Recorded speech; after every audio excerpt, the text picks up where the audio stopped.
Good evening, everyone! Hope you're all doing well as we're once again going to be checking out some Super Mario Maker 2, possibly for the last time.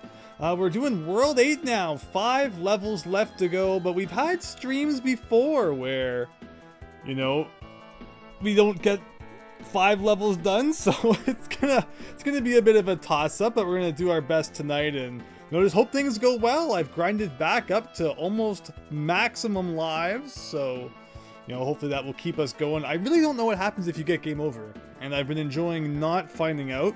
I am afraid, in a way, it's gonna just, like, make you start at the beginning, but I would expect it probably just puts you back at the beginning of the world. And World 8's very interesting, because it doesn't actually require you to beat any of the levels before going to the final one, so I'm really curious to see just what we're gonna discover in this world. But thanks everyone for joining here tonight. Brady, welcome. David Ray, hello. And we're gonna get started in just a second.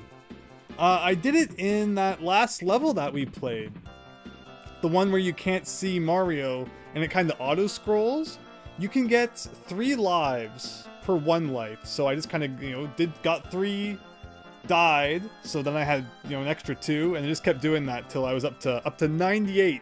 Because the way it works is it only like records the number of lives and coins you have if you either beat the level or you die. So I couldn't quit with 99. I had to die, go back to 98, and then I could quit. And then I was able to save and quit from the world, because I was curious how I was going to do this, because I couldn't remember if you quit the level, if it would just revert you back to what you had before you entered it. But no, it turned out that I could, you know, take those lives back to the overworld map. I didn't just have to leave my Switch on all day. And yeah, that's how we're going to be doing it now. But welcome everyone. Let's get things finalized here. Very nice. So yeah, hope you've all been well. We're into 2024 now. The last Mario Party stream was also 2024, but now we're like really into it. We're like a week in, so hopefully it's been an okay year. I played a bit of Sonic Superstars so far. It's a cool game. It's like, you know, Sonic. Do I got any like video of that? This one's pretty funny. It brings back the goalpost from Sonic 3 and Knuckles. This is really funny. How do you get rid of this bar at the bottom? Like, it's been a fun game. It really is just side-scrolling Sonic, but they decided to make the graphics 3D. Which, I mean, if you're in the 3D Sonic, it's like, you know, it's super cool. And so, yeah, you know, 2D Sonic, 3D Sonic, it's all the same these days. Not necessarily. Isn't there, like, a rumor that there's going to be an adventure remake at some point? That would be really cool. But, yeah, Sonic the Hedgehog in modern form. Except it's the classic Sonic. And just in case it can't get any more confusing. But enough of Sonic. Let's play some Mega Man or whatever this is.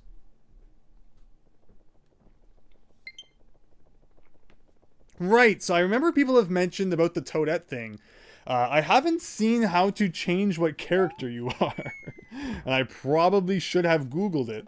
But, you know, I'm not going to, you know, give up on doing it with Mario right away. We'll see what we can do.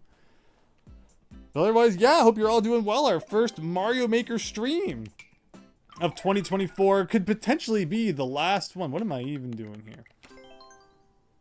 Who actually makes levels in Mario Maker? It's all about playing them, and how do I get back to that? So, I know if I went to courses... Can't I go to, like, the courses that I recently played? Or something? Because I usually enter the code. No, if I go up to that... I know there was a thing I did. Oh, why? It would bring me to here. And if we go like way over to played courses, it will bring us to this. And then we can go to this guy. Like, it is so convoluted to get to where you freaking want to go. And then we can play the world that this guy made. Wow, it was like an adventure just getting back here. Hello, AJX. Hola, hope you're doing well. And Kitsune Sam, hope you're having a nice night. So yeah, does anyone see like where you press to change characters? Like pressing plus does that. Pressing minus also does that. Oh, X. X gets rid of the ninjas. Y appears to do nothing. so I'm not sure where you switch to Toadette. Like maybe if you're just playing it as an individual level. But since I'm doing it as a world, maybe I can't. I don't have that luxury, perhaps. In the settings. Like, before I enter the world, then? We'll see what we can do as Mario. But yeah, this is the level that I grind all the way back to up to 98 lives in, because you can get 1 extra life from the invisible block that's always in 1-1. Plus, there's 2 1-ups that you can get when you get the star. So again, I was able to just kind of get 3 1-ups, die, get 3 more 1-ups, and I worked my way all the way up to 98 like that. So yeah, the gimmick here is you just don't do nothing. Okay, so wow, so I was a lot closer to that pipe than I thought. And of course, we're going to try and restart as often as possible so that we don't lose lives. You know, it's the last world. We're probably going to need as many of those guys as we can get. But, like, this is... Yeah, so I definitely understand how seeing, like, a little bit of Toadette's pigtails could help you with that. Let me see here. Settings. Go in a level and go to settings. Oh, you mean like this little wrenchy guy down here? Really? They put that in the settings? Like beside comments and, you know, outgoing notifications? That's where they put what character you choose? That seems a little odd. Alright, what the heck? What the heck? Like, it's not gonna, like, instantly switch me. I'm assuming, like, on my next life I'll be Toadette. It'd be kind of weird if it was, like, an instant swap. But, you know, this is a good opportunity to demonstrate to you all then, you know, how I farm for me 1-ups. Is first I get this guy. Very, very advanced Mario trick there. I'm sure none of you have ever seen before. And then you go over this block so I can get this. Oh, and usually you get both of those guys. But naturally, I would screw it up when trying to show you all. So we're only going to get one 1-up there. And that will be the 1-up that makes all the difference. I'm sure. And then he goes into the hole. You have a good night playing Mario Bros. 64. Yeah, tonight's been good, thanks. I beat an NES game today. Wow, yeah, Toadette has a weird sprite. I don't know if I've ever played as anyone but Mario in this game. Maybe when it's like the multiplayer levels where I don't think you get to choose your character. But I beat Robin Hood Prince of Thieves on the NES earlier today. That's a very weird game. But alright, let's see. I don't see any pigtails. Oh, you can a little bit, huh? When she jumps. Oh, weird. And that really gives you like a better idea of her jumping. Okay, wow. Like, it is really subtle. And yet it actually helps so freaking much. I don't like this part. Okay, well.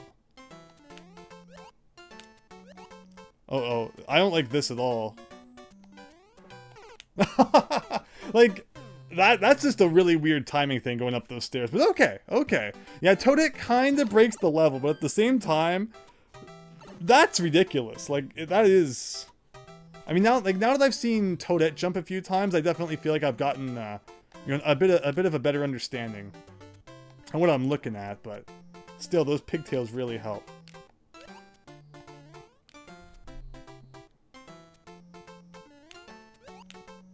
And getting bounces off Goombas is really nice. Reduces the time that you're on the ground and you have to worry about stuff. Oh, I was trying to bounce and I landed right between them. Every Mario player's worst nightmare. But hello everyone, Daniel, welcome. Oh, hello Palpuck. Needs Linus Spacehead as a player character, right? His big space head you'd be able to see all over the place. But yeah, there's like 4 characters you can choose from. Of course, you know, with Mario Maker 1, you get that mystery mushroom. You could be everyone from like Miku to who knows who, Squid Boy from Splatoon or whatever. Yeah, so it was unfortunate that we didn't really see that in Mario Maker 2. Instead, they introduced like Link as a playable character and Mario from Mario 2. And it's like, that's all you get. Enjoy. Which I appreciate that they all had like different abilities and stuff. I wonder how many people actually made levels with Link. Yeah, I'm way off on the timing there. Even though I can see the thing now. Is it strange because it doesn't feel like you're that close to like the border sometimes. And yet when it comes to getting mushed by objects, you're like... It's really unforgiving.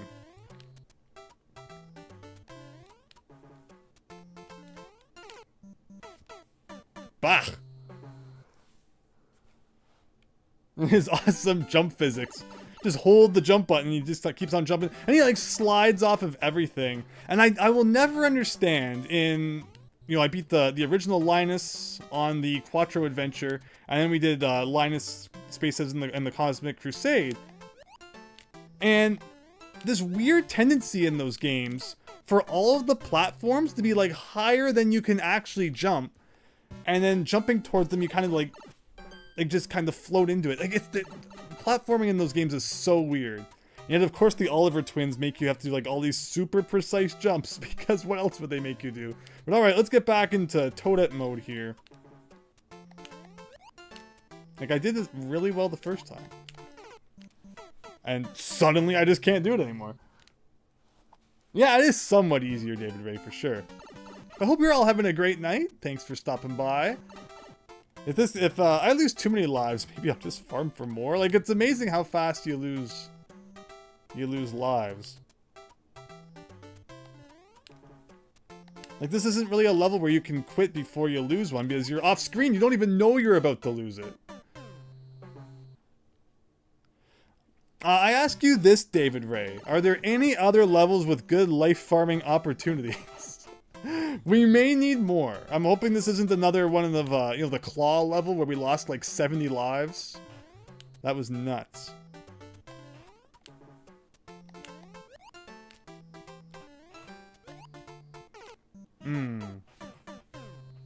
Yeah, the first time I jumped right over those two Goombas. But now I keep hitting one of them, which messes up all the timing. Your computer screen is so dirty you don't see the pigtails. I can just barely see like a pixel of it show up sometimes. On my TV. Maybe on the stream? I'm not sure exactly what you all can see. I'm not sure if you guys can see it at all, actually. It's like, again, it's like a pixel that shows up. So if even a pixel is, you know, cut off from the video, you know, you're not going to see it. And you only see it at like the height of the jump too, because it must only be visible for a couple frames. This is awful. This is just awful. Okay, let me get into serious mode position here.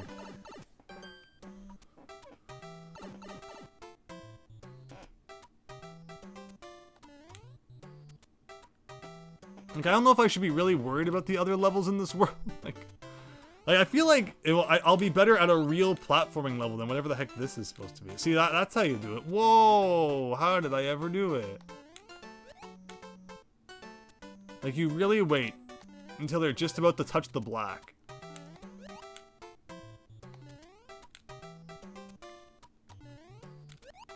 Yep. And then if you bounce off one, you hit the others. Like, that's so clever. It's amazing just how crazy this is. Give me 1 second here. There you go. There may be one later, but you're not sure. Well, again, you know, 1-1 always has the one-up after the like, you know, the pipe that leads you underground. So as long as we can keep grabbing that in whatever level we play, you know, theoretically, we should be okay. But yeah, we're back at this one. This was where we left off before the new year. And what a hilarious way to start off 2024 Mario Maker 2 style. But I've mentioned before that once the Mario Maker Mondays conclude, you know, maybe there's other Super worlds we'll try out. I also want to get back more into Super Mario World ROM hacks. I've had a real itch to play more Mario World ROM hacks lately. But of course, we did that stream right before Christmas, which was like 10 NES Mario ROM hacks in one. That was really fun. I'd love to do more stuff like that as well. Oh, I tried the bounce.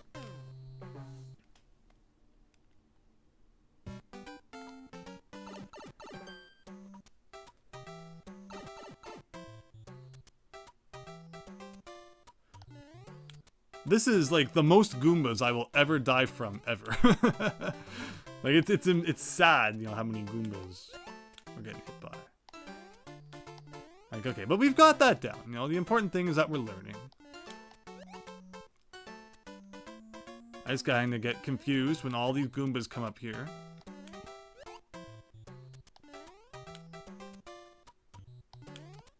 Yeah, see, that's what you gotta do. But now, this is rough, this part.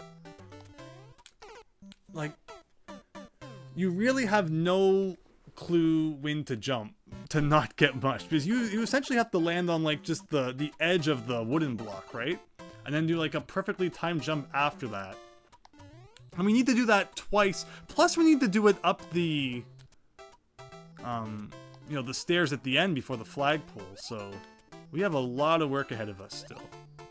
Ah, like if I could see that I was bouncing off that guy, I would just restart. Need to have a foot pedal or something that just restarts the level when it looks like things aren't going well. Because yeah, already down like 20 lives in like 10 minutes.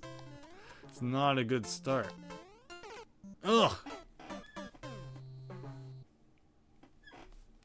Again, I'm looking forward to actually more platforming.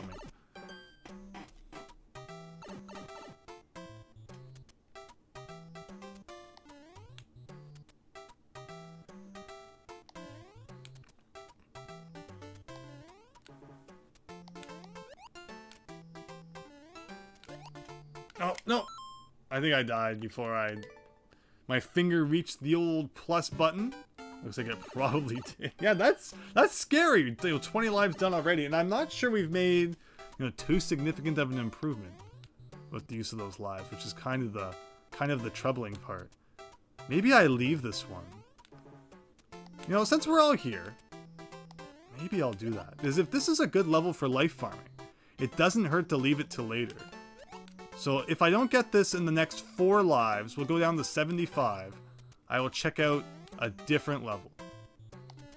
Which is the coolest part about the fact that, you know, you can do these levels in World, you know, 8 in any order that you want.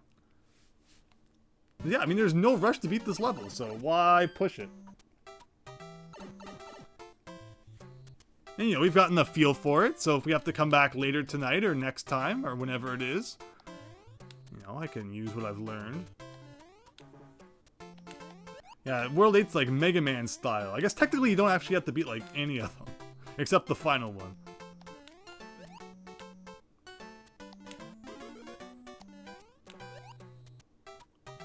Too bad that mushroom doesn't seem like it will ever catch up.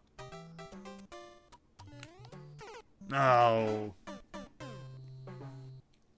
Hello, Wyas Bunny. There's something else that one guy did to get the Toadette trick to work. Like, I can see Toadette's hair when I jump. Again, it's like a pixel that shows up. So that one, like, single pixel may be shaved off of what you see on the stream. Because again, like, if even a pixel's missing from the side of the... Alright, one more try and we'll move on. Because I don't mind leaving this level for later. You thought that Mario 3 being behind the background made you immune to enemies. Yeah, it does. You know, if you ever hold down on that white block and then you can stand behind the bushes and stuff. If only that's what was happening here. I don't think we're actually like behind anything. Alright, last try, everyone.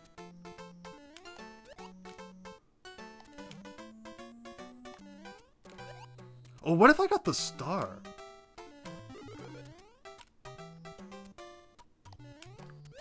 Again, it unfortunately does not appear to catch up.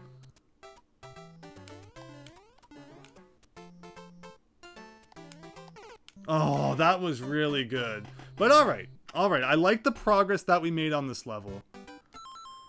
Let's go into the options here. Switch back to good old Mario. Does it say something when you do that?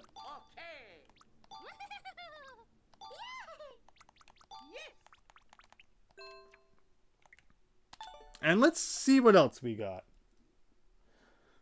The behind the background thing is directly referenced in Mario Maker. If you put a white block semi-solid, Mario will try to jump behind it periodically. Really? That's cool. But okay, so yeah, bottom left. Definitely be back to that one, but let's try bottom right here. With 75 lives left to go. 1-1, but it's painful. Reach the goal after hitting all 69 P-switches. Oh. So, okay. Wow. I'm really happy that I have a way to farm lives should we need to. Of course, P-switches don't exist in Super Mario Bros. 1. I remember when they were first added to Mario 1 in Mario Maker mode. They were actually orange, and for whatever reason, they sometimes changed them back to blue. But P-switch jumping is a lot easier in Mario Maker than it is in like any official Mario game, I find. Perhaps intentionally, because they knew people would like make levels based on that. Oh god. Hello, Alexis. Welcome to Painful Mario 1. Like, I definitely... Like, this one's doable. And it's a lot more fun than just standing around waiting for the wall to crush you.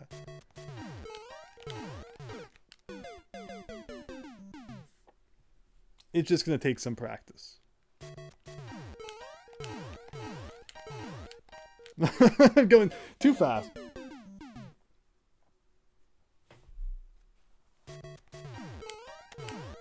No! Oh, and don't forget that the spikes have absolute jank hitboxes in Mario Maker 2, where the hitbox is actually wider than the spike graphic. Because, yeah, like, see? I didn't even touch that spike. Like, Nintendo, what the heck is wrong with you? Okay, okay.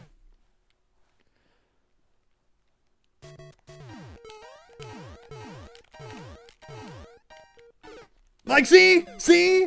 That is BS! Like, I cannot, like, why? Why is the hitbox bigger than the spike?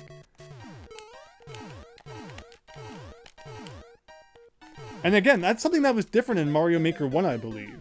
Like, they just decided to make Mario Maker 2 a worse thing for, like, some reason. Like, again, like, I didn't even touch that. And the thing about, you know, platformers, or any game really, is you want your hitboxes to be generous. Like, a hitbox of an enemy or a painful object should never be bigger than the object itself. You know, there should always be some leeway. Okay, well, that was just bad.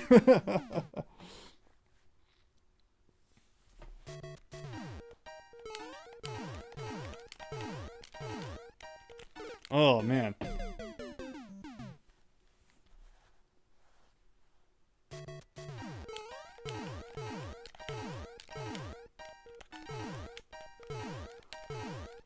Oh, I should have bounced on the dude. Okay, okay. So you gotta start using Goombas. Bouncing to heights that Mario 1 usually does not bounce. Bleh. Look at this. This could be a really short stream. Maybe it will turn into a Sonic Superstar stream if I need to go grind. If I get down to 10, it's like, that's it. We gotta try again next time after I've grinded for some more lives. Okay, maybe this is like a good sampler. Maybe if I get down a little lower, maybe we'll go try like another level, right? Like, again, this one's doable. But if there was just a way to keep getting a 1-up so that my lives weren't draining, that would be great. Thank you, though, David Ray. Yes, I will keep an eye on that. I mean, I could always use this guy for like an extra boost. Okay, that's kind of fun.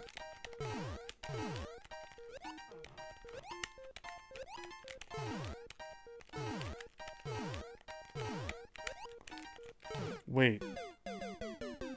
How do you get the bottom one? Like, I'm guessing...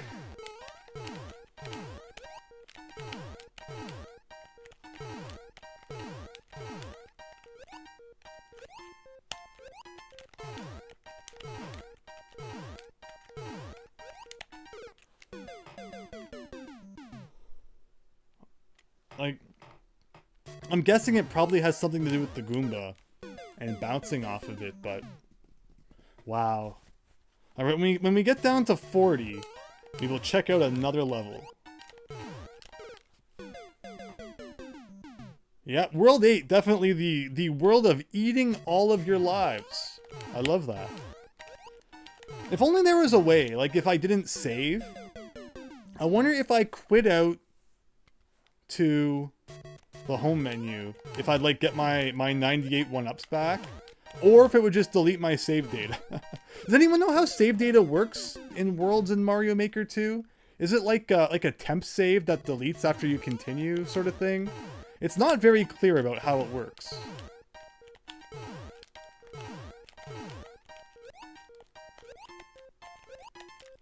Like, yeah. Oh, no! No! No! That's not fair. I saw the block and I was like, haha, that sweet one up is mine. Like, I intentionally tried to hit that. But that was apparently the wrong decision to make.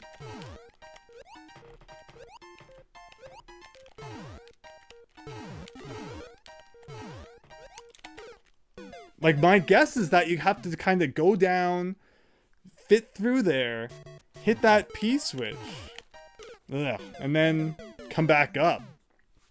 And we're almost halfway.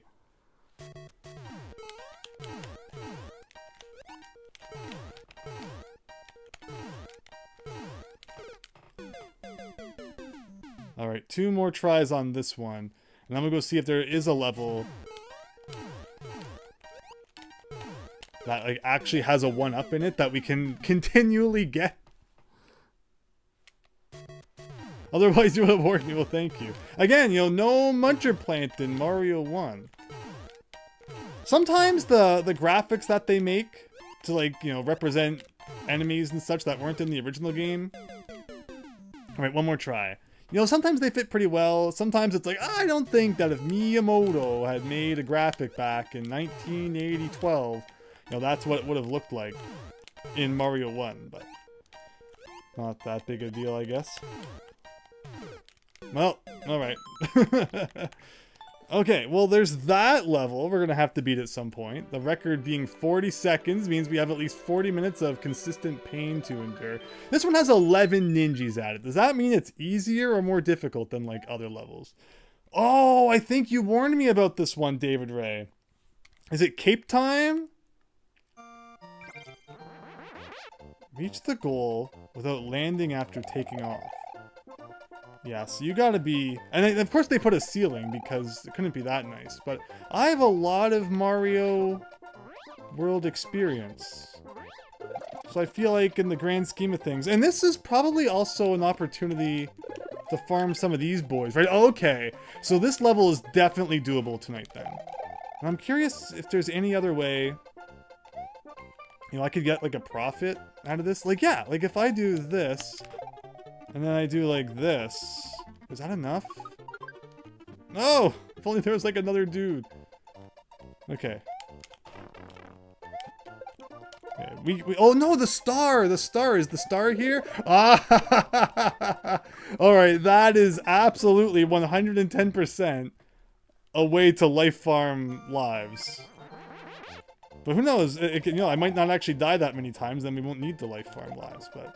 Okay, I'm feeling good now. Like, that spike one, it looks like a lot of fun, but yeah, like, there's just no 1-ups to be found.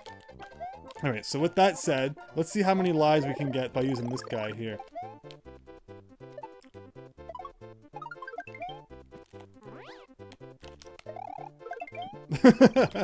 Alright, I love it. Although I don't think they'll count unless I jump into a pit of doom. But okay. But let's just... Actually, I was going to practice for a second. Again, the worst part about this is, like, the awkward ceiling. But I like flying in Mario World, so I'm not too concerned about just, like, the cape use in general. Let's see what we got in the comments here for a second, though. Hi, Diego. Welcome. Hope you're having a nice night. Too bad proper poison mushrooms aren't in Mario Maker for some reason. Yeah, I mean, like, you have the graphic from Mario 2 and everything. Exactly, Wise Bunny, exactly. Collect 2 coins to get another life. That's right, yeah, because I, you know, I purposely put that at, like, a number close to getting 1-up. Wait, did I already jump? Oh, I did, too. It's so easy to forget what the condition of the level is, but okay. Let's do that. I'm gonna bring this guy over here. I might not have done exactly what I wanted it to, but get some of these guys. Okay. So when you have like... okay, so like this is a structure that's definitely gonna be... Like this is the tricky part. The tricky part is all these turn blocks in the middle. And that's right, so I don't need to start again just to practice a little bit. Can I still destroy you with a spin jump? What's the spin jump button in this game?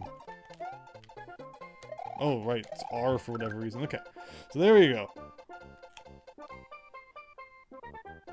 do a thing like this. This is simple enough. And then you... okay. I think you gotta do it. I don't know if it has to be like a full dive. Maybe not. Maybe we can kind of fit through the middle there. This is very doable though. This is like not World 8 difficulty. And I'll probably regret saying that, but... Of course, that 1-up block won't be there, normally. So we don't need to worry about that too much. Nope, that won't count. Is this still a fire flower? Oh, that's gonna ruin everything now. Oh, we can kind of get rid of that. This is the only time in my life I will ever do this. I'm surprised they didn't make a level out of having to like juggle a fire flower to the end or something. I'm sure someone out there has done that and it's horrible.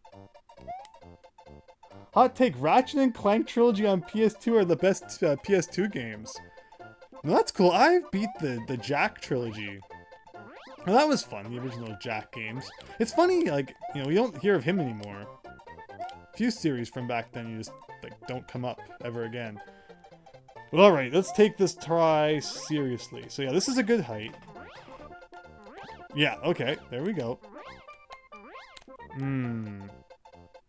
But that seems to be the trick, is like, try and stay in the middle. And then at this point, I can just go as high as I want. And I have to get... Oh, whoa! Whoa, that's gonna be... Oh, no. This is the worst part right here. Somehow perfectly timing that tiny gap. Actually, okay, I can just practice that. Like, what maneuver even gets you through that? Let's try doing this in reverse. Yeah, if you hit anything... Actually, Okay. Perfect! Get a running start in spin jump. So that's a classic flying trick, absolutely. The problem is that you have no way of getting more height once you've done that. So, like, you can do this, and it's like, yeah, that's perfect, but then you come down, and you have no way of getting additional height when you don't fly the normal way, so that's why that won't work.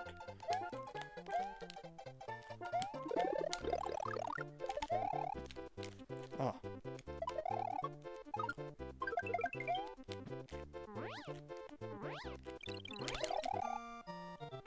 Oh, that was 2 1-ups we could have used. Alright. Let's give it another serious try.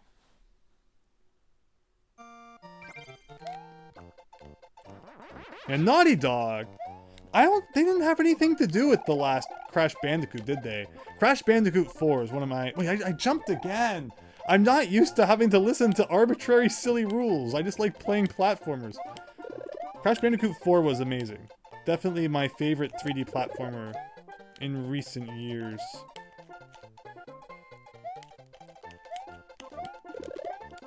Oh no. I'm back! You freaking... Okay, thank you. Alright, very good.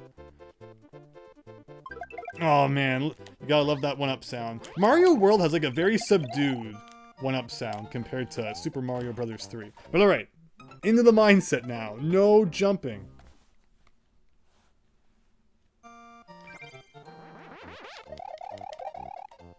Okay, whatever. He's probably gonna flip over right as I run by. Okay. It's like you can't go too high. Oh man, seriously. 1-up, suddenly my worst enemy. I was not expecting that.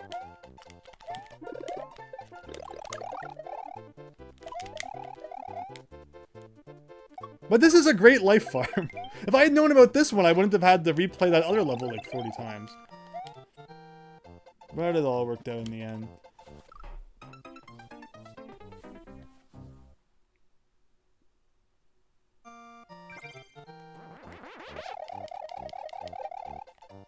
Yo-yo platformer. I have not heard of that. Alright, here we go.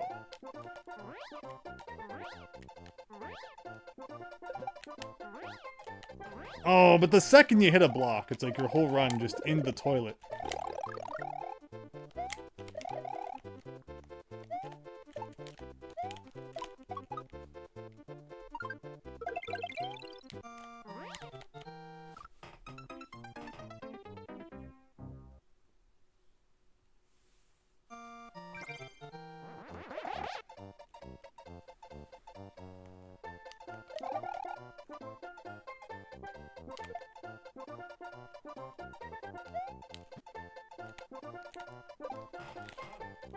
Oh, almost got it.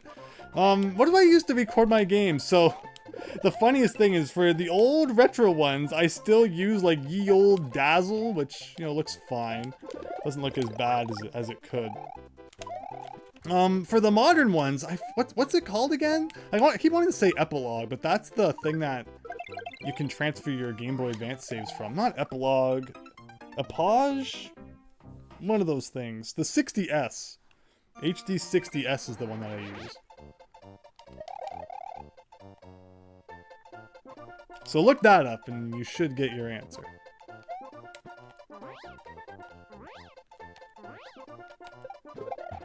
Like that? How is that fair?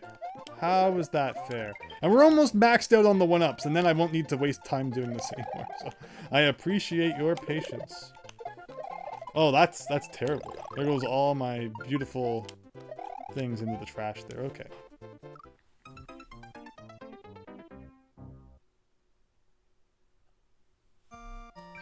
Oh, I had not heard of that, Powpuck. Well, thanks for letting me know. I'll have to look into it.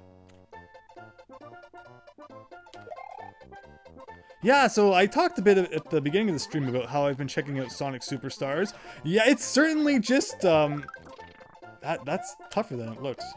You know, 2D Sonic, but in 3D now.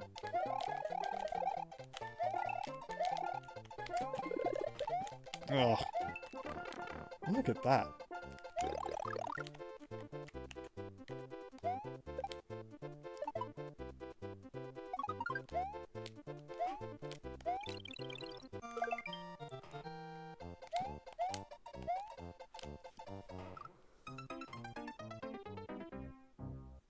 I wish you came up with a more memorable title. Yeah, you know, titles are important for sure.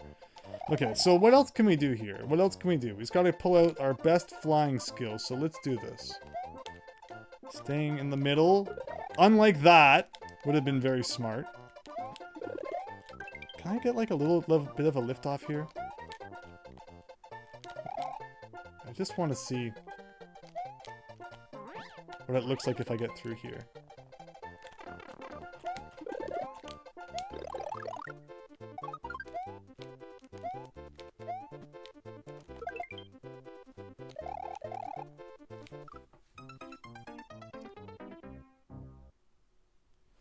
Yeah, in the video I made where I looked at transferring the Mew that I received as like a promo from Toys R Us back in 2000. I used the GB operator to back up that save. I got one on my Pokemon Blue and on my Pokemon Yellow. But unfortunately that Pokemon Blue save file was lost, but I saved the yellow one just for fun. Like, look at that. That's just so shenanigans.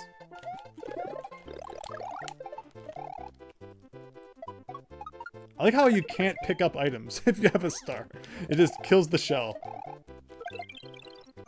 But again, I appreciate the 1-up farm. Ugh.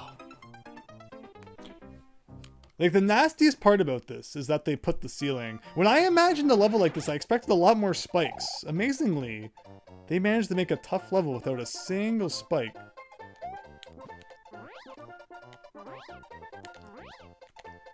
Oh, oh, oh, oh!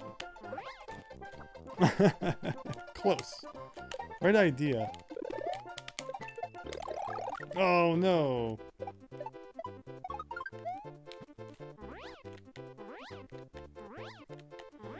Oh, did you see that? Did you see that? Like, it's totally possible. But you gotta do it all in one. Like, it's just such a perfect timing thing. Like, so perfect. That it's never actually all going to come together into one perfect run. One of the worst levels previously was that P-balloon one. I think it was back in like World 5. An unusually difficult level for like much earlier on. But we eventually got that one figured out. Again, this will go quicker once I'm not farming for lives every time. I appreciate your patience. The more lives I have, the longer we can continue tonight. Because don't forget, we almost had to quit because I was going to hit like 0 lives.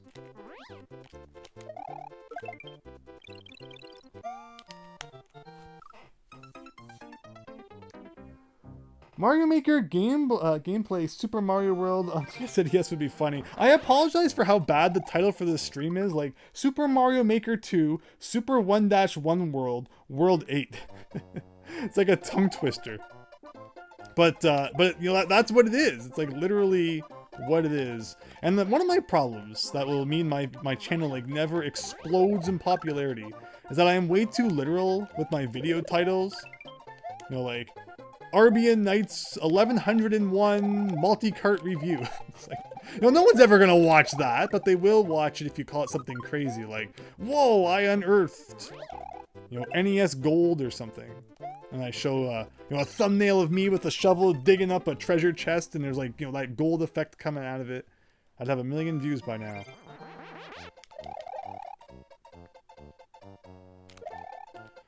But okay.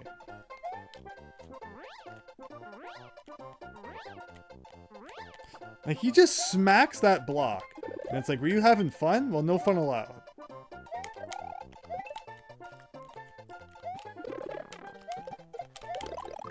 I hate when I do that. That's so many, like, lost potential lives.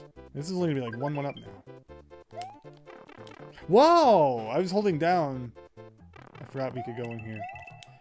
I wonder if you could fly through here. That'd be really funny. Do we dare check what's in all these blocks?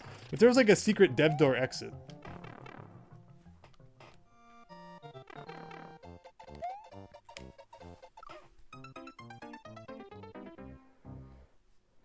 It's fine, says Daniel. Well, thank you.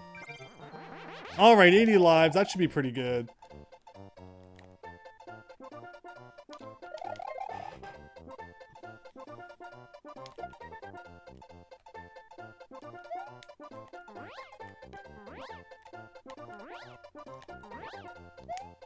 I was gonna try and go under, but that seems probably even worse than trying to go over, so we won't try that again.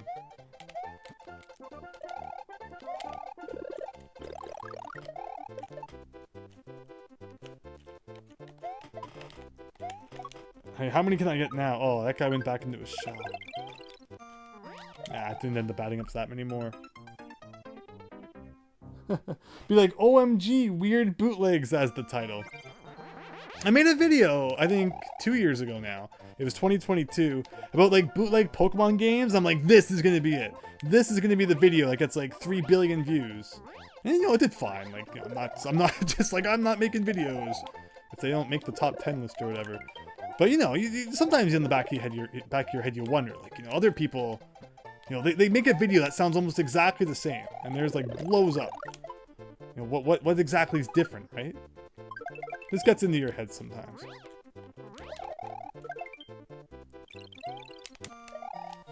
Okay.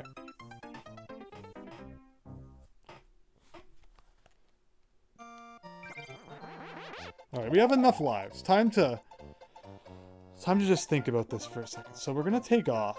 Like, how do you do this consistently? Okay. I like that. I like that. I'm not gonna do the whole life grinding thing. I'm just gonna grab one, and I'm gonna jump in here.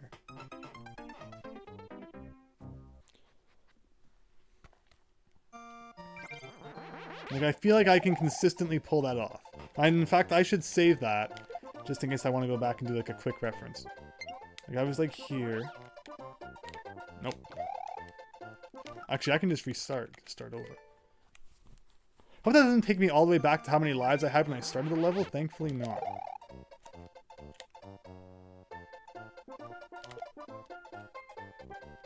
I can go here.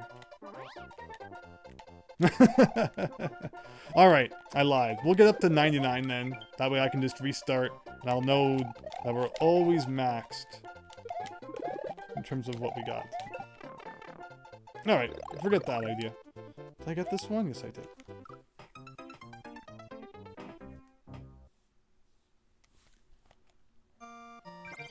But yeah, after playing so many Mario World ROM hacks, I've seen a lot of really cool cape flying sections. And, you know, it's usually you gotta fly around munchers or, you know, different objects. But this one is just such a fascinating idea. Just taking 1-1 and be like, okay, fly through it. But This wouldn't be that hard, except they put the ceiling there. Oh man. It's funny how that that 1-up block becomes a nuisance. I always forget about.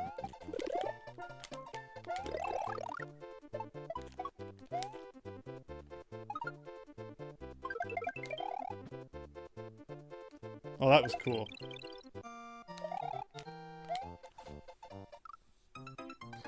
Mario Maker 3 should have a Super Mario RPG game style. Oh man, can you imagine like an official Mario RPG Maker or like a Paper Mario Maker? I really hope that when we get more news about Paper Mario the Thousand Year Door, there's some new features added in, like maybe like a new area or something would be really cool. But of course, you know, the base game was already a lot of fun. I'd love to see like a, you know, a new feature or two as well. As long as it's not like easy mode or something. That can take a hike.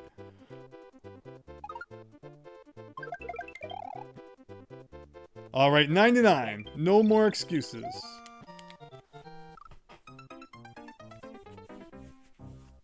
Yoshi's Island style. It'd be kind of weird. He needs to have a Mario Picross mode. Okay. Don't need to worry about 1-ups anymore. Just need to think about flying and breathing. Hey, we'll see. Now I can just do this for quick retryability.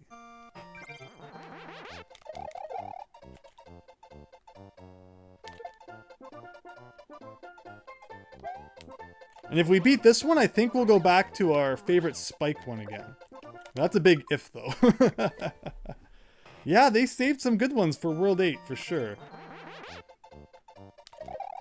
Like, is there any faster way to get rid of this Goomba? Can I start flying before I reach the Goomba?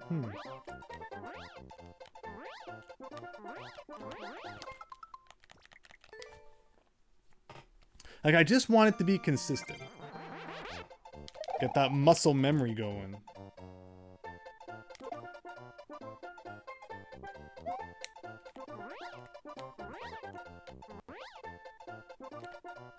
Oh, that was good. But then I didn't get the continued flying.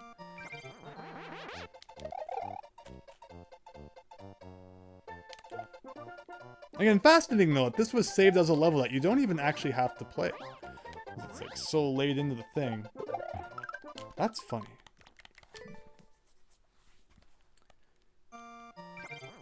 Like, I don't remember in the original Mario world if you hit an enemy like that, just going straight up. But maybe I do. But it was always easier to kind of get like you know, continue your flight afterwards. Maybe just because it wasn't always such a confined space.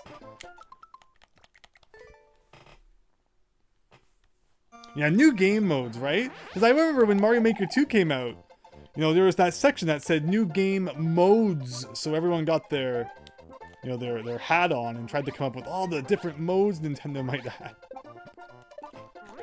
Oh, man. And of course, it only ended up being that one. People theorize that if it hadn't been for the whole shutdown, lockdown town that happened in, you know, earlier in the decade, Mario 2 might have been a whole game mode instead of just a power-up. You have to wonder. You have to wonder. Oh, see, that was good. I'm getting more consistently under that first structure.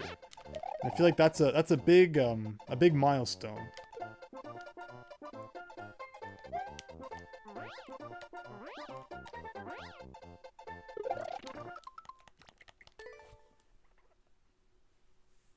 The extra styles section with only one style. Exactly why it's funny, exactly. Did they ever change that? Did they ever take the S off? Again, I haven't made a level here in so long.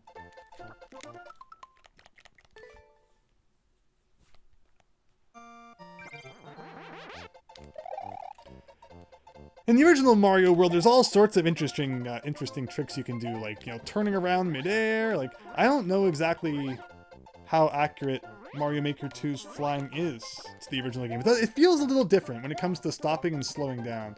But alright, instead of just quitting every time. Like, that is a rough gap.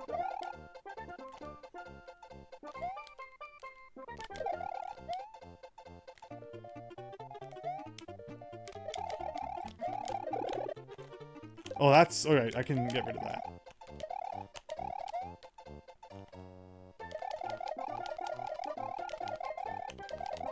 So I can get through this gap pretty simply now, but it's once you get to the other end. You know, when should I try and...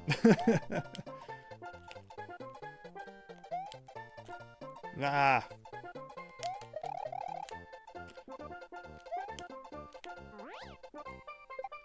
Like that's a tough one.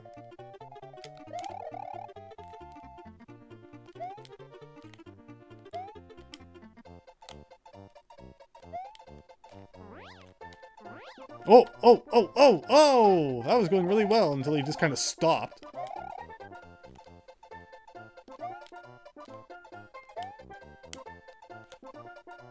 But yeah, Mario is huge when he flies. He just hits everything.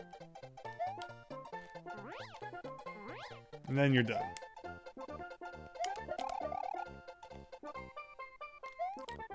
They could have put Yoshi's Island there. I can get through this gap pretty simply now. Proceeds to fail getting through the gap several times. Well, that's from the start. You know, it's a different angle when you're practicing from like halfway here. And I always think I'm gonna make it. And then like the you know, the cape puffs up, and like there goes all of that. Maybe I should just get rid of those turn blocks on top, because that's not the part I want to practice anyway. Like, just say goodbye to this garbage. So I want to practice what comes after. There you go. Cheater, cheater, pumpkin eater, I don't care.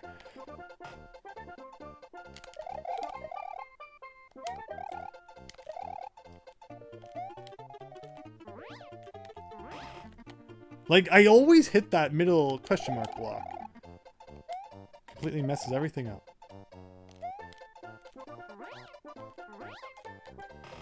You see that? Like, how am I supposed to get through there? Ugh. Oh, we got a coin, everybody.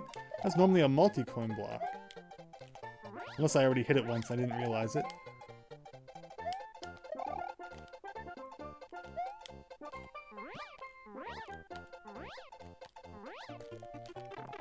Well, there goes that try. Kitsune Sam, thank you! You know what? It's a big puzzle. Like I've said many times throughout this playthrough. You know, a lot of these levels are essentially puzzles where you just got to figure out what to do, when to do it, how to do it. And once you've got all that figured out, you got to put all the pieces together. And this one is certainly a lot of pieces. But thank you all for your support. Hope you're having a nice night.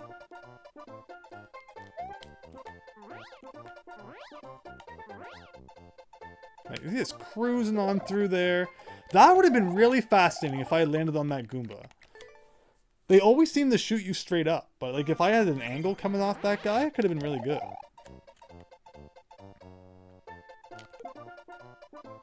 Oh, I wonder. Like, do you actually have to fly? What if I just bounced on enemies to the end? Just for a laugh. I want to see if that's possible. It's probably not, because how would you ever get up the stairs, right? Like, I'm gonna do a thing like this. Like, yeah, there's no way that this works. And yeah, I was wondering if he was gonna come back to life. Oh, I wonder. But no, again, you're gonna end up with the same problem. Those stairs at the end are nasty. And I'm sure we'll get all of the way there several times and screw up on just the stairs. Ah. Hello, Big Phil. Welcome. We have not cleared any levels yet, so don't worry. We have tried a couple, though. And it's World 8, so you're going to expect them all to be pretty mean.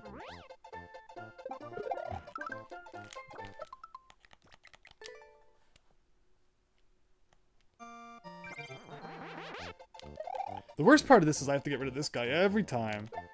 I wonder what the record for this level is. Next time I pause, I need to remember the check. See, like, this is not as bad when you're doing it that way. The record is 16 seconds. It's like it shouldn't be that hard.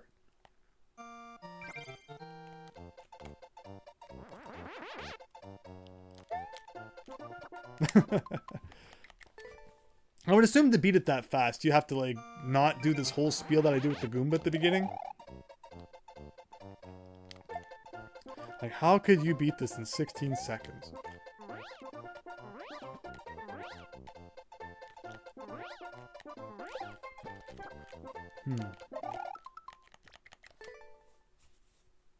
This level, says Daniel, right? Pretty sneaky.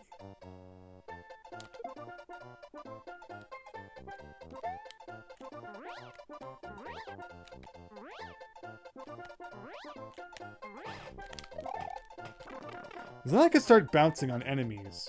But that would only really get me to, like, here. And even if I bounced on these guys, it's not going to get me over this wall. Oh, I always...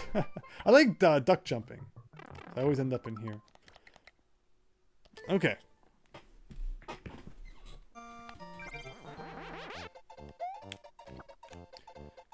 So I just want to practice this part again. Come on down.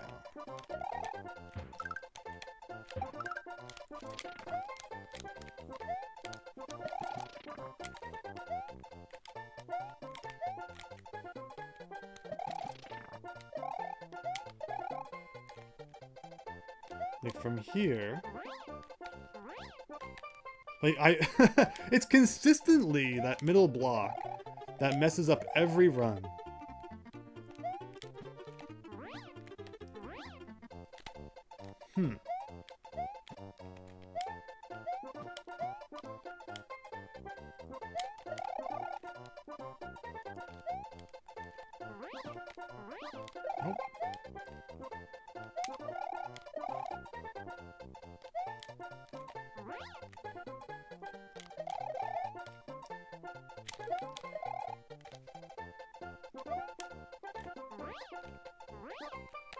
Oh, look at that!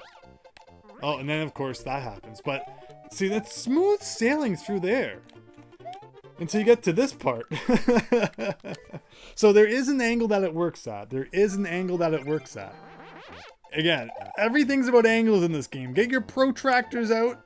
Get your sine, cosine, tan. Whatever you need to have a good day at the beach out. And...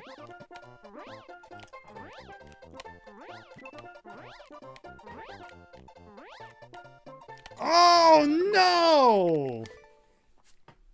Oh. Okay. Okay. But that goes to show how simple it really is.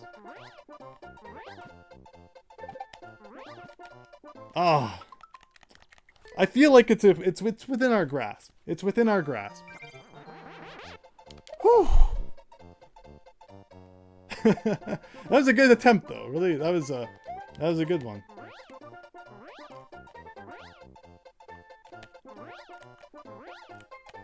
Oh no! Oh, you thought I had it. I know. I know. Thank you, though. Again, see, I got my protractor out and figured it out. Ah.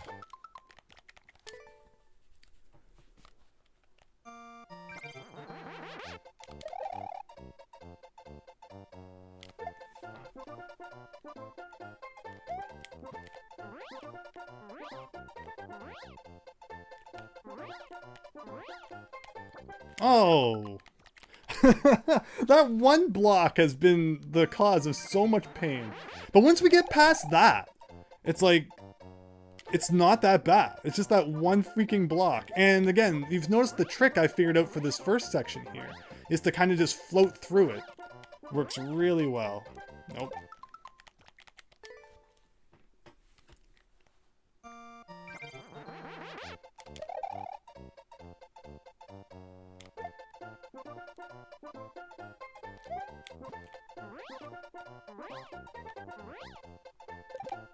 Whoa.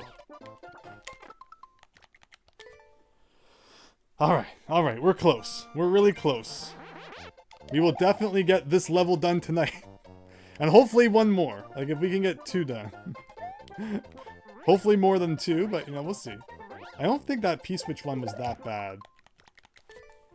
And that's definitely where we're going back to after this one. I'm going to leave my other life farming level on the table until the last minute possible. This level is definitely very good for farming lives, though.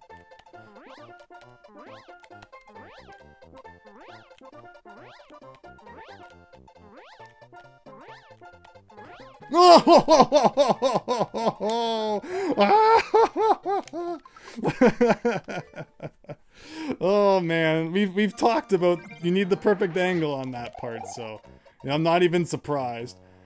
But look at that, it's like not even that bad. This is not that bad. Yeah.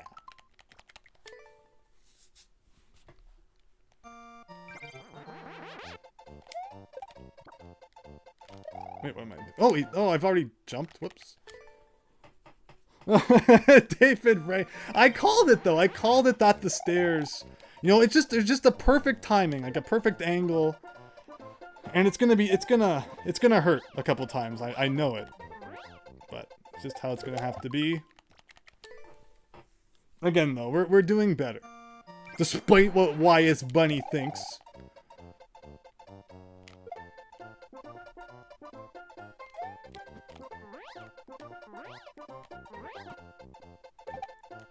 Ugh. Well, look at that. That was actually kind of cool. So close, Daniel. Thank you.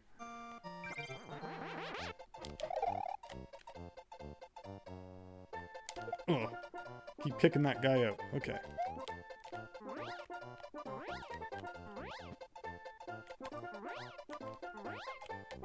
Oh, boo-hoo.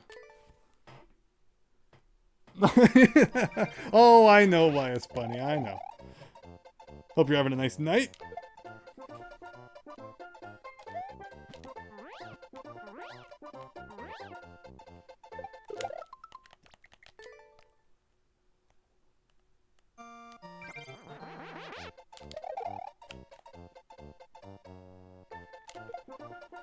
All right. I feel good about this one. Let's go.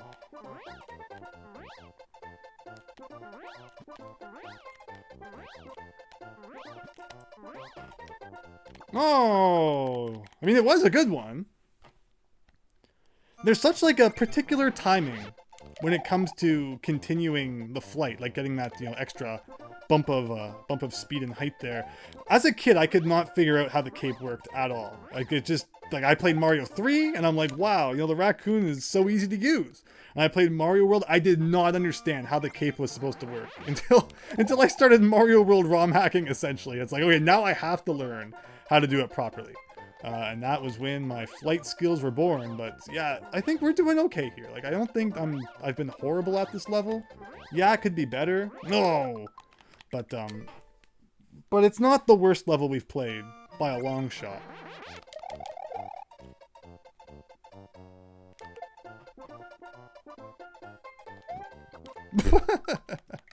But see, my trick is the way I found to do it consistently. We were speaking of consistency earlier. Is I always start my flight under that right turn block.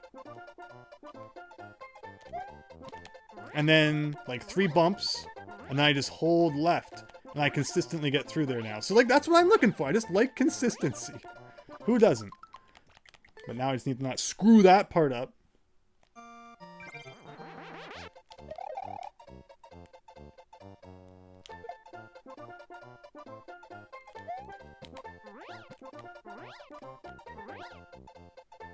Oh, well, you can only be so consistent, I suppose.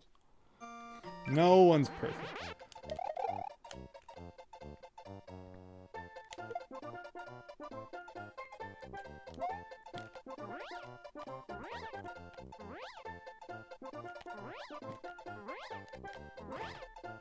Oh, I almost kind of got something going there.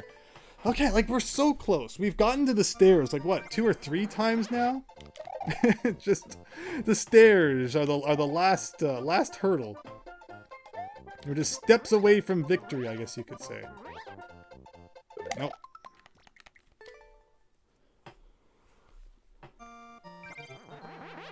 And again, as a life farm, I really appreciate this level. Because I was worried for a bit there that we just would not have any lives to continue tonight. Nope, nope, nope. I started talking about consistency and it all goes out the window.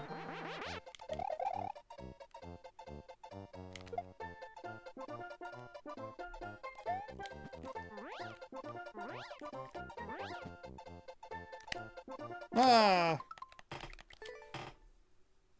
SNES Kaizo hacks, right? Yeah, there's some funky Mario World stuff out there. And like I said, after we're done with Mario Maker 2 here, I really want to play more Super Mario World ROM hacks, starting with my very own hacks. Let's see how they hold up, like 15 years later.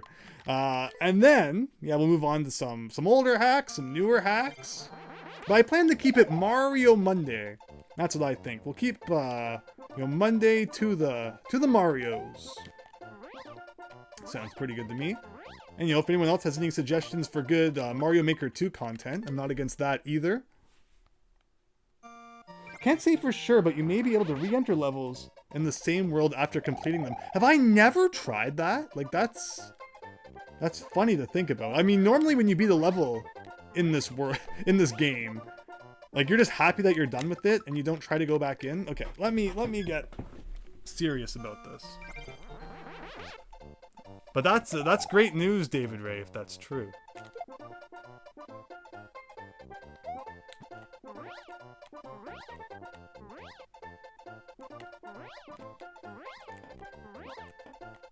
Oh, oh.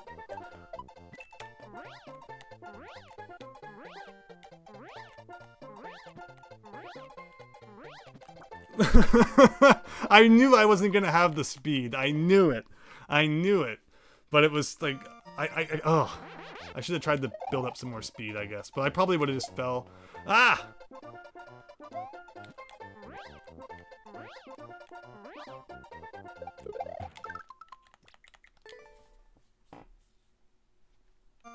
Surprise guest appearance by Super Mario Omega 3.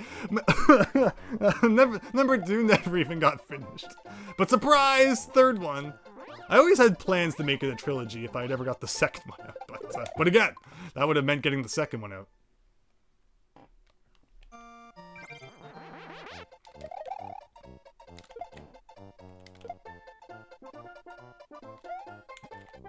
Alright, we're on like the cusp here of being done with this freaking level.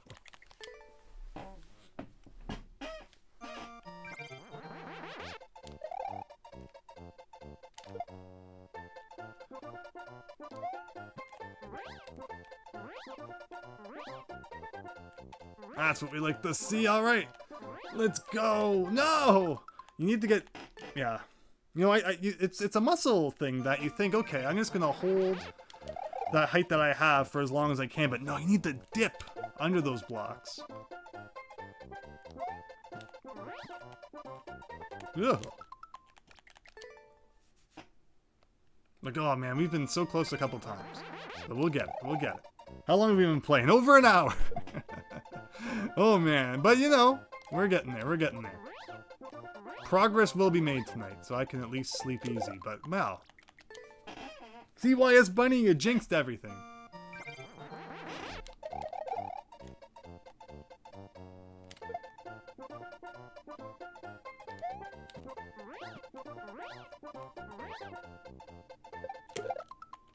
I guess I need to be higher up so I don't hit that guy. I'm letting myself come down a bit, which isn't good.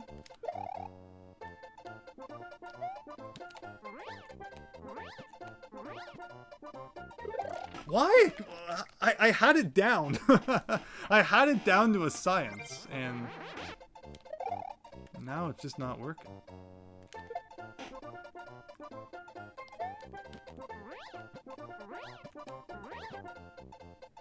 I don't get it. I thought I had it better down than that. I have it, you know, recorded if I need to go back and review.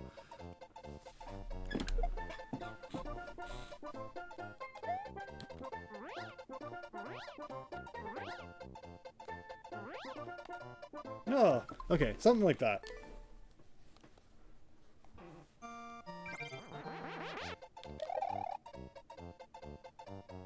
But maybe it was in Mario Maker 1. I think I made a level like this that was like all spikes. Which is why when I heard David Ray, you mentioning a level like this coming up, I was expecting a lot more spikes. This is the run, says Brady. Alright, it's official, everyone. This is the run. This is the run.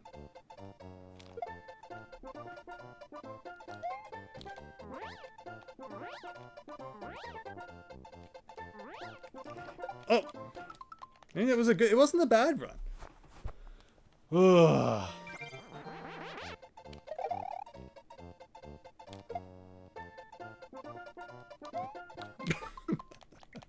It was bound to happen.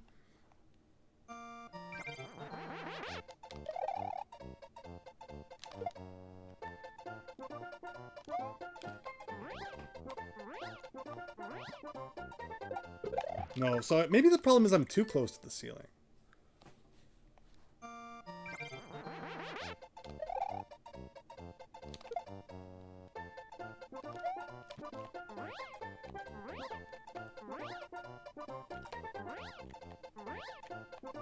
Oh, I don't think I let him come down that far. Jacob, thank you! Thank you so much. Hope you're having a nice night. We are working on it. We'll have it soon. Not if we keep doing that.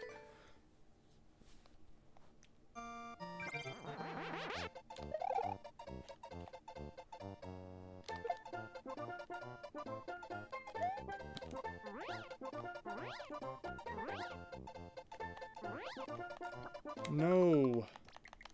Need to keep a little bit more height.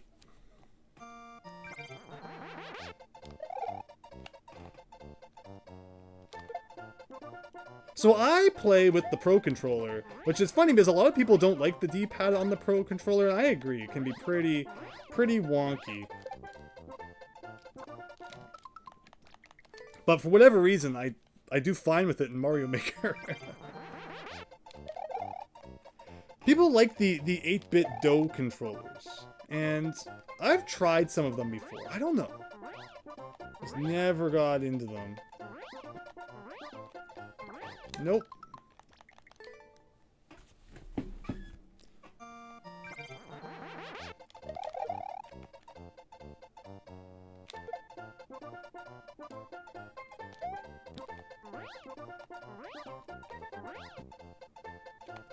Oh, no. Alright, stretch. Let's do this. Like, we have all the pieces. I mentioned before, it's about putting the pieces together. And we have all the pieces now. I'm just messing up the execution.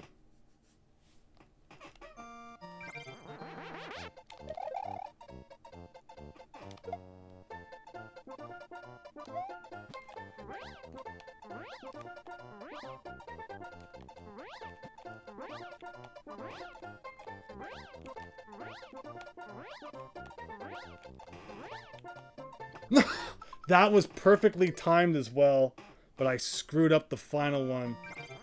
Oh, okay. I can do that again. I can do that again.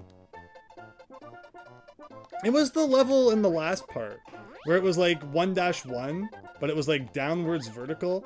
I screwed up, and I immediately got it on the next try. I screwed up right at the end, and then like the next try I pulled it off. I love that moment. Oh, that was good timing though. That was really good. You just needed to get one more bump of height, and you could have done it.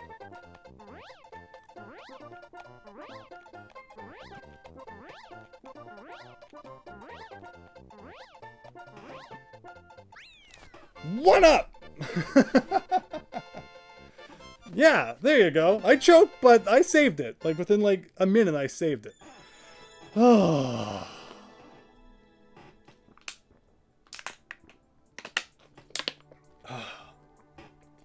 Well-deserved drink after that one.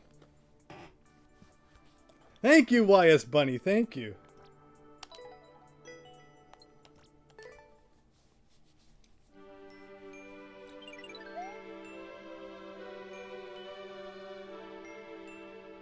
That's awesome, YS Bunny. Yeah, I probably just need to use them more to get used to them.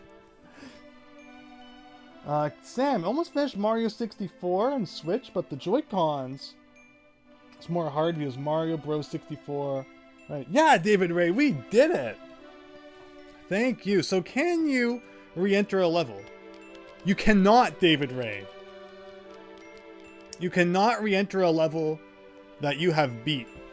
So with that, we now have 99 lives. Let's once again try the P-switch level. Thank you, Big Phil. Thank you. Whoa! Okay. Okay. like, that's it? That's it? Like, why don't I have any Wi-Fi bars? Who's stealing my Wi-Fi?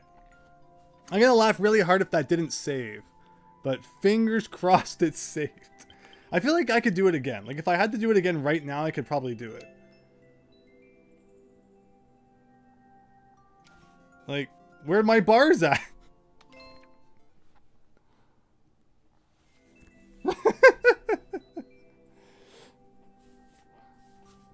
Oh, man. Okay, so...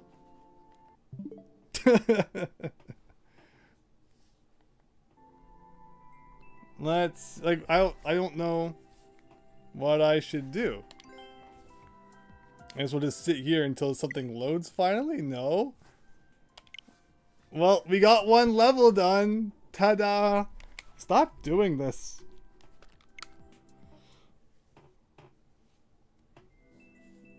Bah humbug. So, yeah, let's just give it a minute to see if anything reconnects.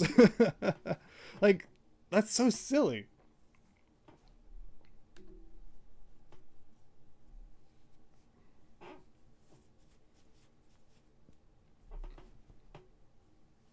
So yeah, because I have the stream hooked up through Ethernet.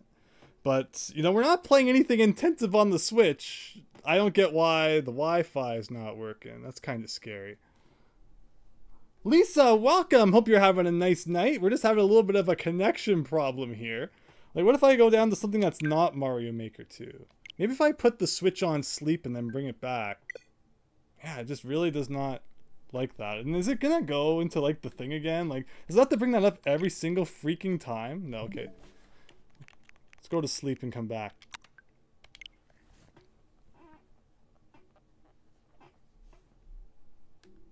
Well, we did it, everyone. We beat one level. I'm a little worried about if it saved the progress, though. Thank you for your patience. Well, Andrew's internet strikes again, the true final boss of any stream. But we got Lisa here with the subscription. Thank you. That makes things better. Oh my gosh, I would definitely be up for playing your level. Yeah, please feel free to post the code. I don't get why Wi-Fi all of a sudden decided to be a jerk. Like, good timing, I guess, at least. But I don't know how it's going to work in terms of, like, saving. I hope that it's saved. Like, maybe we'll close the game. Like, where was I? I was, like, here.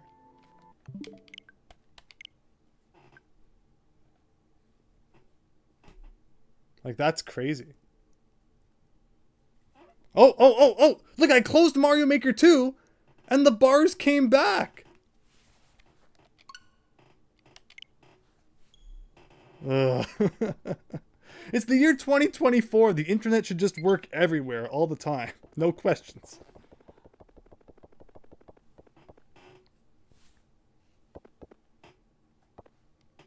So it looks like Mario Maker 2 is like literally interfering with the internet, which is kind of scary. Happy New Year! Thank you! Hope you're having a nice 2024 so far. Hope your internet's been working all year. So let's boot up the world and see if it saved our progress. Like, I would hope that it would.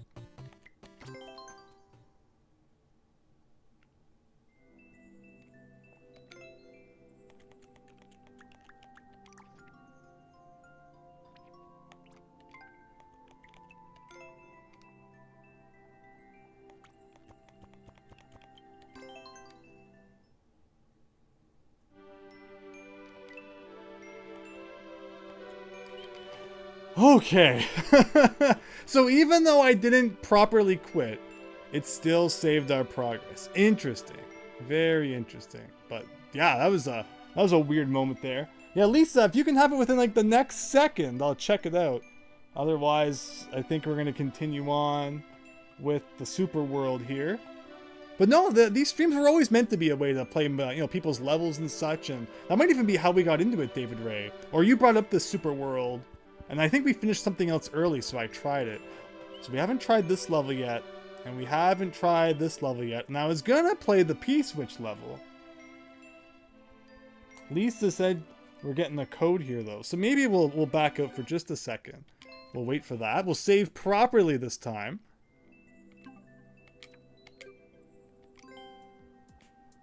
What's the hot new courses right now? Yeah, Lisa, do you have the code for that? I'd be happy to check it out. Super Mario World 2. Just like someone made the level. Happy New Year 2024. Athletic 2. Buy mushroom.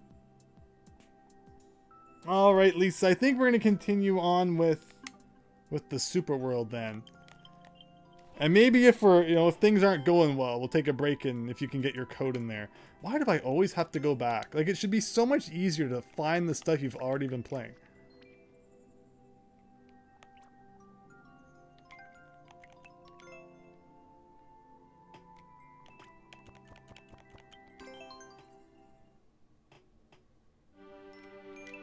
All right.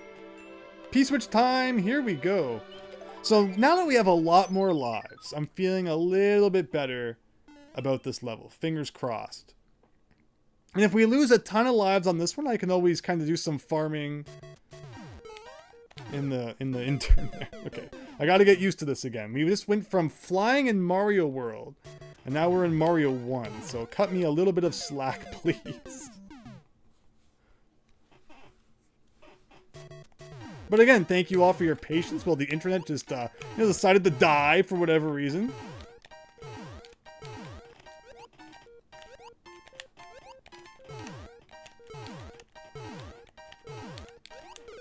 Okay, so I think, yeah, you have to bounce on that guy, hit the lower one, and then come back up.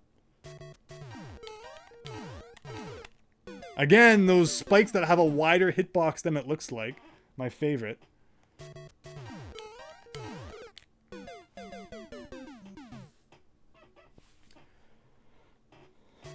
Again, you look at a game like Mario World, and like Mario's hitbox actually like expands a little beyond, his hitbox, which is nice because you have some leeway there. But Mario Maker 2 is like the most unforgiving Mario game in existence.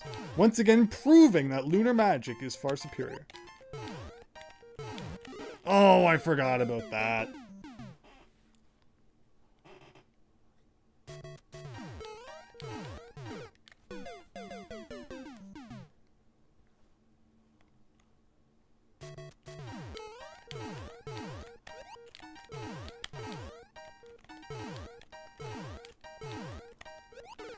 Oh!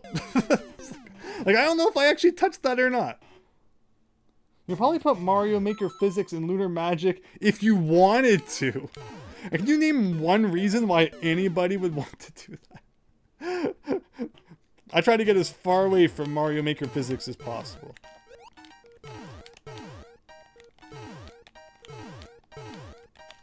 But yes, you are indeed correct. One of the first things, one of the first things I always change when I start a Mario World ROM hack is I make the camera always follow Mario.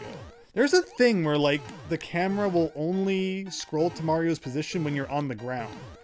If you've ever played a Mario game, you might notice that.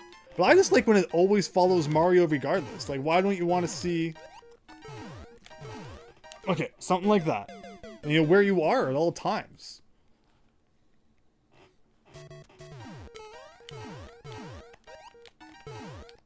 Ah. But yeah, this level eats lives for breakfast. It's crazy. But at least we have a lot of them. Again, I didn't even touch that.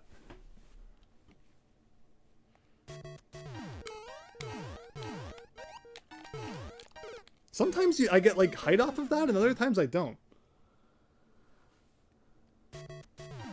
No problem. You're, feel free to post the code into the chat, and that way anytime I kind of feel like taking a break, we can go check it out.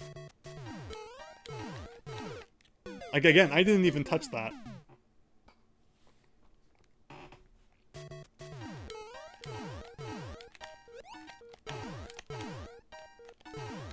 And of course, I have no ability to look at the top left and see how many P-switches are left.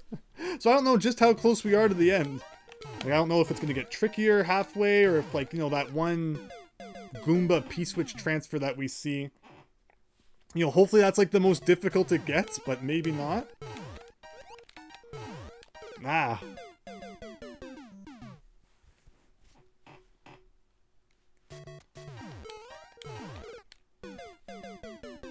Again, like, it's eaten 20 lives already. That's nuts.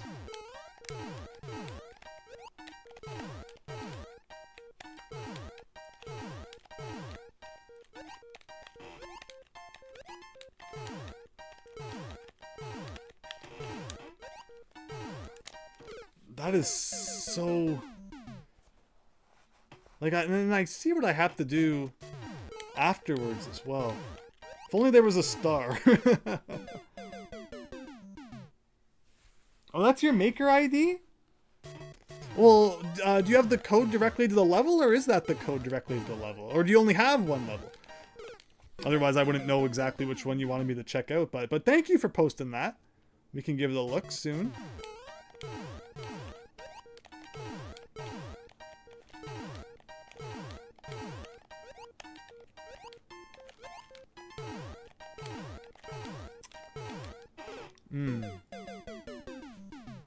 Maybe we don't worry about that lower one. I'm kind of just curious what the rest of the level looks like.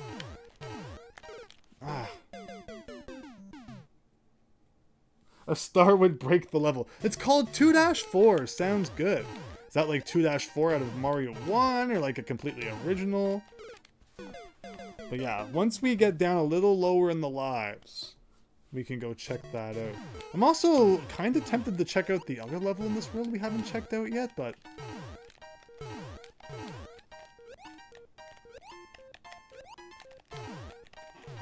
Ugh. I just wish I understood exactly what it wanted. Actually, now that I think about it.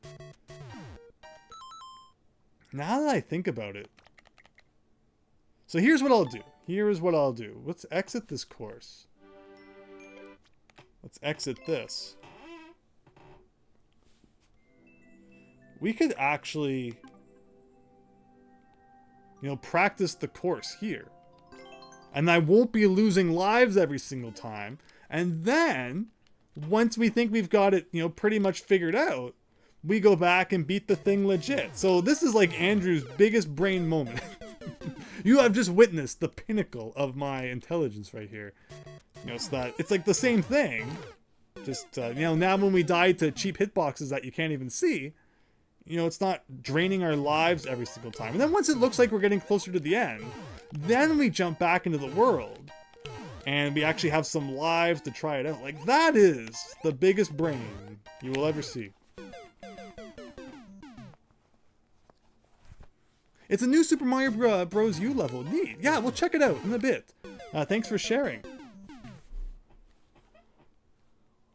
Let's just see if I can figure out that one part. That's all about momentum getting up there.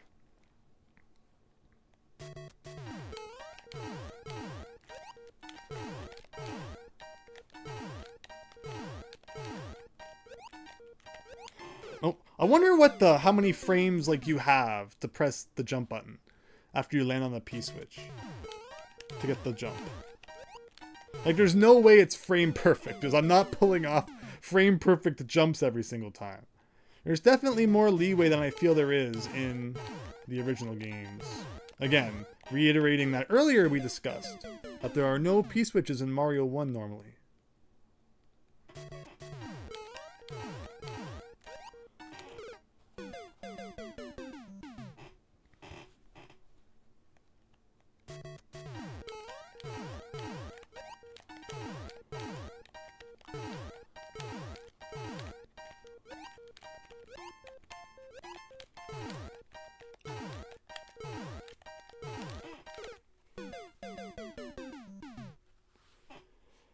Man, that Goomba is the weirdest part.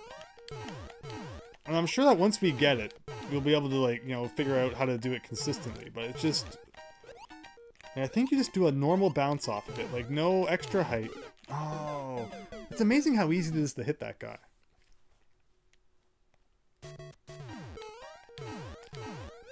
But we're getting the beginning better, which is nice. Alright, a couple more tries, Lisa, and we'll check out your your level, sorry. Thank you again for sharing it there. Medium difficulty. That should be exciting. Is it easier than this? If it is, then it will serve as a nice intermission. Again, because I know that invisible block's there, it makes you do this kind of awkward jump around it.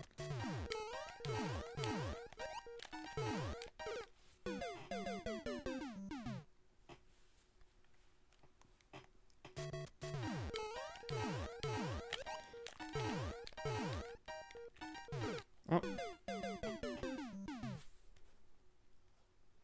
And unfortunately, you don't get like any good music for this level. It's just like the constant restarting of the P-switch theme. I'm gonna jam to that. But Mario World ROM hacks were always notorious for having puzzles where like you'd take a P-switch to somewhere where you get a key that would give you a silver P-switch that would get you a springboard. You know, those classic Super Mario World moments.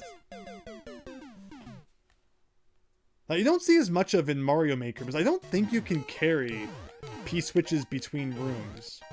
So that probably kind of hinders people's ability to do that.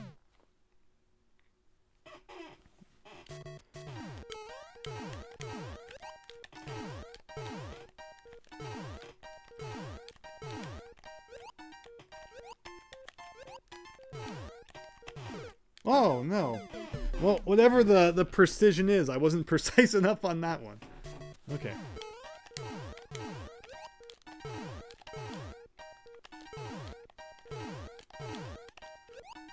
Like, this is not hard, but just such a weird moment coming up. Oh, how do I keep messing that one up?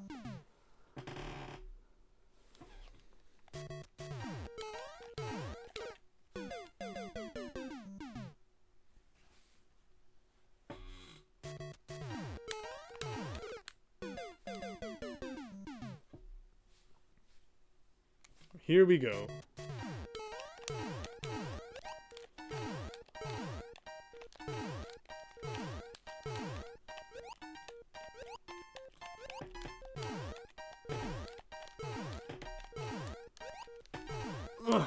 Ugh.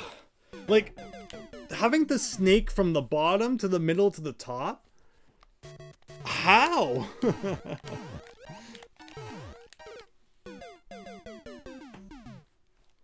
Because that's definitely the right idea. I just don't get how you make it back to the top alive. Thank you. No problem. Alright, we'll check that out. Give me 3 more tries. We'll check it out.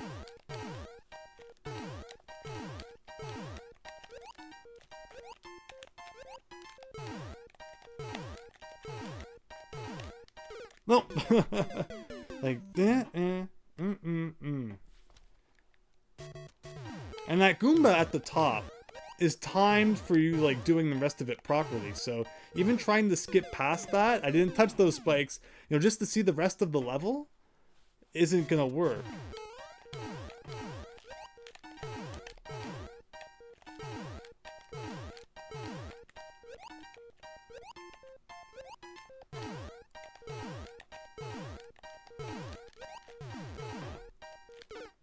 So you're gonna bounce off him. Like, look at that. But alright, I will check out your level now.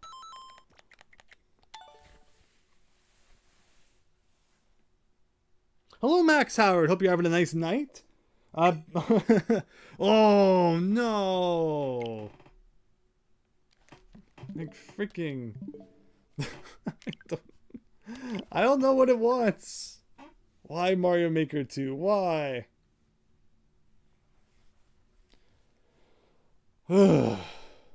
Internet, right? What are you gonna do?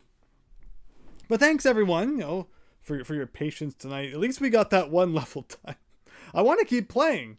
Like, we haven't been streaming for that long. I just don't know what it is. Something in the air. We have been having snow lately. We didn't have snow at all pretty much before New Year's. And like since New Year's, it's been snow almost every day. So lots of shoveling, lots of all that kind of stuff. Could that be messing with the Wi-Fi signal? Maybe. I think I also quit last time a bit too. What if you tried to... Yeah, let's just see.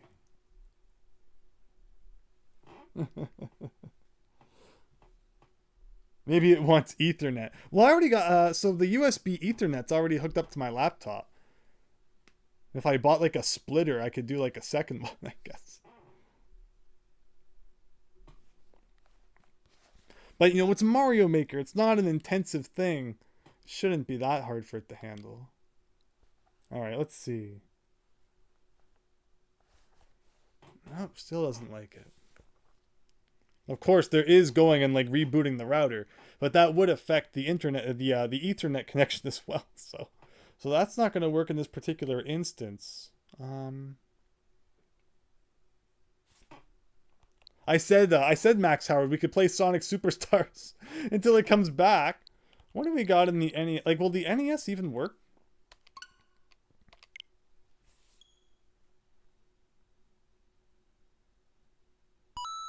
Oh, nice, Max. Yeah, those were cool shelves for storing stuff. Like, look, even this doesn't want to work. Oh, it worked. Okay. Again, they keep adding all these Famicom games to the North American one for some reason. The Famicom online is very hard to organize nicely because everything's like a different size. It's pretty funky. What does everyone want to see? What game do you want to see? No one gives Clue Clue Land any love. Let's play good old Clue Clue Land. Featuring rupees from The Legend of Zelda. I haven't played this in so long. Yeah, the awkward way you turn. Is this the happy face? I think so. And you can like shoot, right? Okay, yes.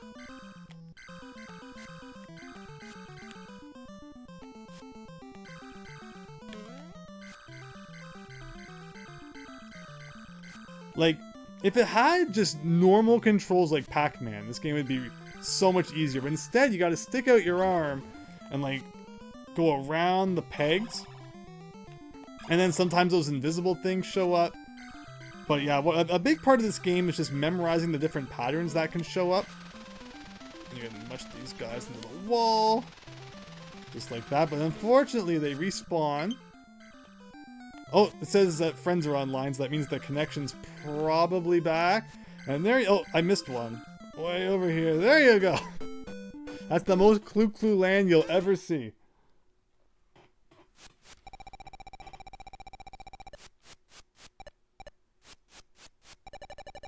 There's a difference? YS Bunny? Well, now YS Bunny has me curious. And it looks like our internet is indeed back. So really quickly, let's go see what Clue Clue Land on the Famicom looks like. So, for those who don't know, The Adventures of Lolo is different on the NES and on the Famicom, so check that out. Where's Clue Clue Land on Switch on Famicom Online? I don't remember seeing it. And you say it's a disk system game, so it means I would have put it on the side somewhere. I didn't recall it being a disk system game, but that's interesting. Oh, so I always wondered why Gun Deck had this kind of weird, you know, why it shows the title screen instead of the box art. It's because it's a guy pointing a gun. So I guess they figured, uh-oh, too violent, so they had to just put the title screen instead. Yeah, Clue Clue Land, Clue Clue Land, Clue Clue Land. Oh, yeah, isn't it around here somewhere? Oh, there he is. It's not disk system, though. This is, like, cartridge. Oh. Okay, so I did the beginner one, but so there's also an expert mode.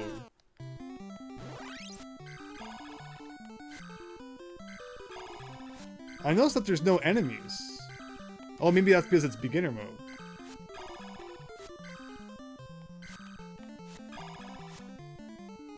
I have no idea what object I'm trying to make, so... Oh, it's just like an outline or something? Okay. Oh, it's like a mushroom. Maybe?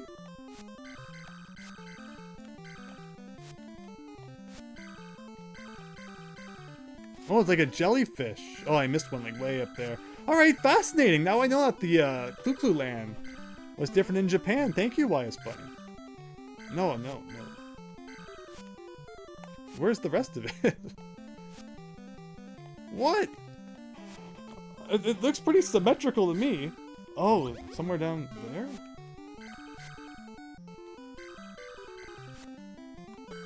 There you go. Okay, very cool.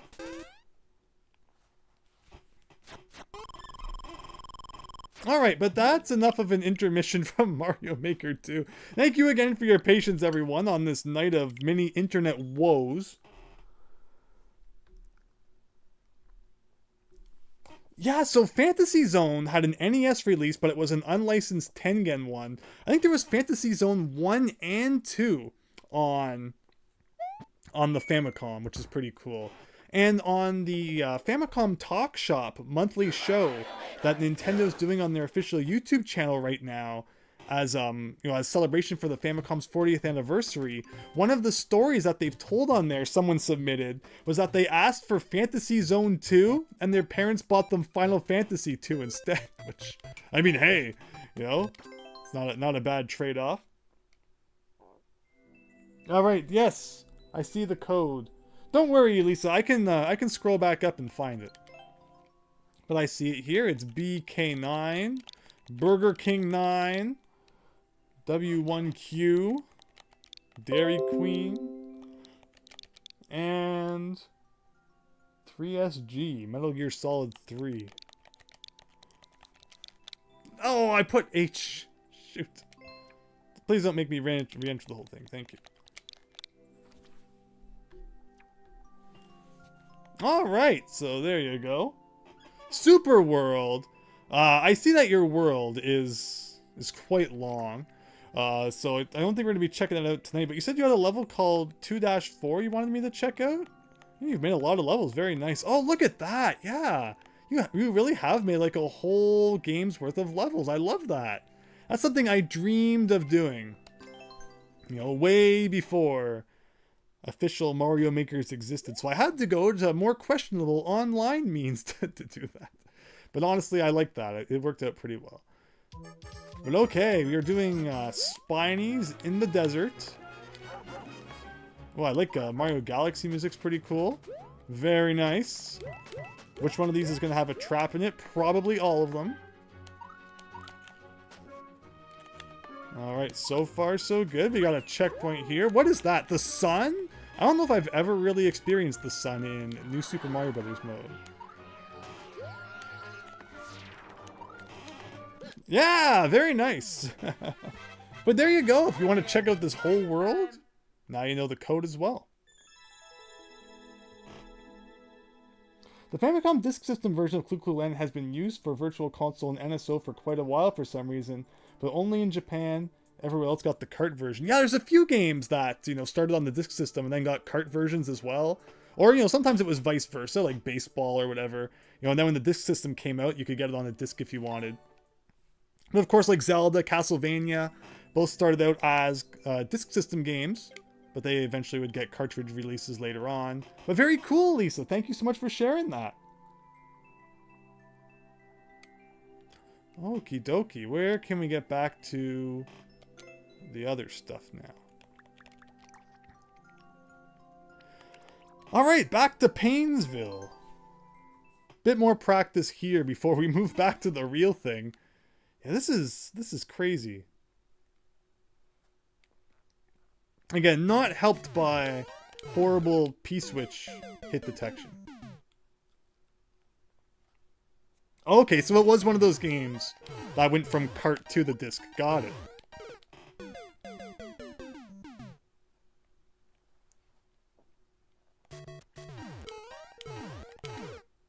Again, I didn't touch anything. Oh, you're welcome, Lisa. Thank you for sharing. No, it's great that you've made like a whole world's worth of levels there.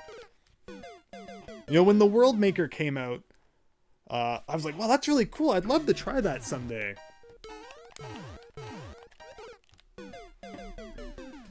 But it was released so late into you know, Mario Maker 2's life that, you know, I'd already moved on to other things. The reason I'm not a big fan of DLC is because I like to play a game and then, you know, play it till I'm really satisfied with how I've done in it and then move on to something else. But the way that DLC works is it can come out like, you know, months after, right?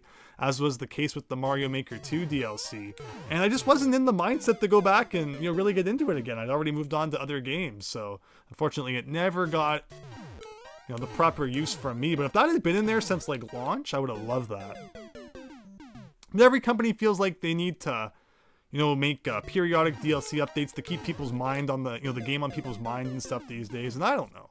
It's like that wasn't necessary before. Is it really necessary now? I like when a game's kind of, you know, released complete, but I know I could be in the minority of that. Like, it never bothered me that Odyssey never got DLC. Although one game that really should have got DLC was Mario Party Superstars. That's an empty game that feels like it was made for DLC, and then it like never happened. But we got the other Mario Parties, you know, on Switch Online now, so I'm not too worried about it. But for a while, it's like, oh my gosh, you know, that's like the only way to play classic Mario Party Online. And again, I didn't even touch that spike.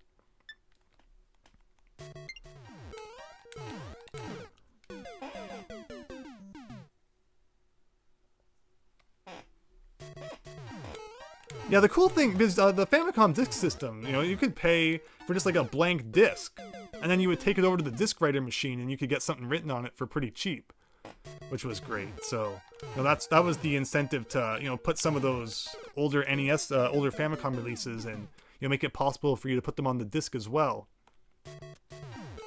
Like, I can't imagine they charged you too much to put Clu Land on a disc. Oh my gosh.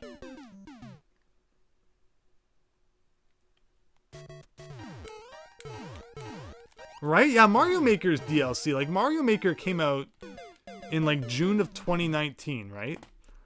And I don't think that the World Maker came out until, like, April of 2020. So it's like a year later. It's like I have already moved on to 40 other games by now.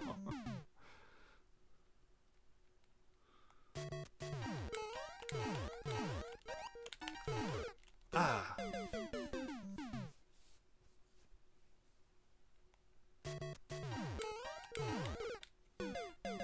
Trying to look at other games. I mean, Mario Kart's like an exception, right? You know, Mario Kart, it was fun to check out those DLC packs as they came out. I'd love to do some more Mario Kart nights again. Let me know if you'd like to see more Mario Kart 8 Deluxe streams. Oh my gosh. This is just getting out of hand. I know you used to be able to like download the levels and open them up yourself and play them. I don't know if they let you do that anymore. You know, you could like modify them. So we could just like cut out the beginning and I could just like keep skipping to the parts that we need practice on. Yeah, the beginning is even getting to me now. Like, let's get back into the mindset here. Oh, you got a notice. Oh, I didn't like it. I will definitely go back and like it. I'm so sorry for not liking it. And again, the spike physics are so bad that you don't even touch them and you still die. Sorry, Lisa. But it was a very fun level, though. Thank you for suggesting that I play that one.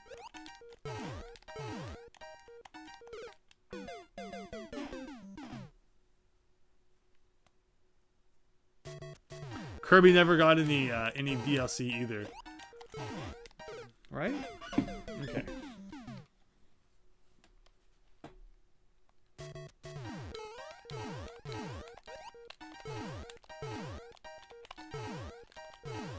Nope.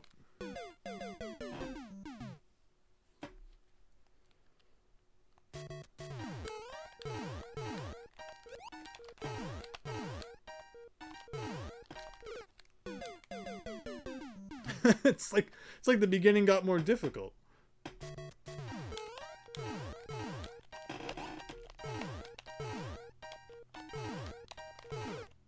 Again, I didn't even touch that.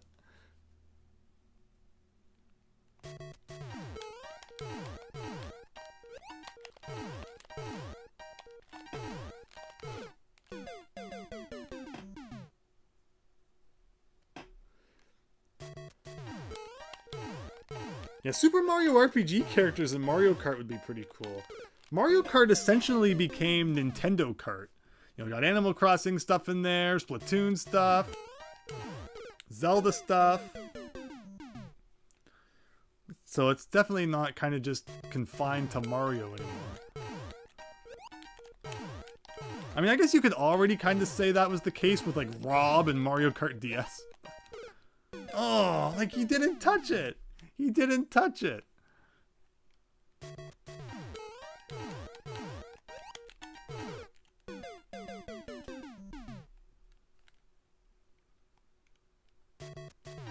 I am really thankful that we're doing this in like practice mode.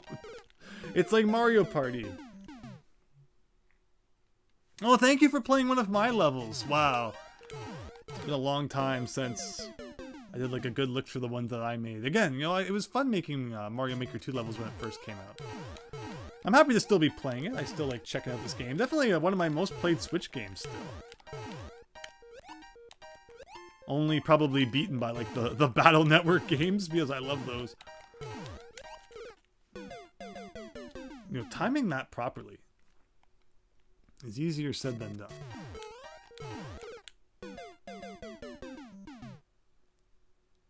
Of course, Mario 1 didn't really have spikes either. Although I have seen some ROM hacks that have like an insta-kill spike. We played one of those for the Christmas stream. It was a Peach hack that had insta-kill spikes in it. And I think a couple other I've seen a couple other Mario 1 ROM hacks that have that as well. Is that like an unused object in the game, or do people add that in somehow? The fact I've seen it in a few hacks makes you think it's an unused object in game or something. Is that what these spikes are based on? Oh, best level ever too?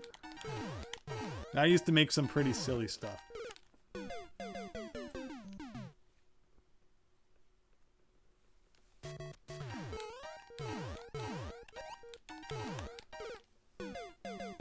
Oh, that's true. Yeah, Donkey Kong.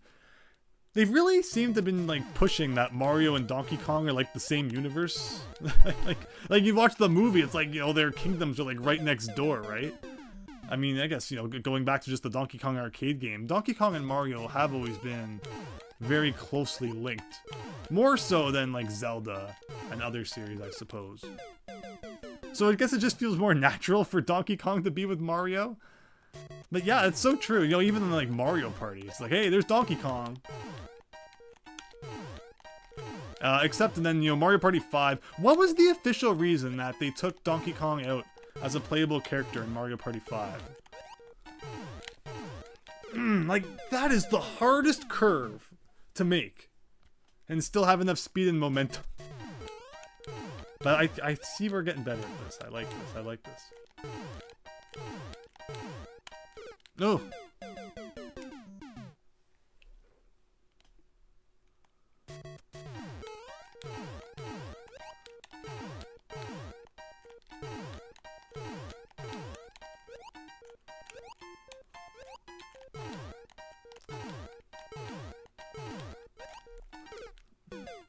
I tried to cut it like really sharp so that I can then get back up. Okay, I like this. I like this. The muscle memory is growing.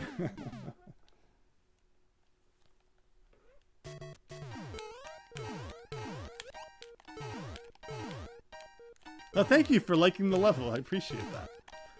Just because I forgot to like your other level. When we go back to like that one, I'll try another one of your levels as well. And anyone else who has any codes you want me to try, feel free to share them.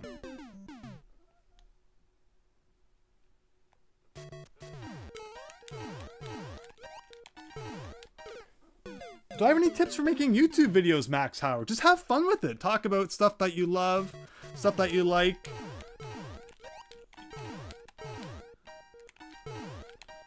Just, yeah, you know, do what feels right.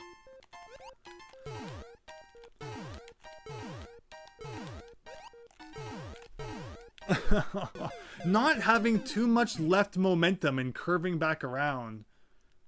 That's ridiculous. Oops.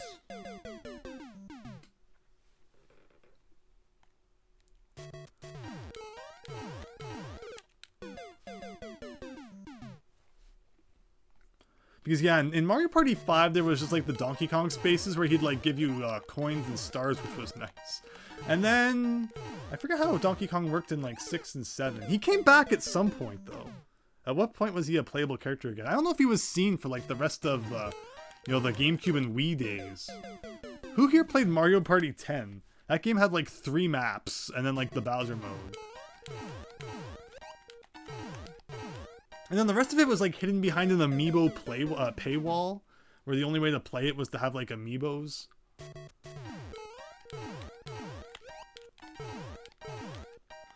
Those were the days, right? The big amiibo gold rush. Everyone running to their local GameStop looking for NES and all those guys. Oh, I haven't hit that in a while.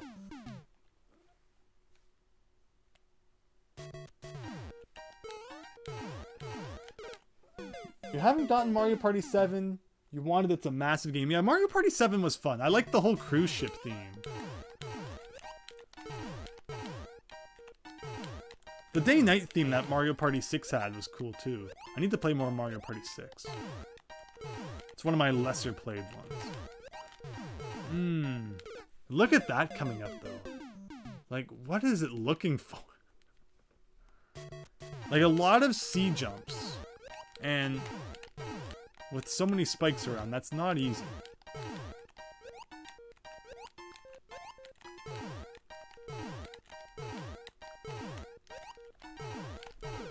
Like, look, I'm trying to curve, and then that massive spike hitbox got me.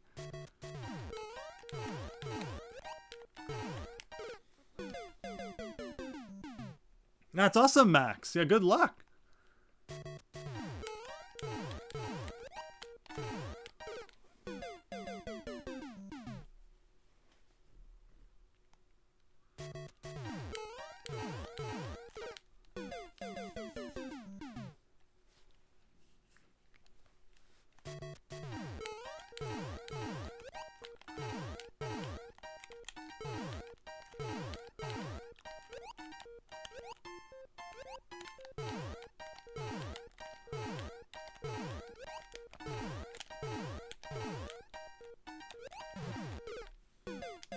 Like what?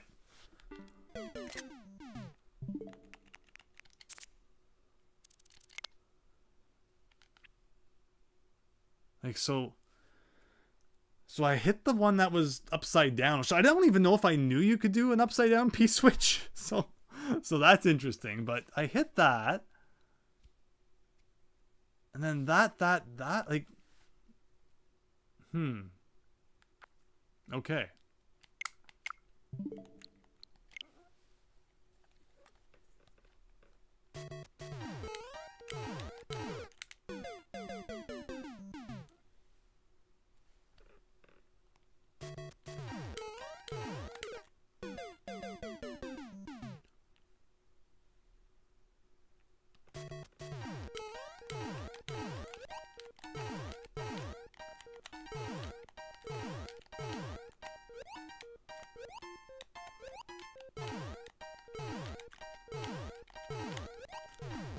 Oops. Okay. So yeah, it's like, I feel like that's probably going to be like the worst part, right? Maybe. There's still a lot of P-switches left. I wonder where they're going to put them all.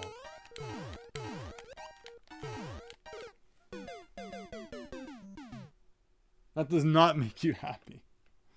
Oh, someone comments on your level. Oh, that's not nice. No, I thought the level design in this level wasn't what made you happy. Yeah, that's not very nice of someone to say that. No, as long as you have fun with it, then it's a good level.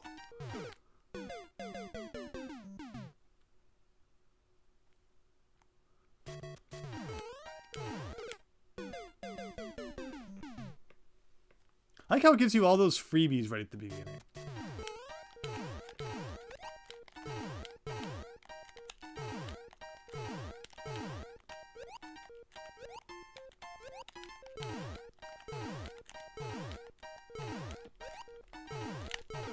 Like, you can't cut that corner because of the big hitbox.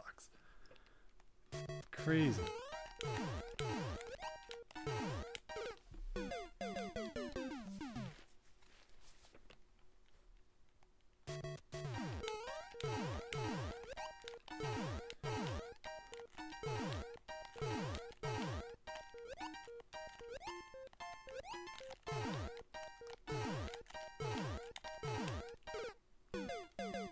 Almost.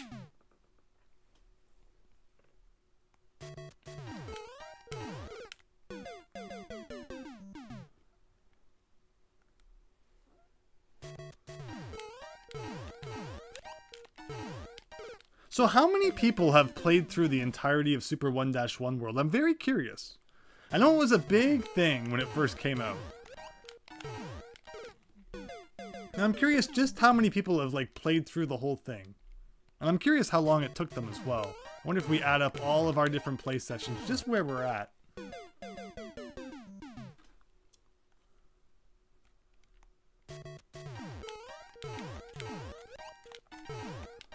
Ooh.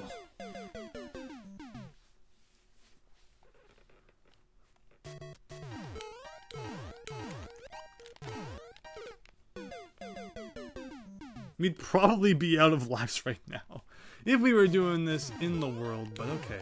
Like, no comparison between this one and the Cape one. This is way worse.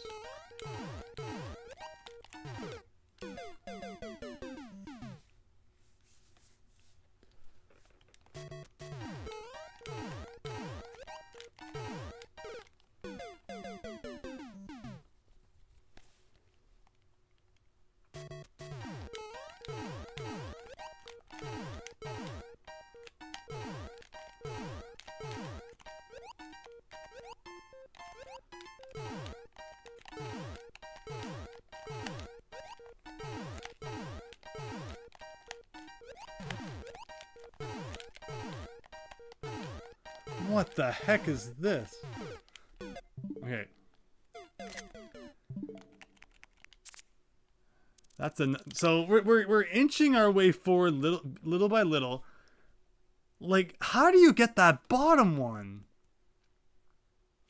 So like, I'm guessing I do the left one, and I somehow have to hit the bottom one, C jump to the middle one, C jump to the top one, and then the right one. And then continue. 28 out of 69. It's like halfway. Almost. No, like 35 is like halfway. So we're not even halfway.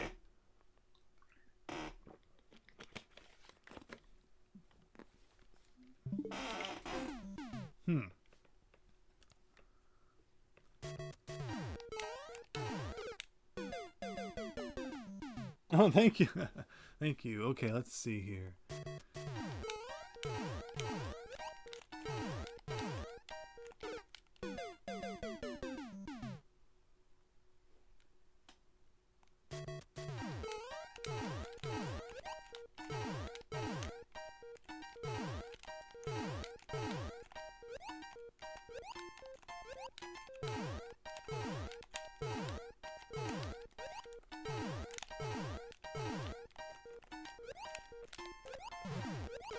Oh, well, that was okay.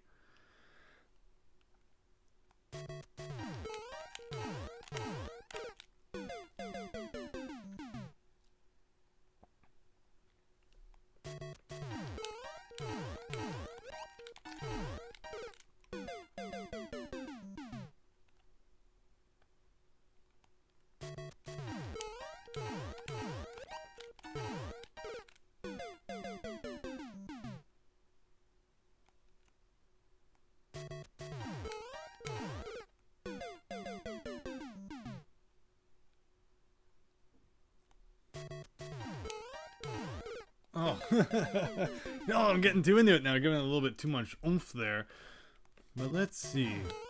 So yeah, I know that there's lots of Kaizo hacks out there these days. And what's funny is, for a long time, Super Mario World Central didn't want to accept Kaizo hacks. And I was always against that. I'm like, you know, Kaizo hacks are a huge part of Super Mario World ROM hacking. So the fact that they wouldn't even create like a separate section for them, it just seems so weird. You know, that was one of the reasons your hack could be denied, is it seemed like a Kaizo hack. But eventually they came to their senses and started accepting those. And now that seems to be like what most people play, is just Kaizo stuff. Where I'm much more interested in like the, you know, the more original, you know, regular platforming. But some Kaizo stuff's interesting every now and then too. You know, if a game starts out simple enough, then it becomes like a Kaizo hack by the end.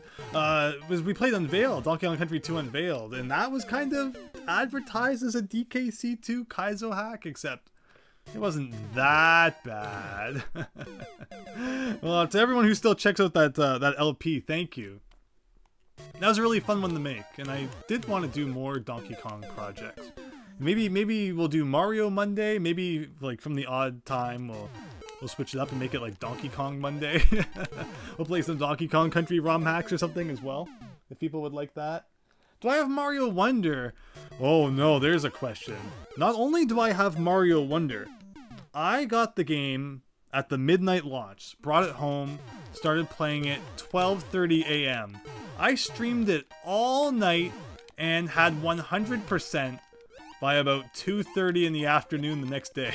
And that stream is up for you to watch, except YouTube cut off the last hour of it because apparently you're only allowed to stream for like 12 hours, or like they'll only save the first 12 hours. So all the best parts at the end, like when I beat Bowser on my first try, are completely deleted forever. But yeah, if you want to see me play Mario Wonder for the first time ever on launch night, it is still on my channel somewhere. You like little hacks? Yeah. Like, they don't have to be so long. I like hacks that are kind of, you know, the length of a full game. But the smaller ones can be good too. Like, we played some smaller ones during the Christmas stream, and that was pretty fun. I like hacks with lots of secrets and secret exits. So you don't see as much of that in like the smaller ones, I find. But no, I'm not against, you know, checking out some smaller ones either. Maybe I should start asking for suggestions if anyone has any suggestions for Mario World ROM hacks. Or like any Mario hacks. I need to get an N64 flash cart. And I can play 64 ROM hacks on the 64s. I feel like that would be the best way to play them. I don't think I would enjoy them on the computer. Even though I do have a 64 controller to PC controller adapter, I think I'd still enjoy them more on the OG console.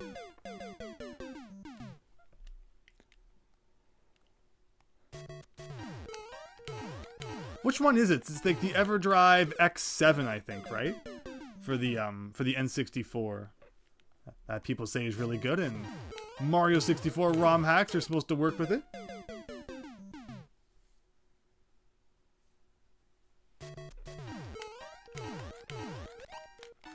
VODs days long? How come? Oh, you mean like other people have VODs that are, you know, longer than 12 hours? Well, YouTube cut mine off after 12 hours, so maybe they're just picking on me for some reason. I don't know. Alright, let's do this again.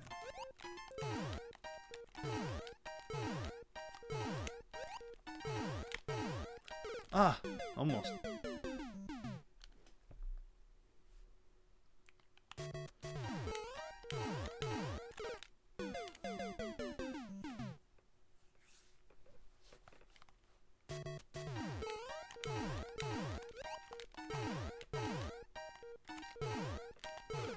Nope.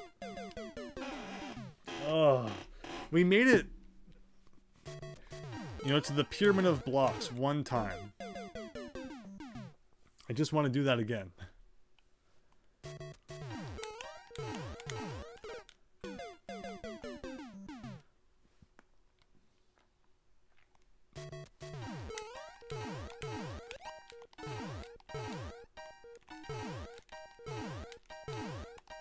Oh. Oh, like Mario Maker 2 races? Yeah. I don't know if we'll be doing any of those tonight. But if people want to like set up a night for that sort of thing, it's always possible. I don't know if there's anyone else that's interested in doing Mario Maker 2 races, because I agree, they are fun. You know, they get pretty silly, but then again, I'm having internet trouble already tonight, so maybe we should refrain from that for now. Ah, again, this whole momentum thing where you jump higher, the faster that if you're moving faster. But when you have to like jump one direction, stop, jump the other direction, you know, it's not easy to keep that speed.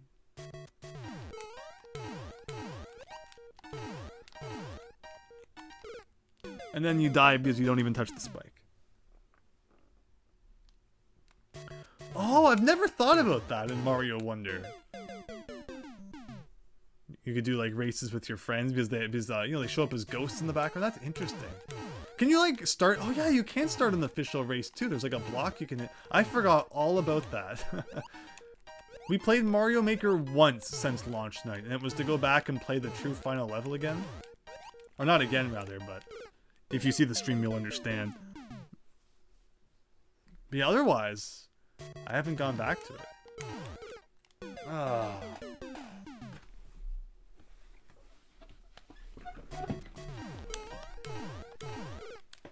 Alright, here we go.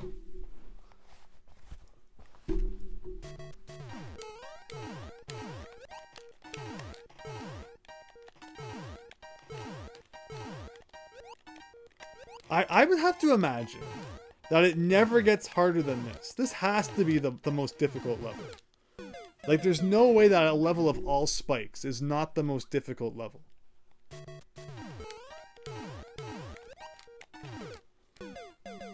So if we can beat this, you know, we're done. Like, I'm just trying to imagine, like, what the final level could be. Like, how do you make anything worse than this?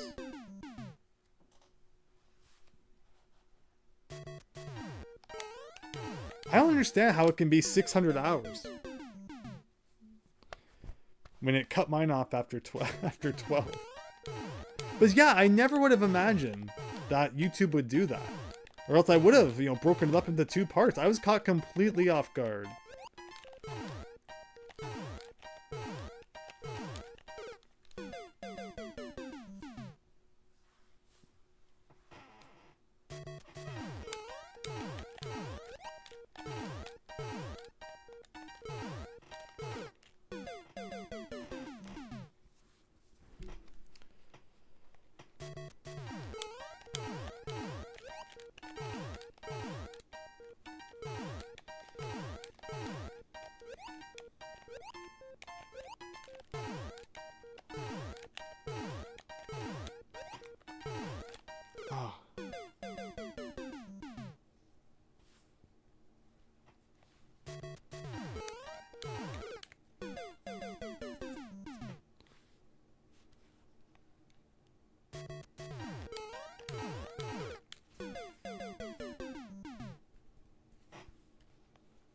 What was the clear percentage for this level? It has to be really low.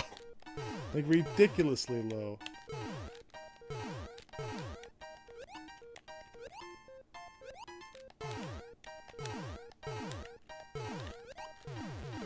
Oh.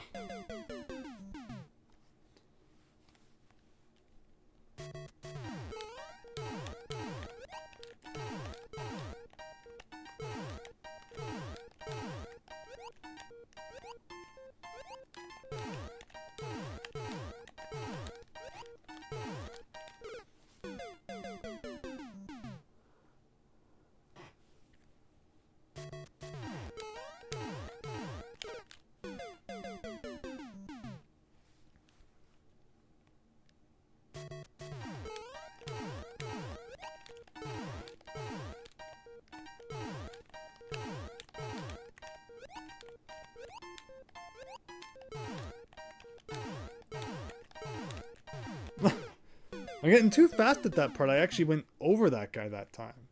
Interestingly enough. But I definitely feel like I'm getting better at the beginning. If that's any consolation.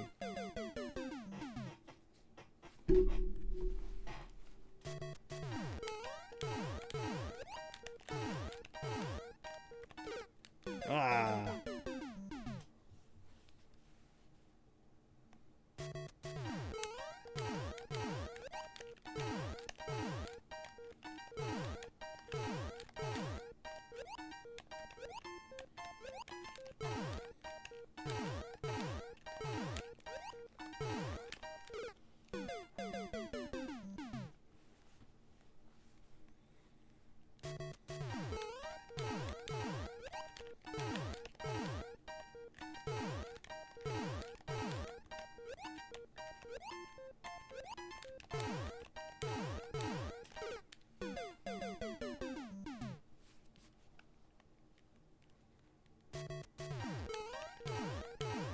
Huh.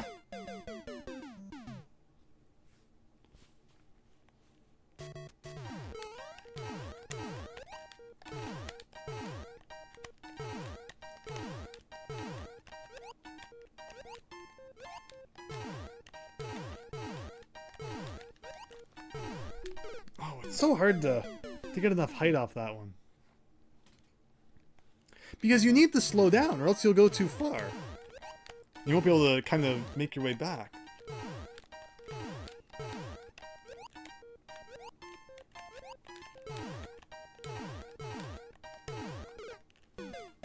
Ruin, welcome! Hope you're having a nice night. Thanks for stopping by.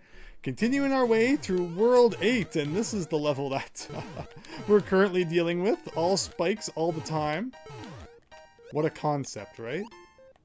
Fitting for the final world, I suppose. I'm getting too good at that previous part that now I'm actually over-jumping that guy, which is interesting.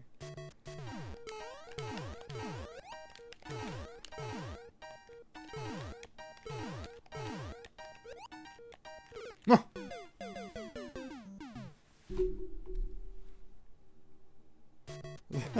Thank you so much, Ruin. Oh, good luck on your first day. I hope it goes well. Really appreciate you stopping by to say hi. Yeah, have a good one. All the best to you. And have a great night. As we continue to get hit by spike hitboxes that are wider than the spikes themselves.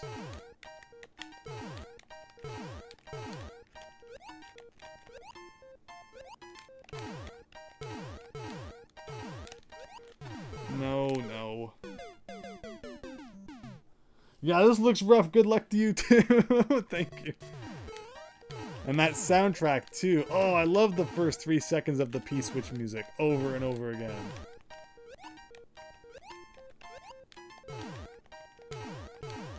Ugh.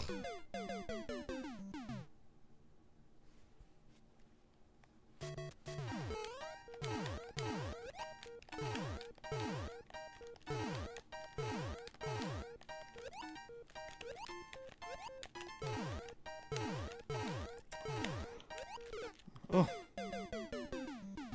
If I could just get that part more consistently.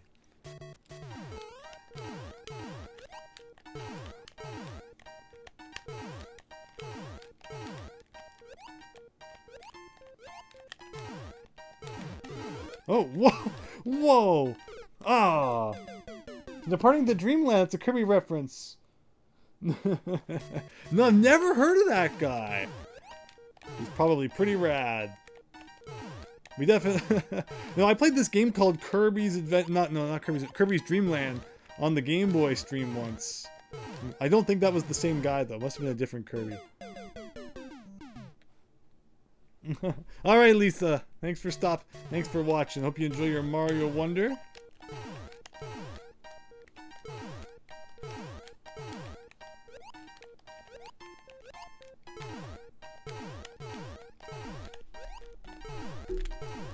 Oh! That was really good, though. Like, that was really good.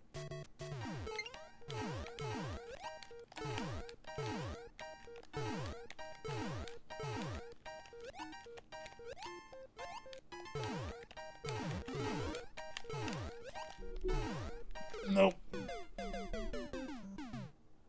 Powpuck Kirby's.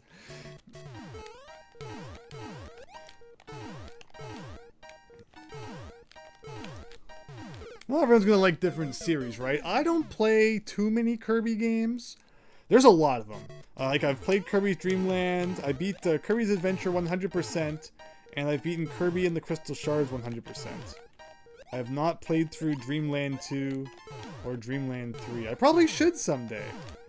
But I find Kirby games to be a little bit on the easier side, which is why I haven't played too many of them.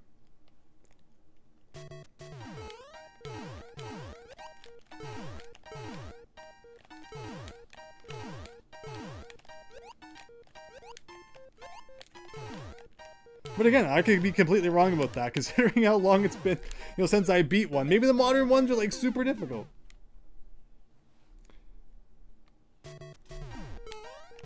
Oh yeah, we did play, you know, in the Amazing Mirror together, Max Howard and I. Go check out that stream. That was a lot of fun.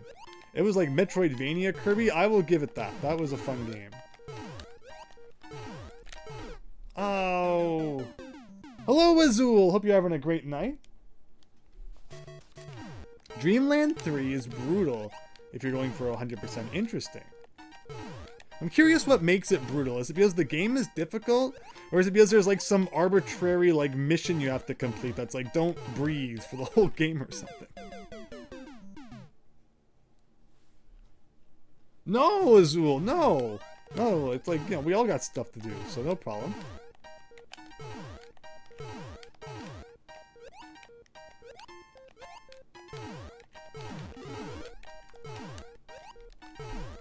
Oh.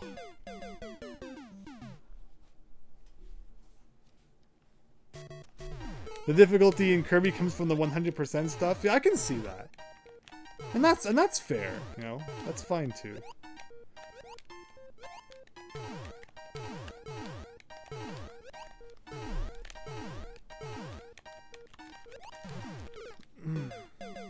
Like that's such an awkward moment because it depends on the timing of the Goombas, right?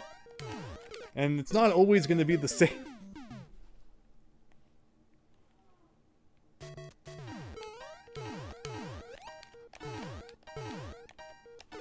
Oh.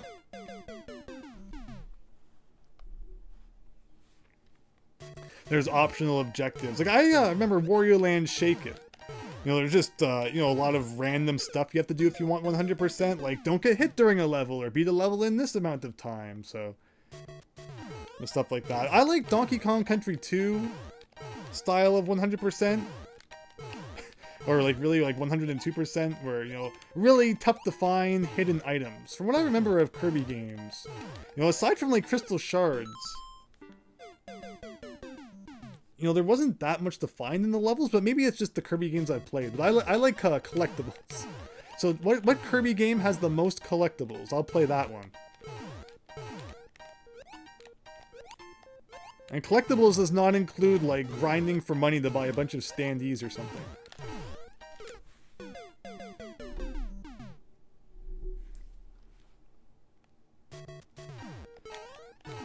Hello, Miles Luigi. Ah, yes. Suggesting that we go check out how someone else has done it. I think I can get it. It's just so picky.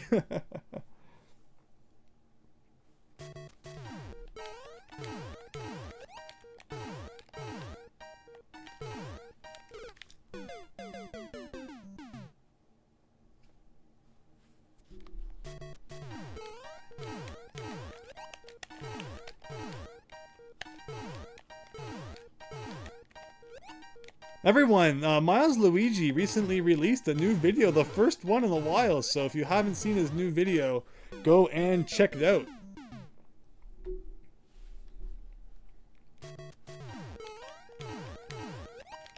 Otherwise, hope everyone's doing well as we play this level again.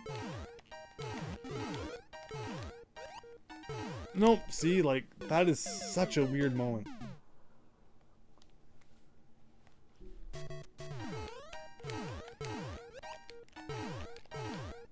True Arena, is that like a boss rush sort of thing? I'm not a big boss rush person, and I'm not a big time trial person. And I find that to pad the length of games these days, those are like the first two things they'll all add. Is now repeat every level with time trials. And it's like, I don't think I will.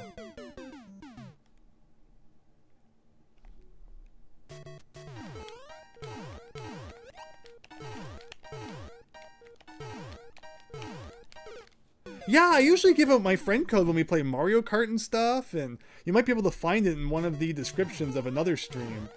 But if you find it, feel free to add it.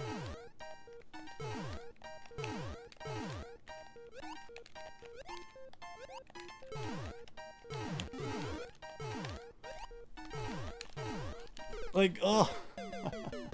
Like, it's not so much about... I mean, there are some parts that I still maybe haven't figured out. Like, if we keep inching a little further in... Yeah, is it worth watching a video of how this one's done?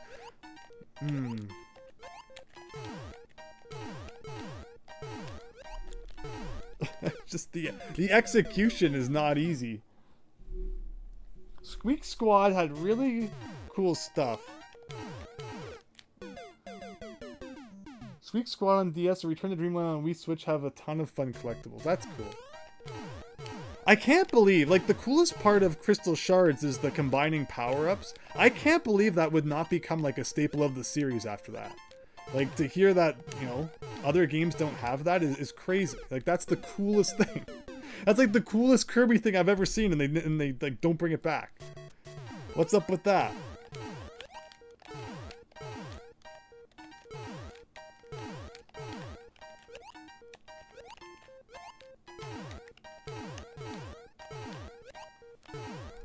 Oh.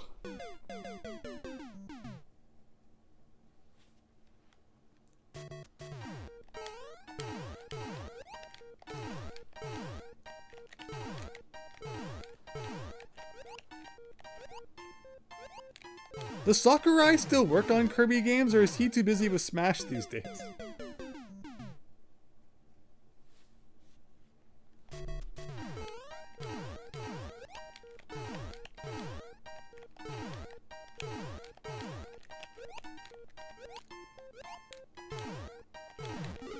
Ah.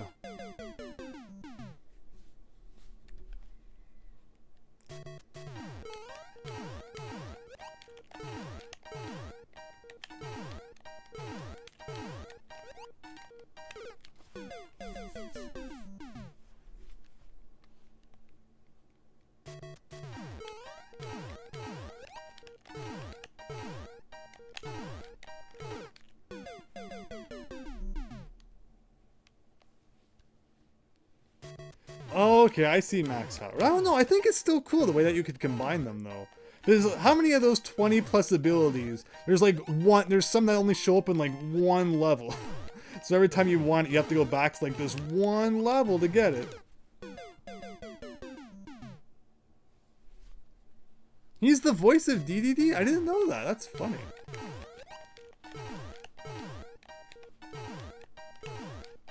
How much do you think he gets paid per game to voice DDD? Oh. Like, I've gotten so good at the part before it that I keep screwing up the Goomba jump now.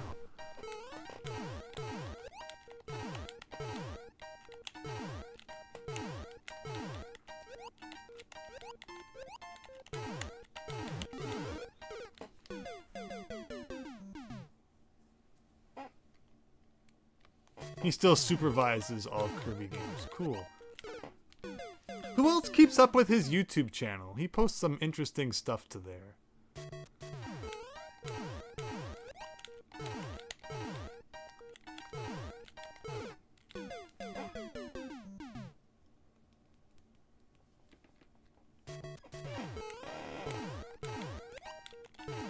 I see your latest comment, Max Howard. I can't tell if that's sarcasm or not.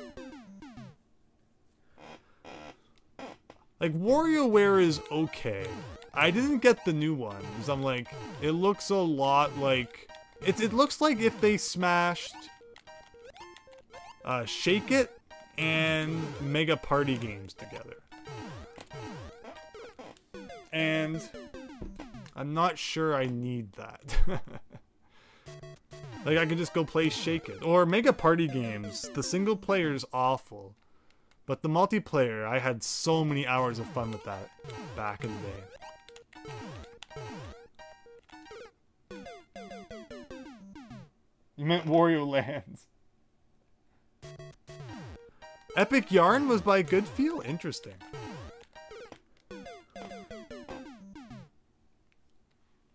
Yeah, Wario Land Shake It was fun. I just wish it was not the last Wario Land game. I wish they would make more of them. Alright, I'm starting to like go cross-eyed here. Oh man.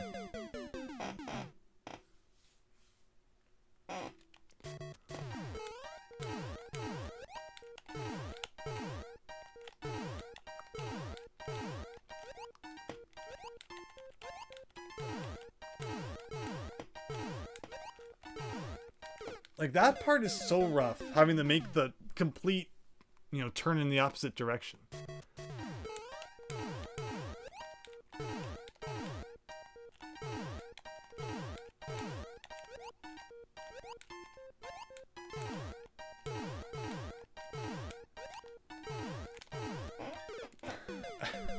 And there's so many sea jumps in this level too.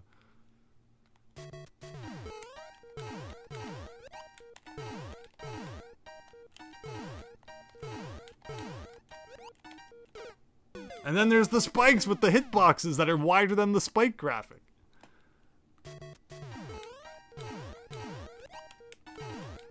So it's like everything in this level is made to hate you. Oh, really? So that's why it was so good then. Yeah, Amazing Mirror was a lot of fun. And I'm guessing that was probably the point when he got dragged into Brawl. And we announced Smash Brothers for the Wii. By the way, we haven't asked Sakurai about that yet.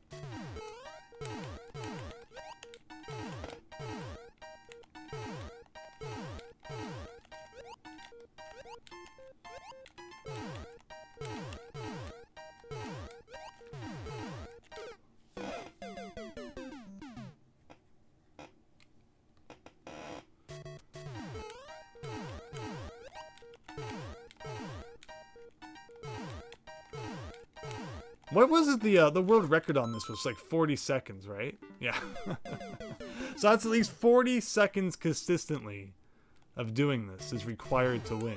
Unless we find like a shortcut, which we probably won't.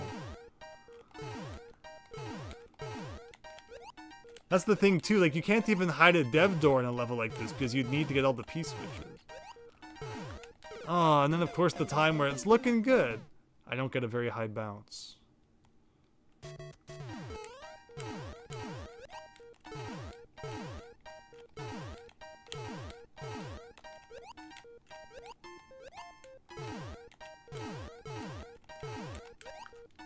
Oh.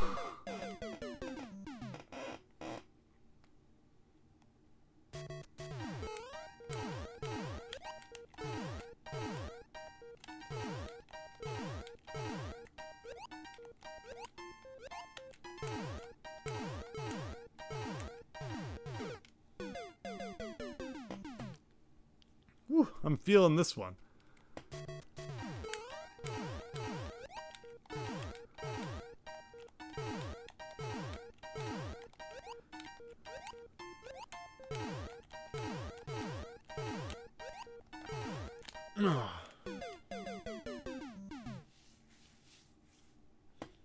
Like, to have the speed to bounce off that Goomba onto the P-switch and not go too far so that you can come back and jump up to the other one? That is one of the most devious maneuvers I think we've ever seen in Mario. Max Howard, have a great night. Thanks for stopping by. We'll probably still be doing this when you wake up in the morning. Oh, man. At least I got water. Definitely need to grab some of that soon. Ugh, speaking of which.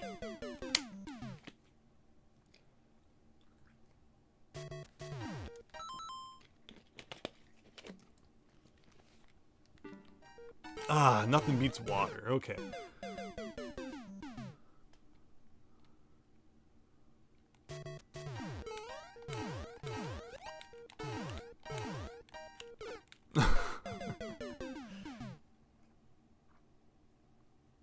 So much RNG. Well, I mean, the funny thing is this level probably has some of like the least RNG. I can't talk after playing this for like an hour. Like it's this guy. That's the worst freaking guy. And then to snake back up to that top one, we've done it a few times. Yeah, the worst part is the Goombas after that, and if like they're lined up properly. But yeah, I hope your Yakuza walkthroughs are going well. Check out EvilsDeathAzul. Does lots of cool walkthroughs, doing the Yakuza games right now. Oh, you meant the guide you're making? Well, there you go. Go check out his guides.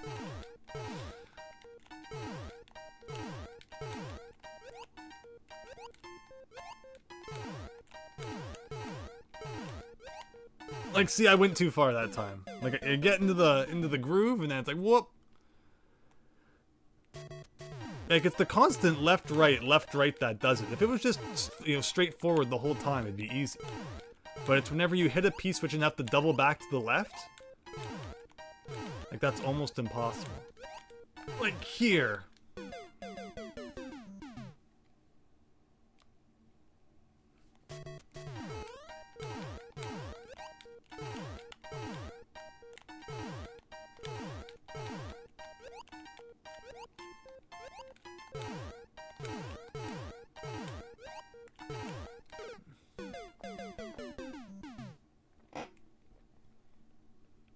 No, Azul and I were talking earlier today about how Kodaka and Uchikoshi, who, if you either know them or you don't, are making the new game together. Uchikoshi was the Zero Escape games, and Kodaka was the Danganronpa games. And they came together and made that World's End Club. And then Kodaka released that Rain Code, which received mixed reception. And they're now once again working on something else. Probably like World's End Club 1.5. The story you didn't hear. I didn't play that game, but hopefully it was good. I love the Zero Escape games like 999 or Virtue's Last Reward. A lot of fun. And then Danganronpa 1, 2, and V3 were great too. Uchikoshi also went on to do the AI series, which there's 2 of so far, which were fun. But that's probably a lot of words most people didn't understand. So let's get back to Mario here.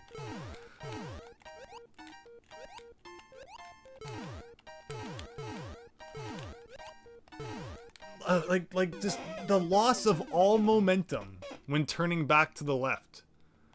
And if you have no speed, you have no height. That's how Mario's universe works.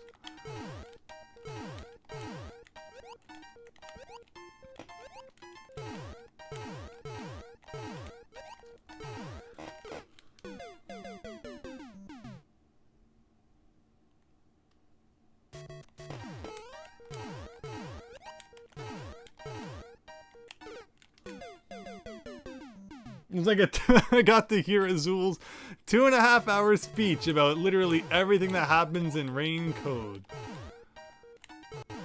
Grab your meat pie, get comfy, and it's a story for it's a heck of a story.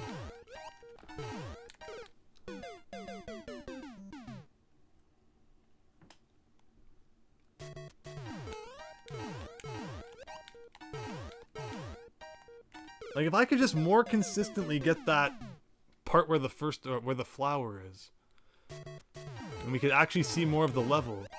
Like, what am I missing?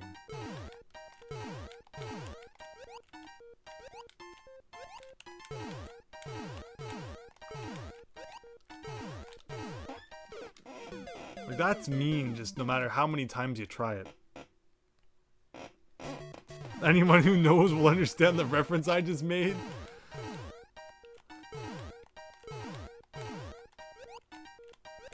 Oh, man.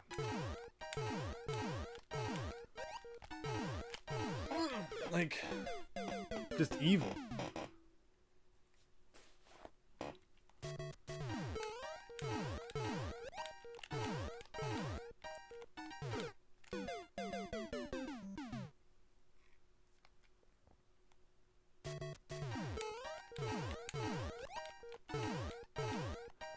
After the 13-hour Mario Wonder stream on launch day, it was so weird putting down the Switch Pro controller.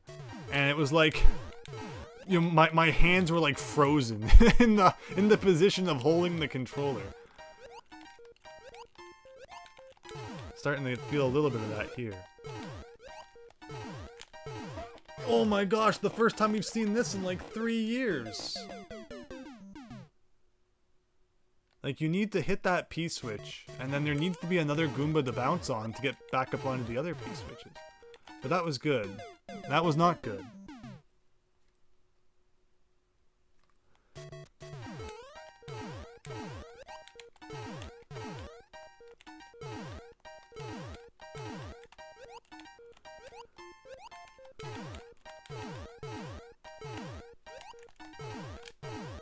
Ah.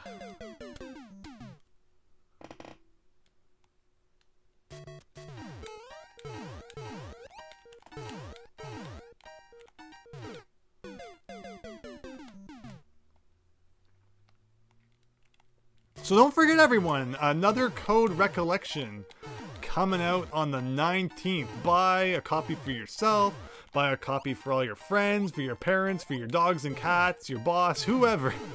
That game needs to sell 1 million copies so that Nintendo makes more good games like that. If you want a second, no, not a second, but like a sequel to Last Window, which was the sequel to Hotel Dusk, then buy like 40 copies like I am.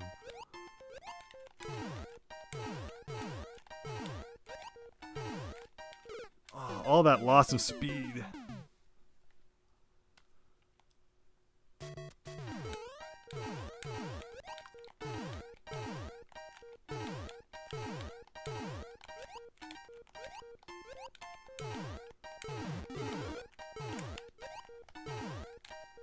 Nope.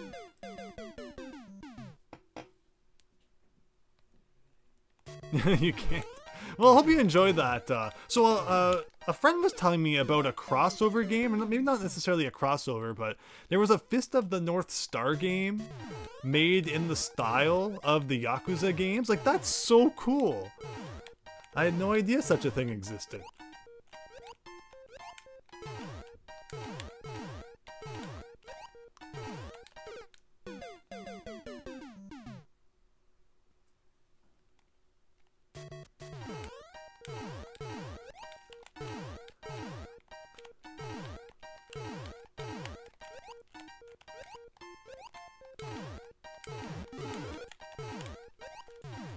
No. And Sonic is a playable character in it? That's awesome. It's funny how Shenmue kind of faded away.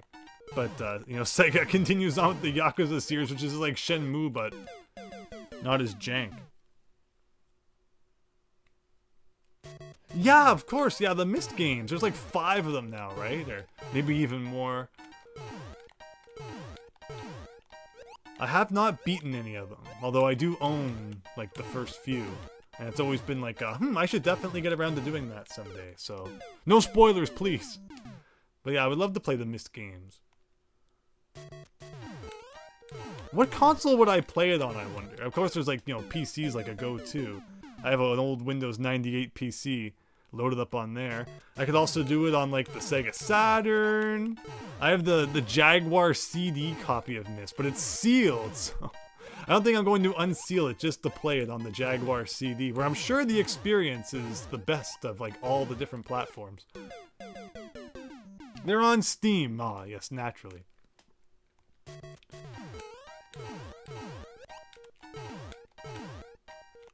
But maybe it's, you know, it'd probably be cool playing on like the Windows 98 PC, where I'm sure it would lag hilariously. Oh man.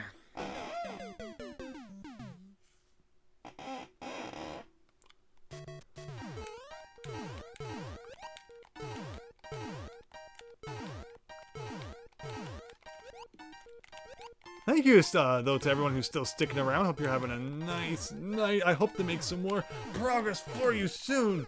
What? My gaze had shifted down to the Goombas, thinking that I wasn't going to touch those spikes. But of course, the hitbox gets me. And I still try. Ugh.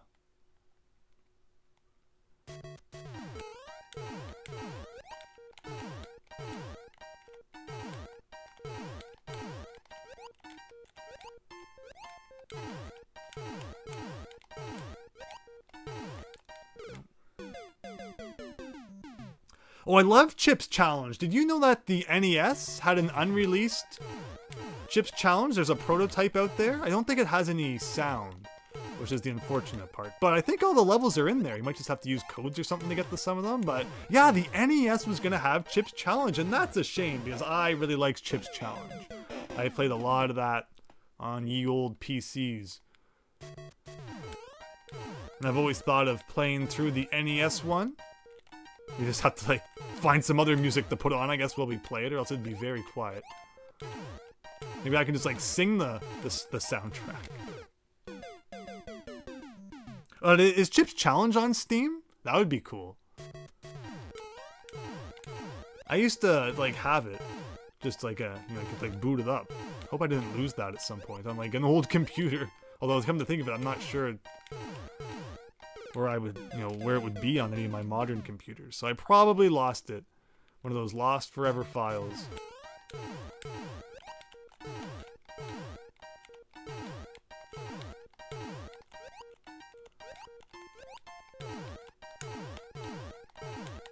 No. Chips Challenge is on Steam? That's amazing.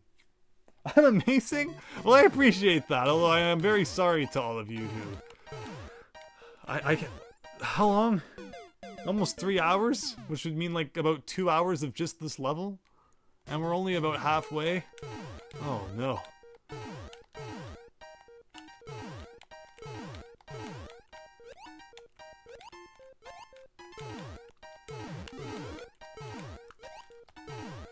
Like how do you do that consistently? Oh.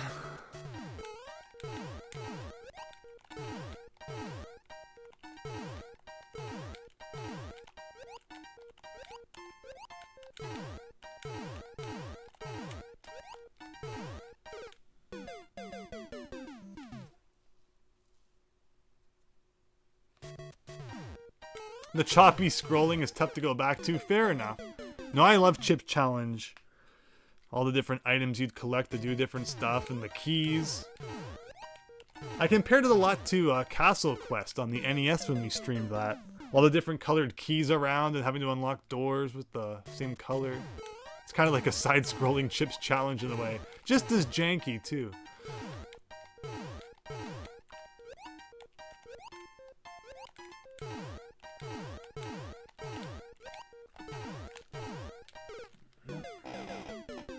See ya, Lisa.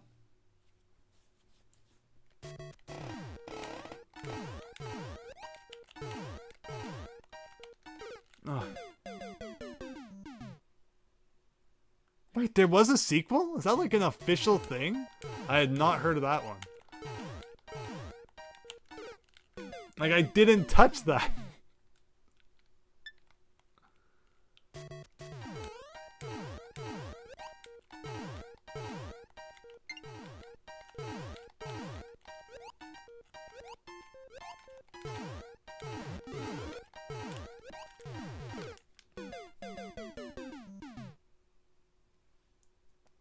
Oh, yes, the Atari Lynx version, yes. I do have that one.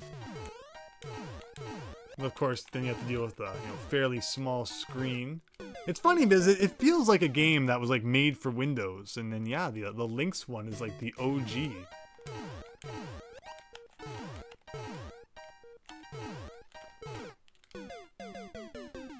You still see a lot of boxed Atari Lynx games around. I guess there was just so much extra stock that even all these years later, you can still sometimes walk into a game store and just find like a pile of like, boxed Atari Lynx games for not that much. There's not much demand for the Atari Lynx. Even all the shutdowns and all the other games that skyrocketed could not bring value to the Atari Lynx games. I'm sure there's probably like one Atari Lynx game that's like really expensive, and then the rest aren't. Oh, see how the timing was much better there? And then, what happens but I get killed by the extremely wide spike hitbox?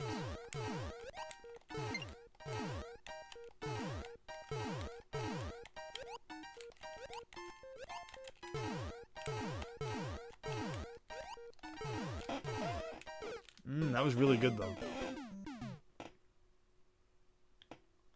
I've not... Oh, Rodent's Revenge. That's not the one with the mice and like the cheese in the holes, was it? Because I never knew the name of that game, but I definitely remember it, if that's the one you're talking about. I know it's something like that. And then, like, I think it was probably bundled with Chips Challenge, right? So yes, in that case I would have played that.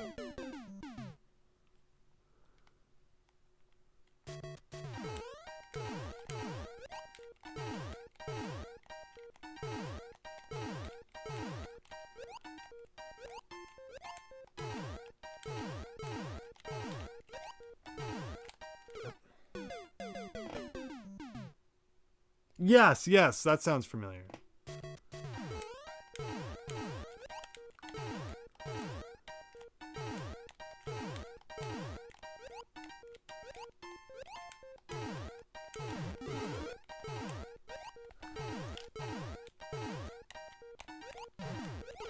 Like, look at that! Oh. But I'm getting better at that. As my eye sockets begin to burn from just staring at the screen.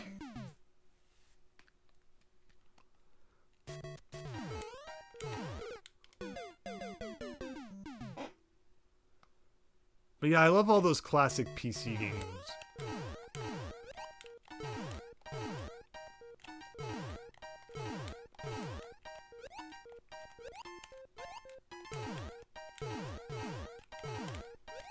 Oh.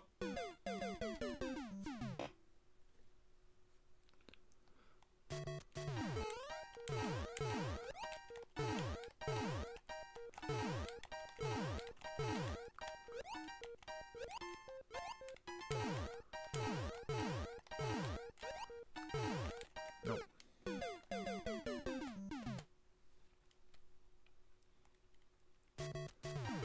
And then there was, you know, at school there was the Macs, right? The Mac computers, Macintosh as it used to say. And, you know, there was games like those, like Math Circus, those were great. But you look into them today and there's like hardly any information on them.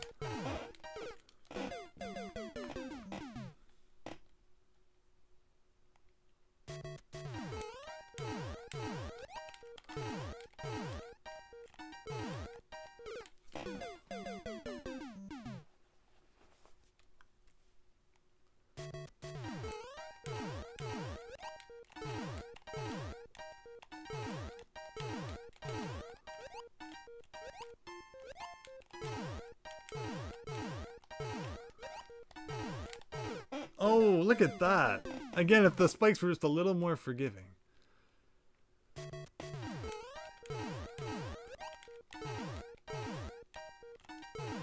And don't forget, this is just like the trial mode too. So a win in this level doesn't count. We have to go back and do it legit.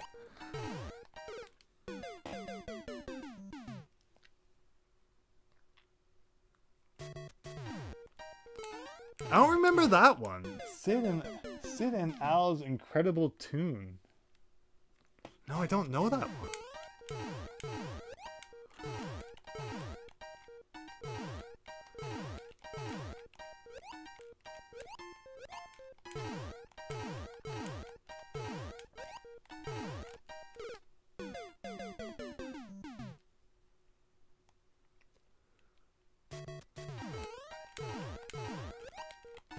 Ugh.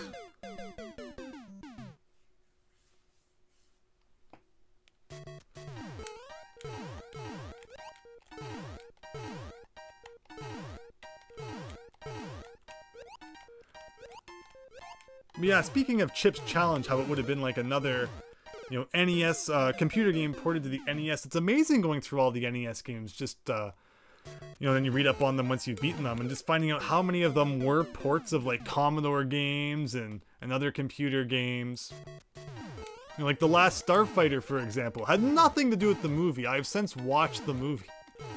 And it's like, that game was just a port of like some Commodore 64 game. It wasn't even the game that the guy plays in The Last Starfighter. That movie is so 80s. If you just want like a movie that's like video games in the 80s, then watch that movie. You know, there's actually not that many video games in it. But he plays this arcade game that looks nothing like the game that was eventually ported to the NES that was then called The Last Starfighter for some reason. Although I think that The Last Starfighter on the NES is probably more difficult than the arcade game he played in the movie. And speaking of which, this level reminds me a lot of The Last Starfighter, and just playing it over and over and over and over again.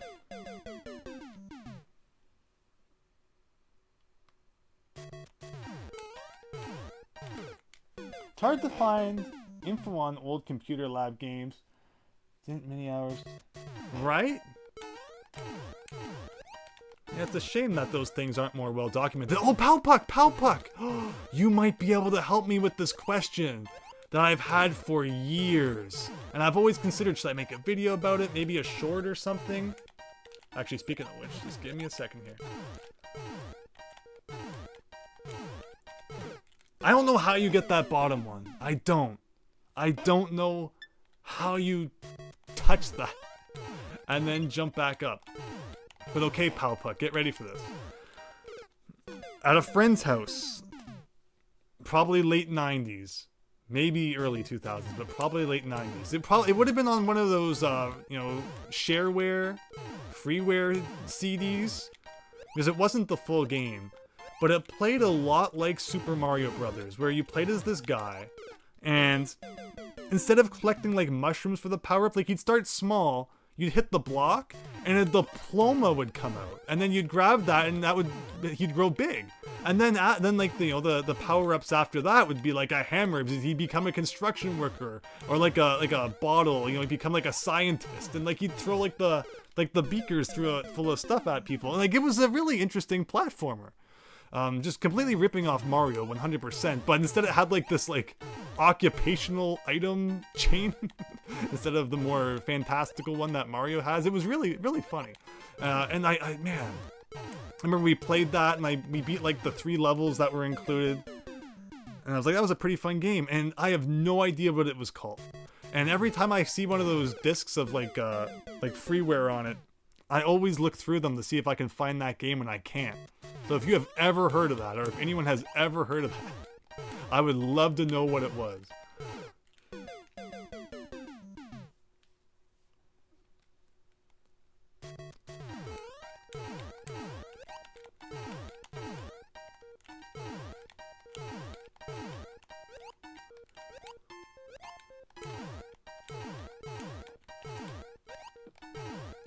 Oh.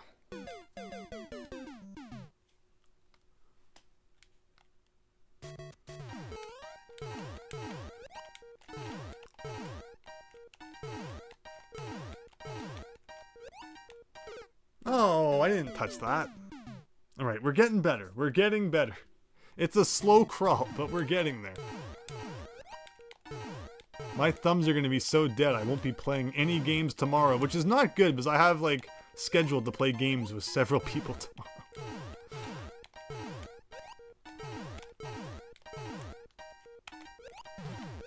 Oh.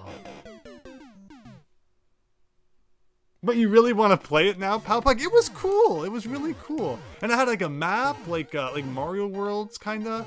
Like, I know it started in a city, and then the next level was in the forest, and then like the last available level was like in a pyramid. Like, it looked like a cool game. But like we said, you know, there's just so many of the, you know, games like that from back then, and the documentation is just so bad.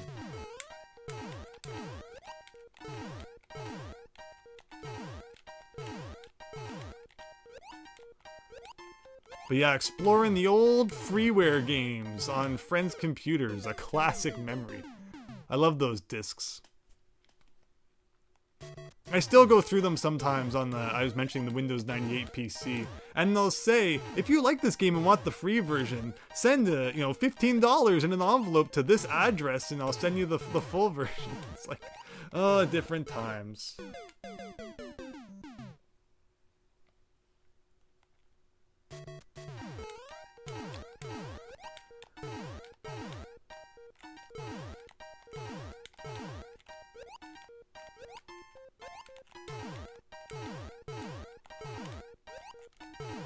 Oh.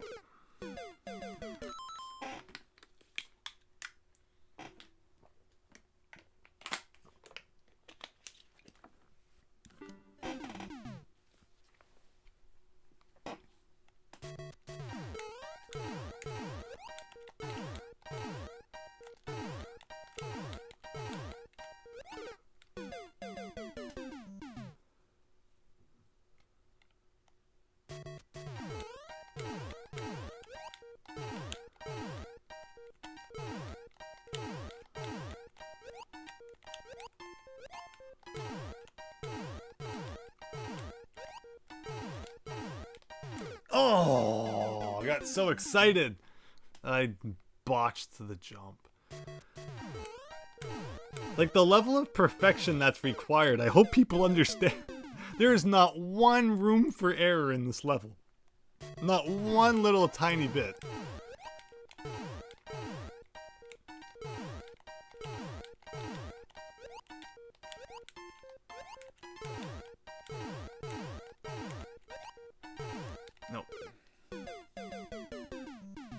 So I'm noticing that the height that you get off of the P-switches might not be related to the speed after all, but it might be related to just how early you press the jump button. Like if you press it before the graphic changes into the squished version.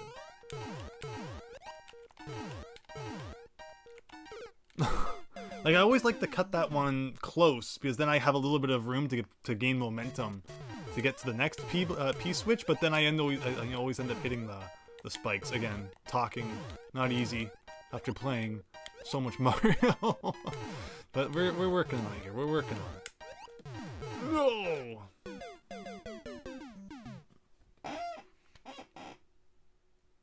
From the Chips Challenge era.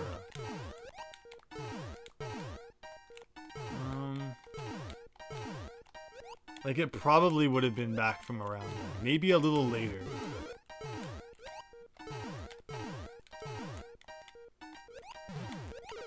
Oh, again, not even touching the spikes and dying, my favorite.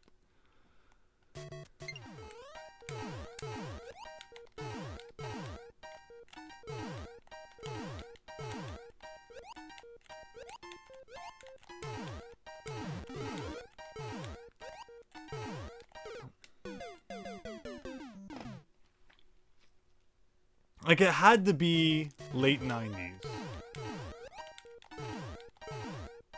Or I don't know, late 90s. But it was probably late-ish 90s. Was this game. So maybe a little after Chips Challenge.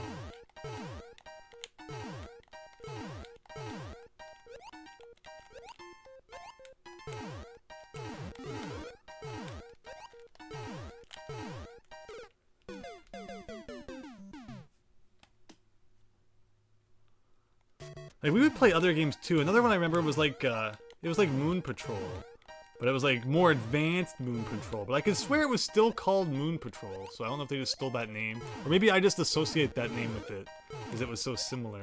And I think you could go. You had like a choice of 4 planets you could go to right off the bat, Earth being one of them. Like that was on that disc.